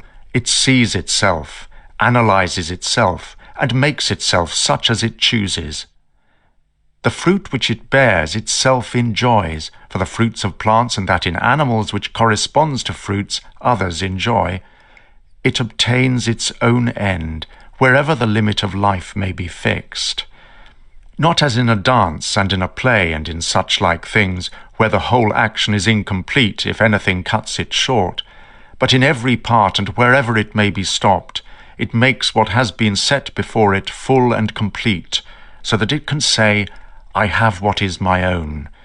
And further, it traverses the whole universe and the surrounding vacuum, and surveys its form, and it extends itself into the infinity of time, and embraces and comprehends the periodical renovation of all things, and it comprehends that those who come after us will see nothing new, nor have those before us seen anything more, but in a manner he who is 40 years old, if he has any understanding at all, has seen by virtue of the uniformity that prevails all things which have been and all that will be.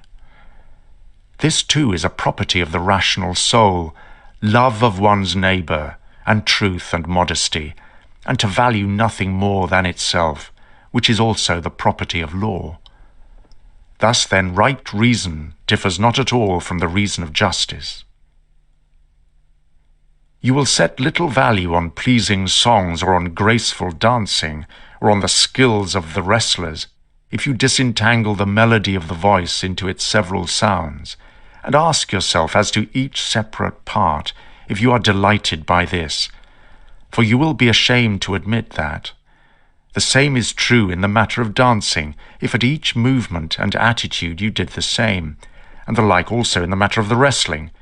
In all things, then, except virtue and the acts of virtue, remember to apply yourself to their several parts, and by this division to come to value them little, and apply this rule also to your whole life. What a soul that is which is ready, if at any moment it must be separated from the body, and ready either to be extinguished or dispersed or continue to exist.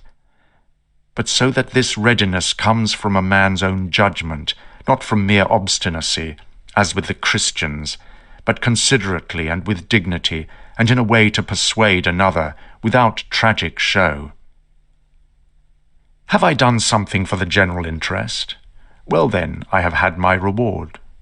Let this always be present to your mind, and never stop doing such good. What is your art? To be good. And how is this accomplished well except by general principles, some about the nature of the universe and others about the proper constitution of man? At first, tragedies were brought on the stage as means of reminding men of the things which happen to them, and that it is according to nature for things to happen so, and that if you are delighted with what is shown on the stage, you should not be troubled with that which takes place on the larger stage. For you see that these things must be accomplished thus, and that even they bear them, who cry out, O Kitharon! And indeed some things are said well by the dramatic writers, of which kind is the following especially. Me and my children, if the gods neglect, this has its reason too. And again, there is nothing gained by raging at the external things themselves. And life's harvest reaped like the wheat's fruitful ear. And other things of the same kind.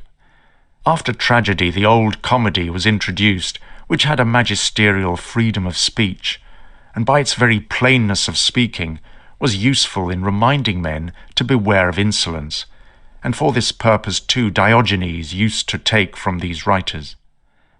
But as to the middle comedy which came next, observe what it was, and again for what object the new comedy was introduced, which gradually sunk down into a mere mimic artifice. That some good things are said even by these writers, everybody knows, but the whole plan of such poetry and dramaturgy, to what end does it look? How plain does it appear that there is not another condition of life so well suited for philosophizing as this in which you now happen to be engaged in. A branch cut off from the adjacent branch must of necessity be cut off from the whole tree also.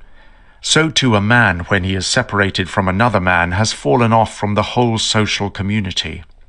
Now as to a branch, another cuts it off, but a man by his own act separates himself from his neighbour when he hates him and turns away from him, and he does not know that he has at the same time cut himself off from the whole social system.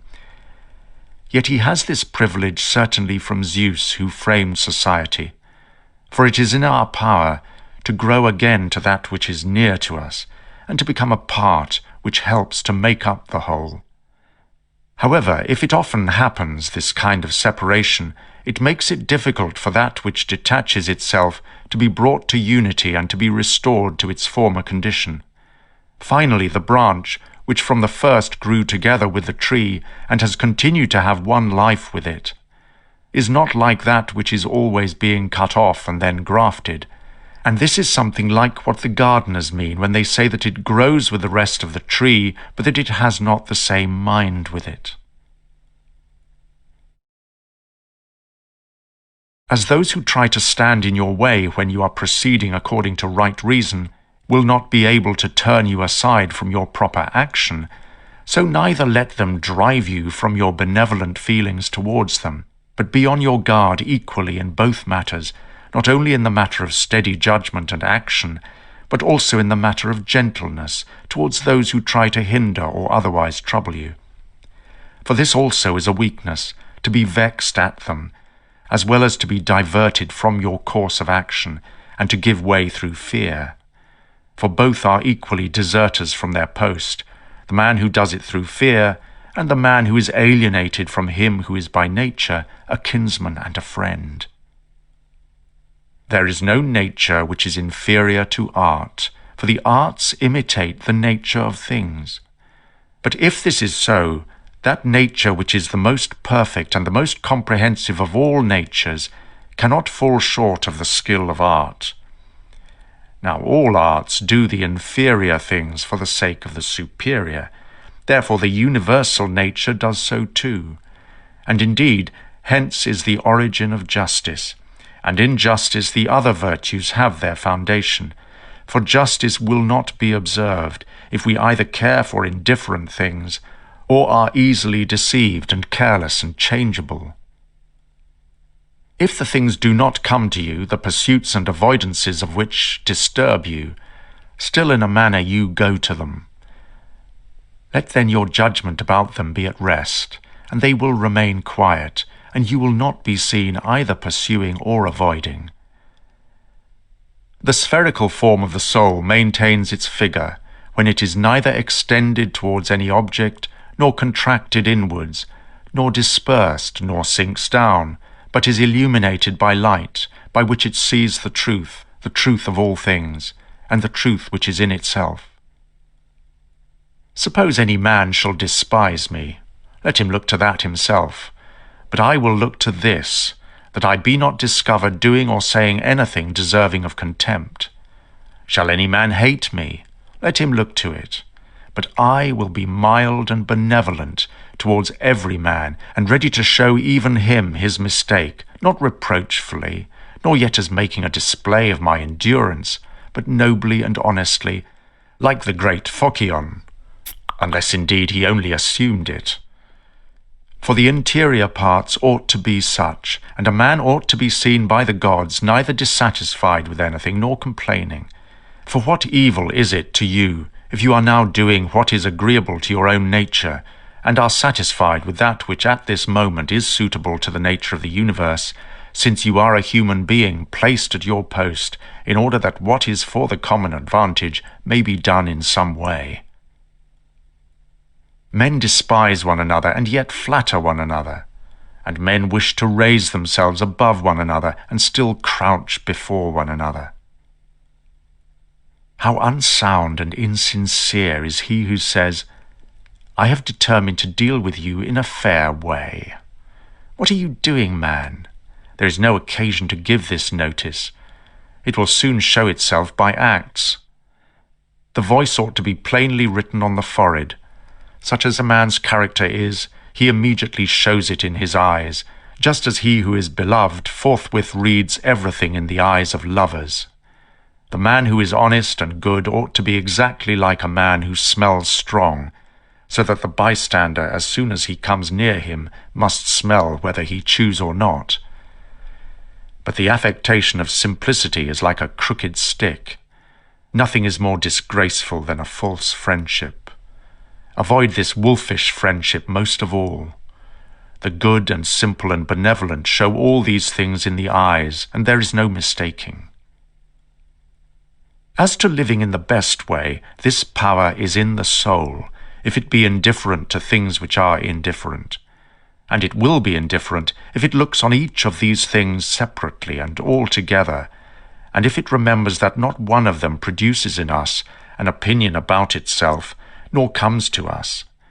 But these things remain immovable, and it is we ourselves who produce the judgments about them, and as we may say, write them in ourselves, it being in our power not to write them, and it being in our power, if perchance these judgments have imperceptibly got admission to our minds, to wipe them out.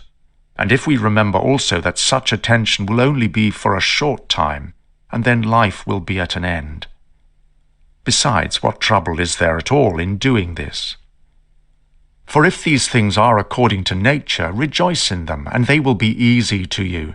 But if contrary to nature, seek what is conformable to your own nature, and strive towards this, even if it bring no reputation. For every man is allowed to seek his own good.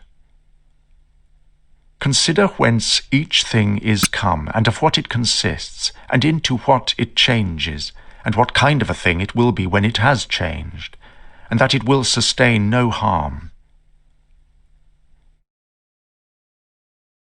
If any have offended against you, consider first, what is my relation to them, and that we are made for one another, and in another respect I was made to be set over them, as a ram over the flock or a bull over the herd.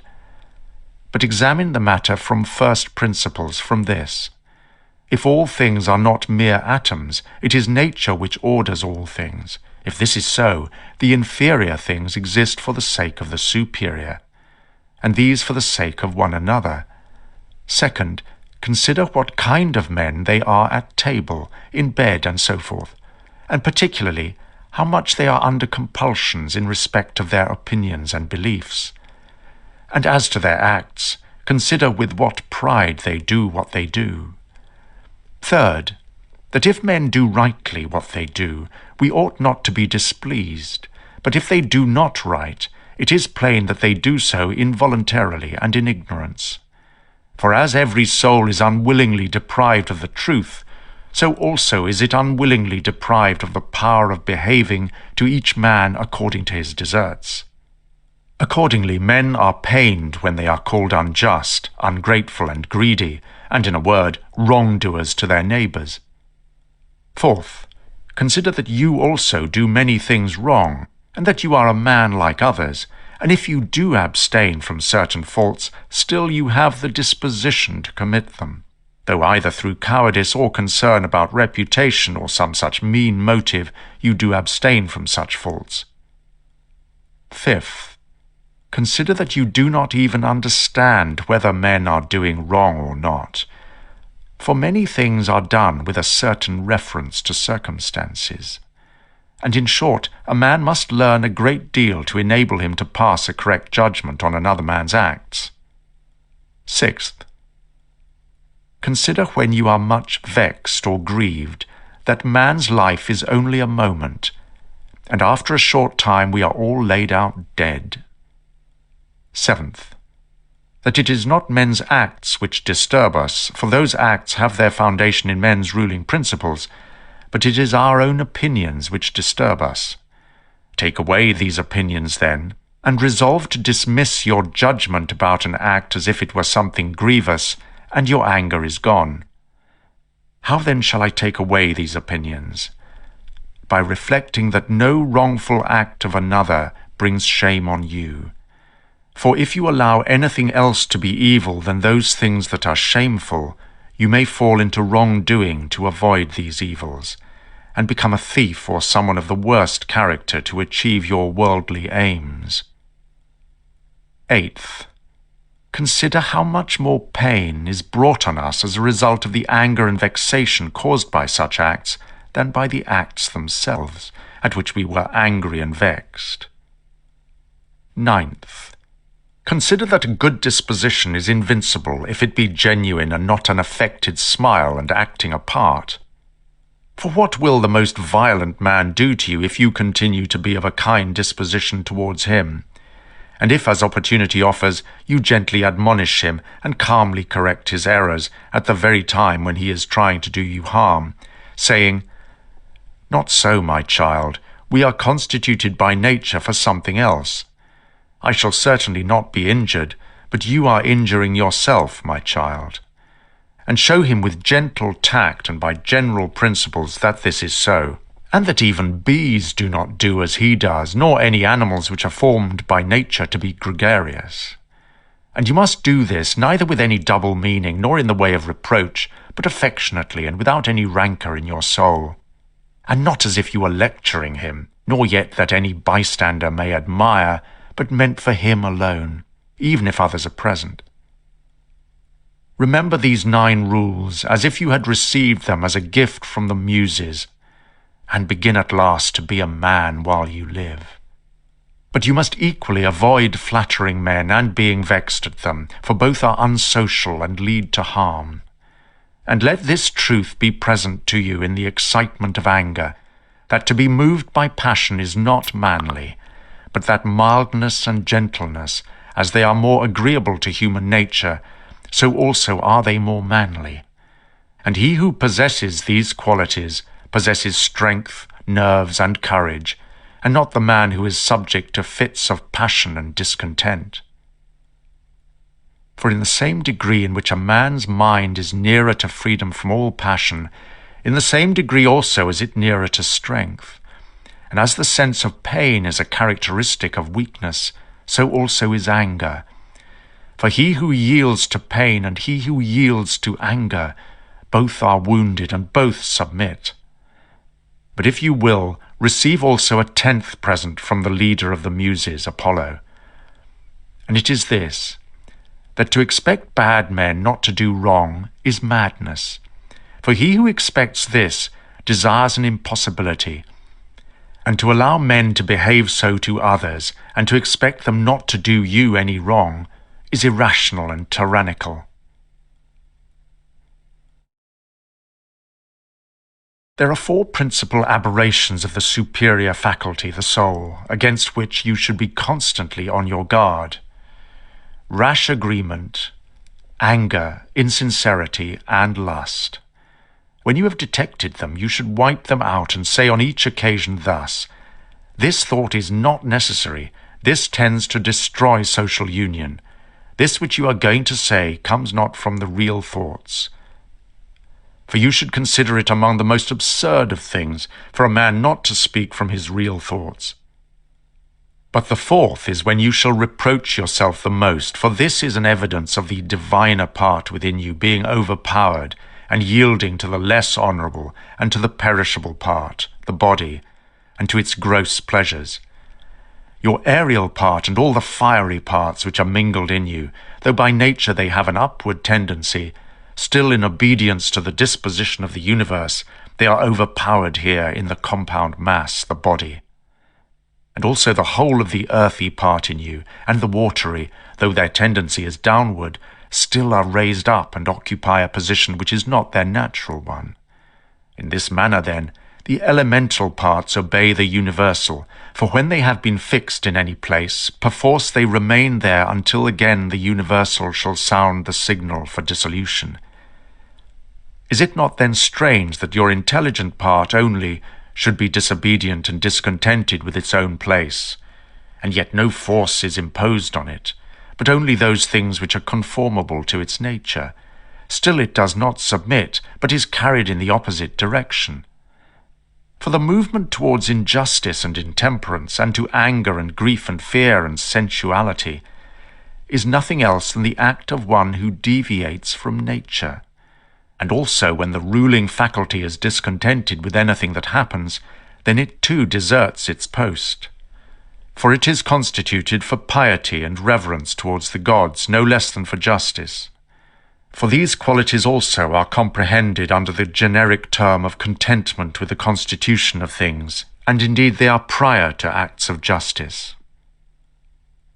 He who has not one and always the same object in life cannot be one and the same all through his life. But what I have said is not enough, unless this also is added, what this object ought to be. For as there is not the same opinion about all the things which in some way or other are considered by the majority to be good, but only about some certain things, that is, things which concern the common interest, so also ought we to propose to ourselves an object which shall be of a common kind, social and political. For he who directs all his own efforts to this object will make all his acts alike, and thus will always be the same. Think of the country mouse and of the town mouse, and of the alarm and trepidation of the town mouse.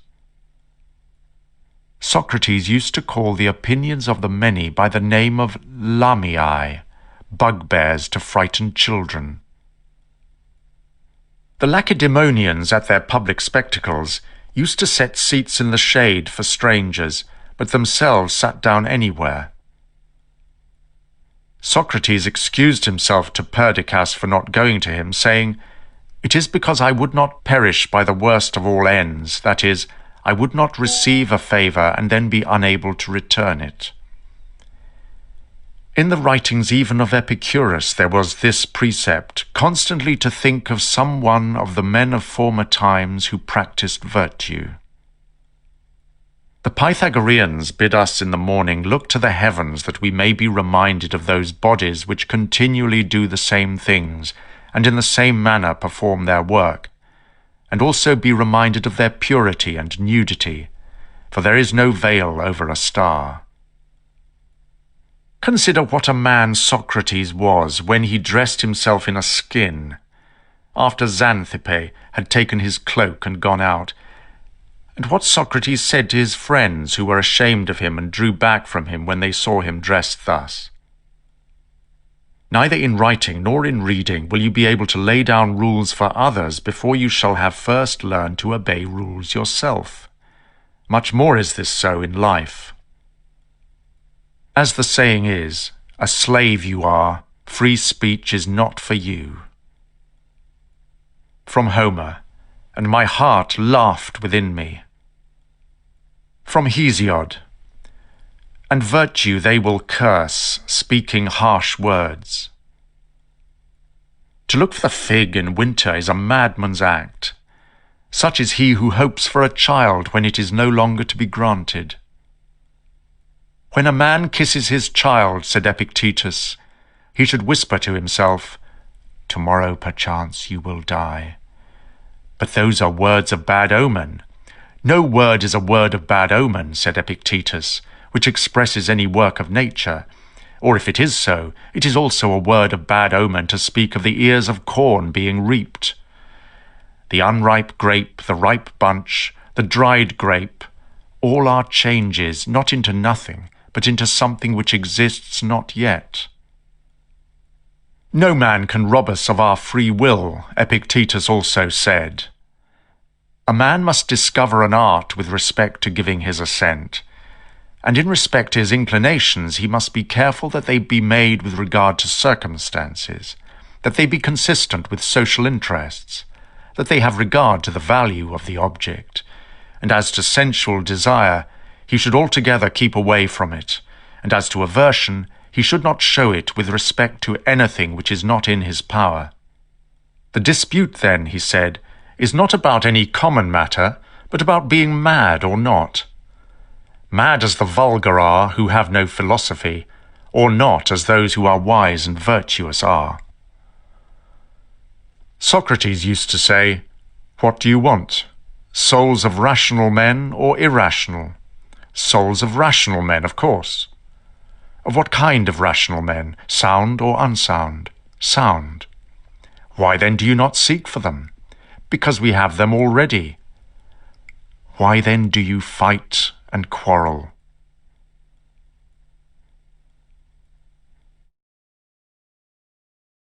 Book 12. All those things at which you wish to arrive by a circuitous road, you can have now, if you do not refuse them to yourself. That is, if you will take no notice of all the past and trust the future to Providence, and direct the present only conformably to piety and justice. Conformably to piety, that you may be content with the lot which is assigned to you, for nature designed it for you and you for it. Conformably to justice, that you may always speak the truth freely and without disguise, and do the things which are agreeable to law and according to the worth of each. And let neither another man's wickedness hinder you, nor opinion, nor voice, nor yet the sensations of the poor flesh which has grown about you. Let that which suffers see to itself. If then, whenever the time may be when you shall be near to your departure, neglecting everything else, you shall respect only your mind, your ruling faculty, and the divinity within you, and if you shall be afraid not because you must sometime cease to live, but if you shall fear never to have begun to live according to nature, then you will be a man worthy of the universe which has produced you, and you will cease to be a stranger in your native land, and to wonder at things which happen daily as if they were something unexpected, and to be dependent on this or that. God sees the minds and understanding of all men, bared of the material vesture and rind and impurities. For with his intellectual part alone he touches the intelligence only which has flowed out and been derived from himself. And if you also can do this, you will rid yourself of much trouble, for he who regards not the poor flesh which envelops him surely will not trouble himself by looking after raiment and dwelling, and fame and such like externals and show. You are composed of 3 things, a little body, a little breath, and your mind. Of these, the first 2 are yours only so far as it is your duty to take care of them. but the third alone is properly yours. Therefore, if you separate from yourself, that is, from your understanding, whatever others do or say, and whatever you have done or said yourself, and whatever future things trouble you because they may happen, and whatever in the body which envelops you or in the breath of life which is by nature associated with the body is attached to you independent of your will, and whatever the external circumfluent vortex whirls round, so that the intellectual power exempt from the things of fate can live pure and free by itself, doing what is just and accepting what happens and saying the truth. If you will separate, I say, from this ruling faculty, this intelligence, the things which are attached to it by the impressions of sense, and the things of time to come and of time that is past, and will make yourself like Empedocles' sphere, all round and in its joyous rest reposing. And if you shall strive to live only what is really your life, that is the present, then you will be able to pass that portion of life which remains for you up to the time of your death, free from perturbations, nobly, and obedient to the spirit that is within you. I have often wondered how it is that every man loves himself more than all the rest of men, but yet sets less value on his own opinion of himself than on the opinion of others. For if a god or a wise teacher should present himself to a man and bid him to think of nothing that he would not express as soon as he conceived it, he could not endure it even for a single day. So much more respect have we to what our neighbours think of us than to what we shall think of ourselves. How can it be that the gods, after having arranged all things well and benevolently for mankind, have overlooked this alone, that some men, and very good men, and men who, as we may say, have had most communion with the divinity, and through pious acts and religious observances have been most intimate with the divinity, when they have once died should never exist again, but should be completely extinguished? But if this is so, be assured that if it ought to have been otherwise, the gods would have done it. For if it were just, it would also be possible, and if it were according to nature, nature would have had it so.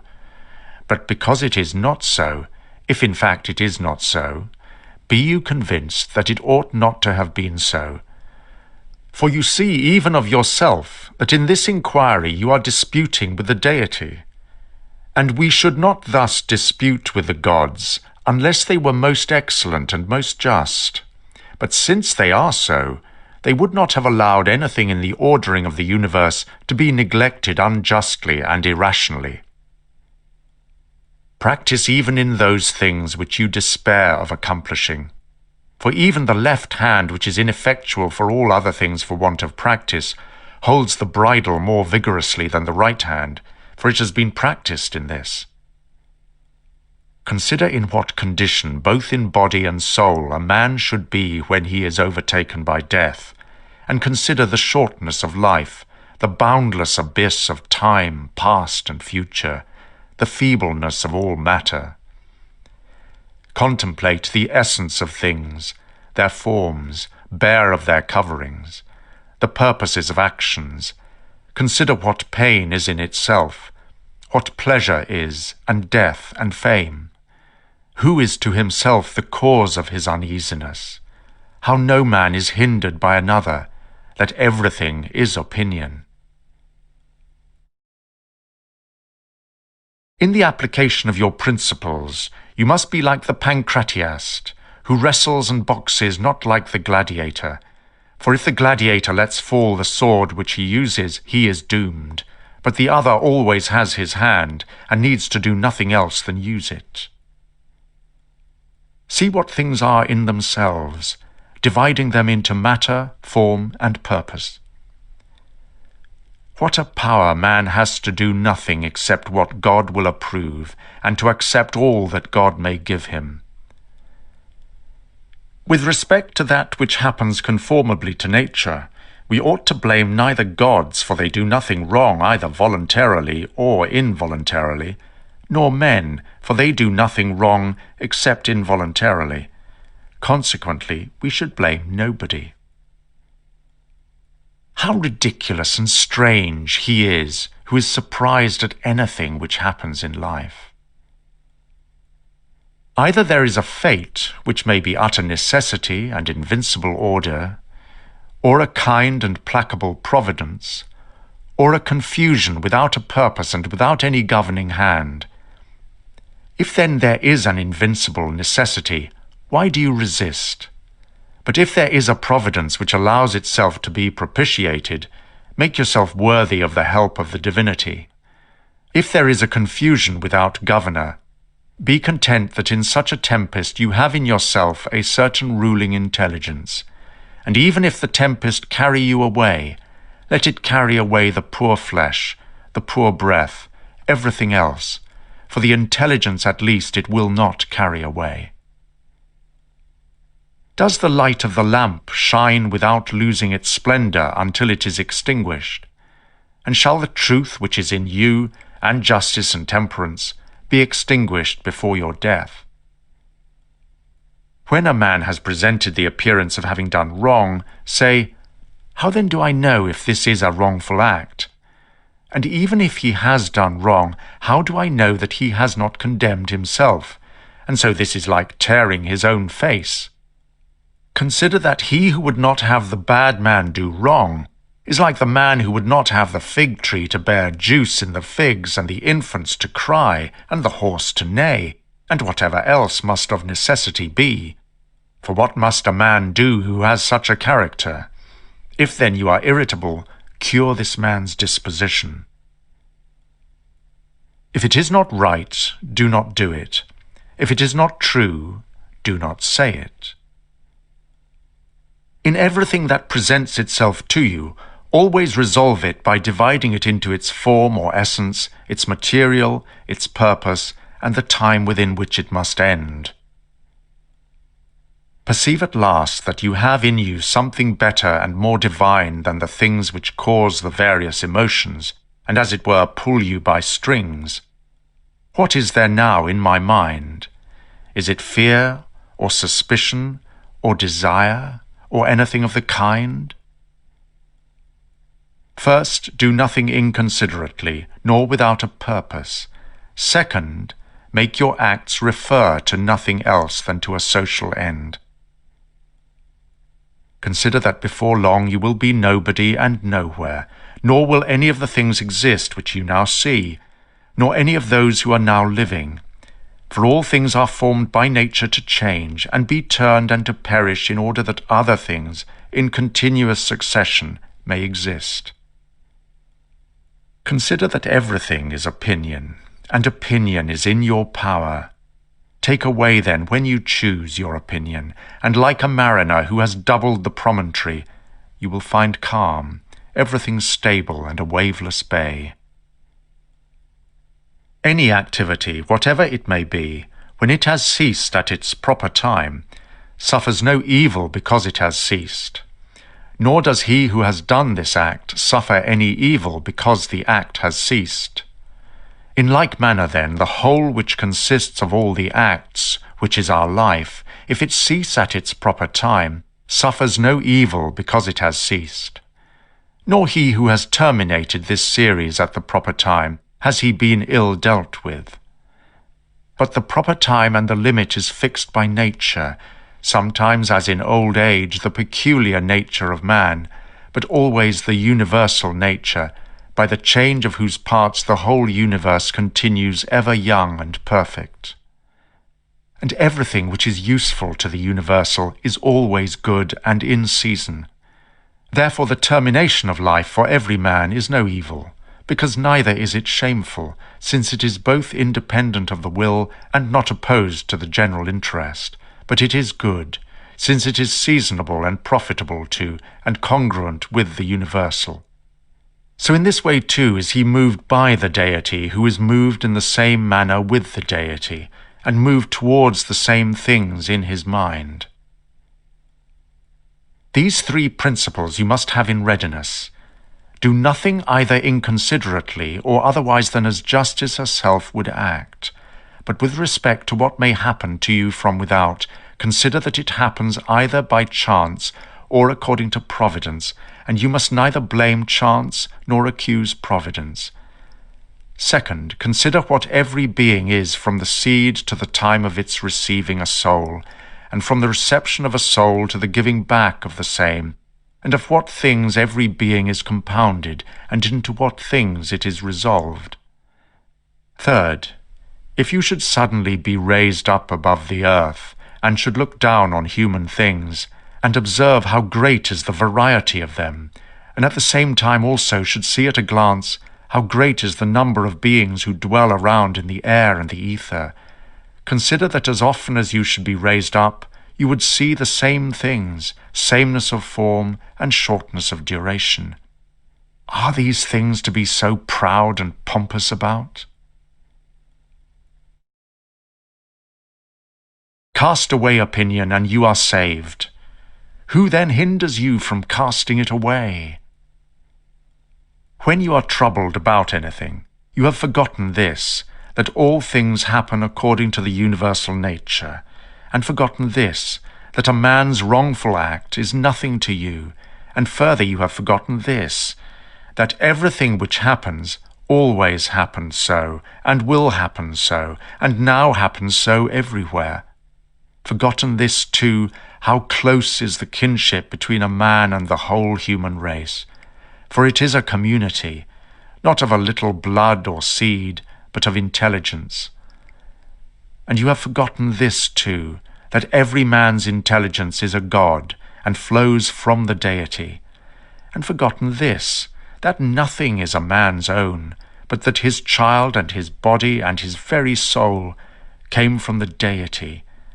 Forgotten this, that everything is opinion. And lastly, you have forgotten that every man only lives at the present instant, and at death can lose only this moment.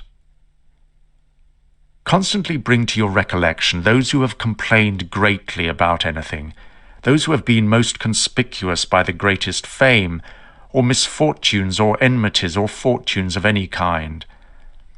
Then think where they are all now, smoke and ash and a tale, or not even a tale. And let there be present to your mind also everything of this sort, how Fabius Catilinus lived in the country, and Lucius Lupus in his gardens, and Stertinius at Baiae, and Tiberius at Capreae, and Rufus at Velia. And in fine, think of the eager pursuit of anything conjoined with pride, and how worthless everything is, after which men violently strain, and how much more philosophical it is for a man, in the opportunities presented to him, to show himself just, temperate, obedient to the gods, and to do this with all simplicity.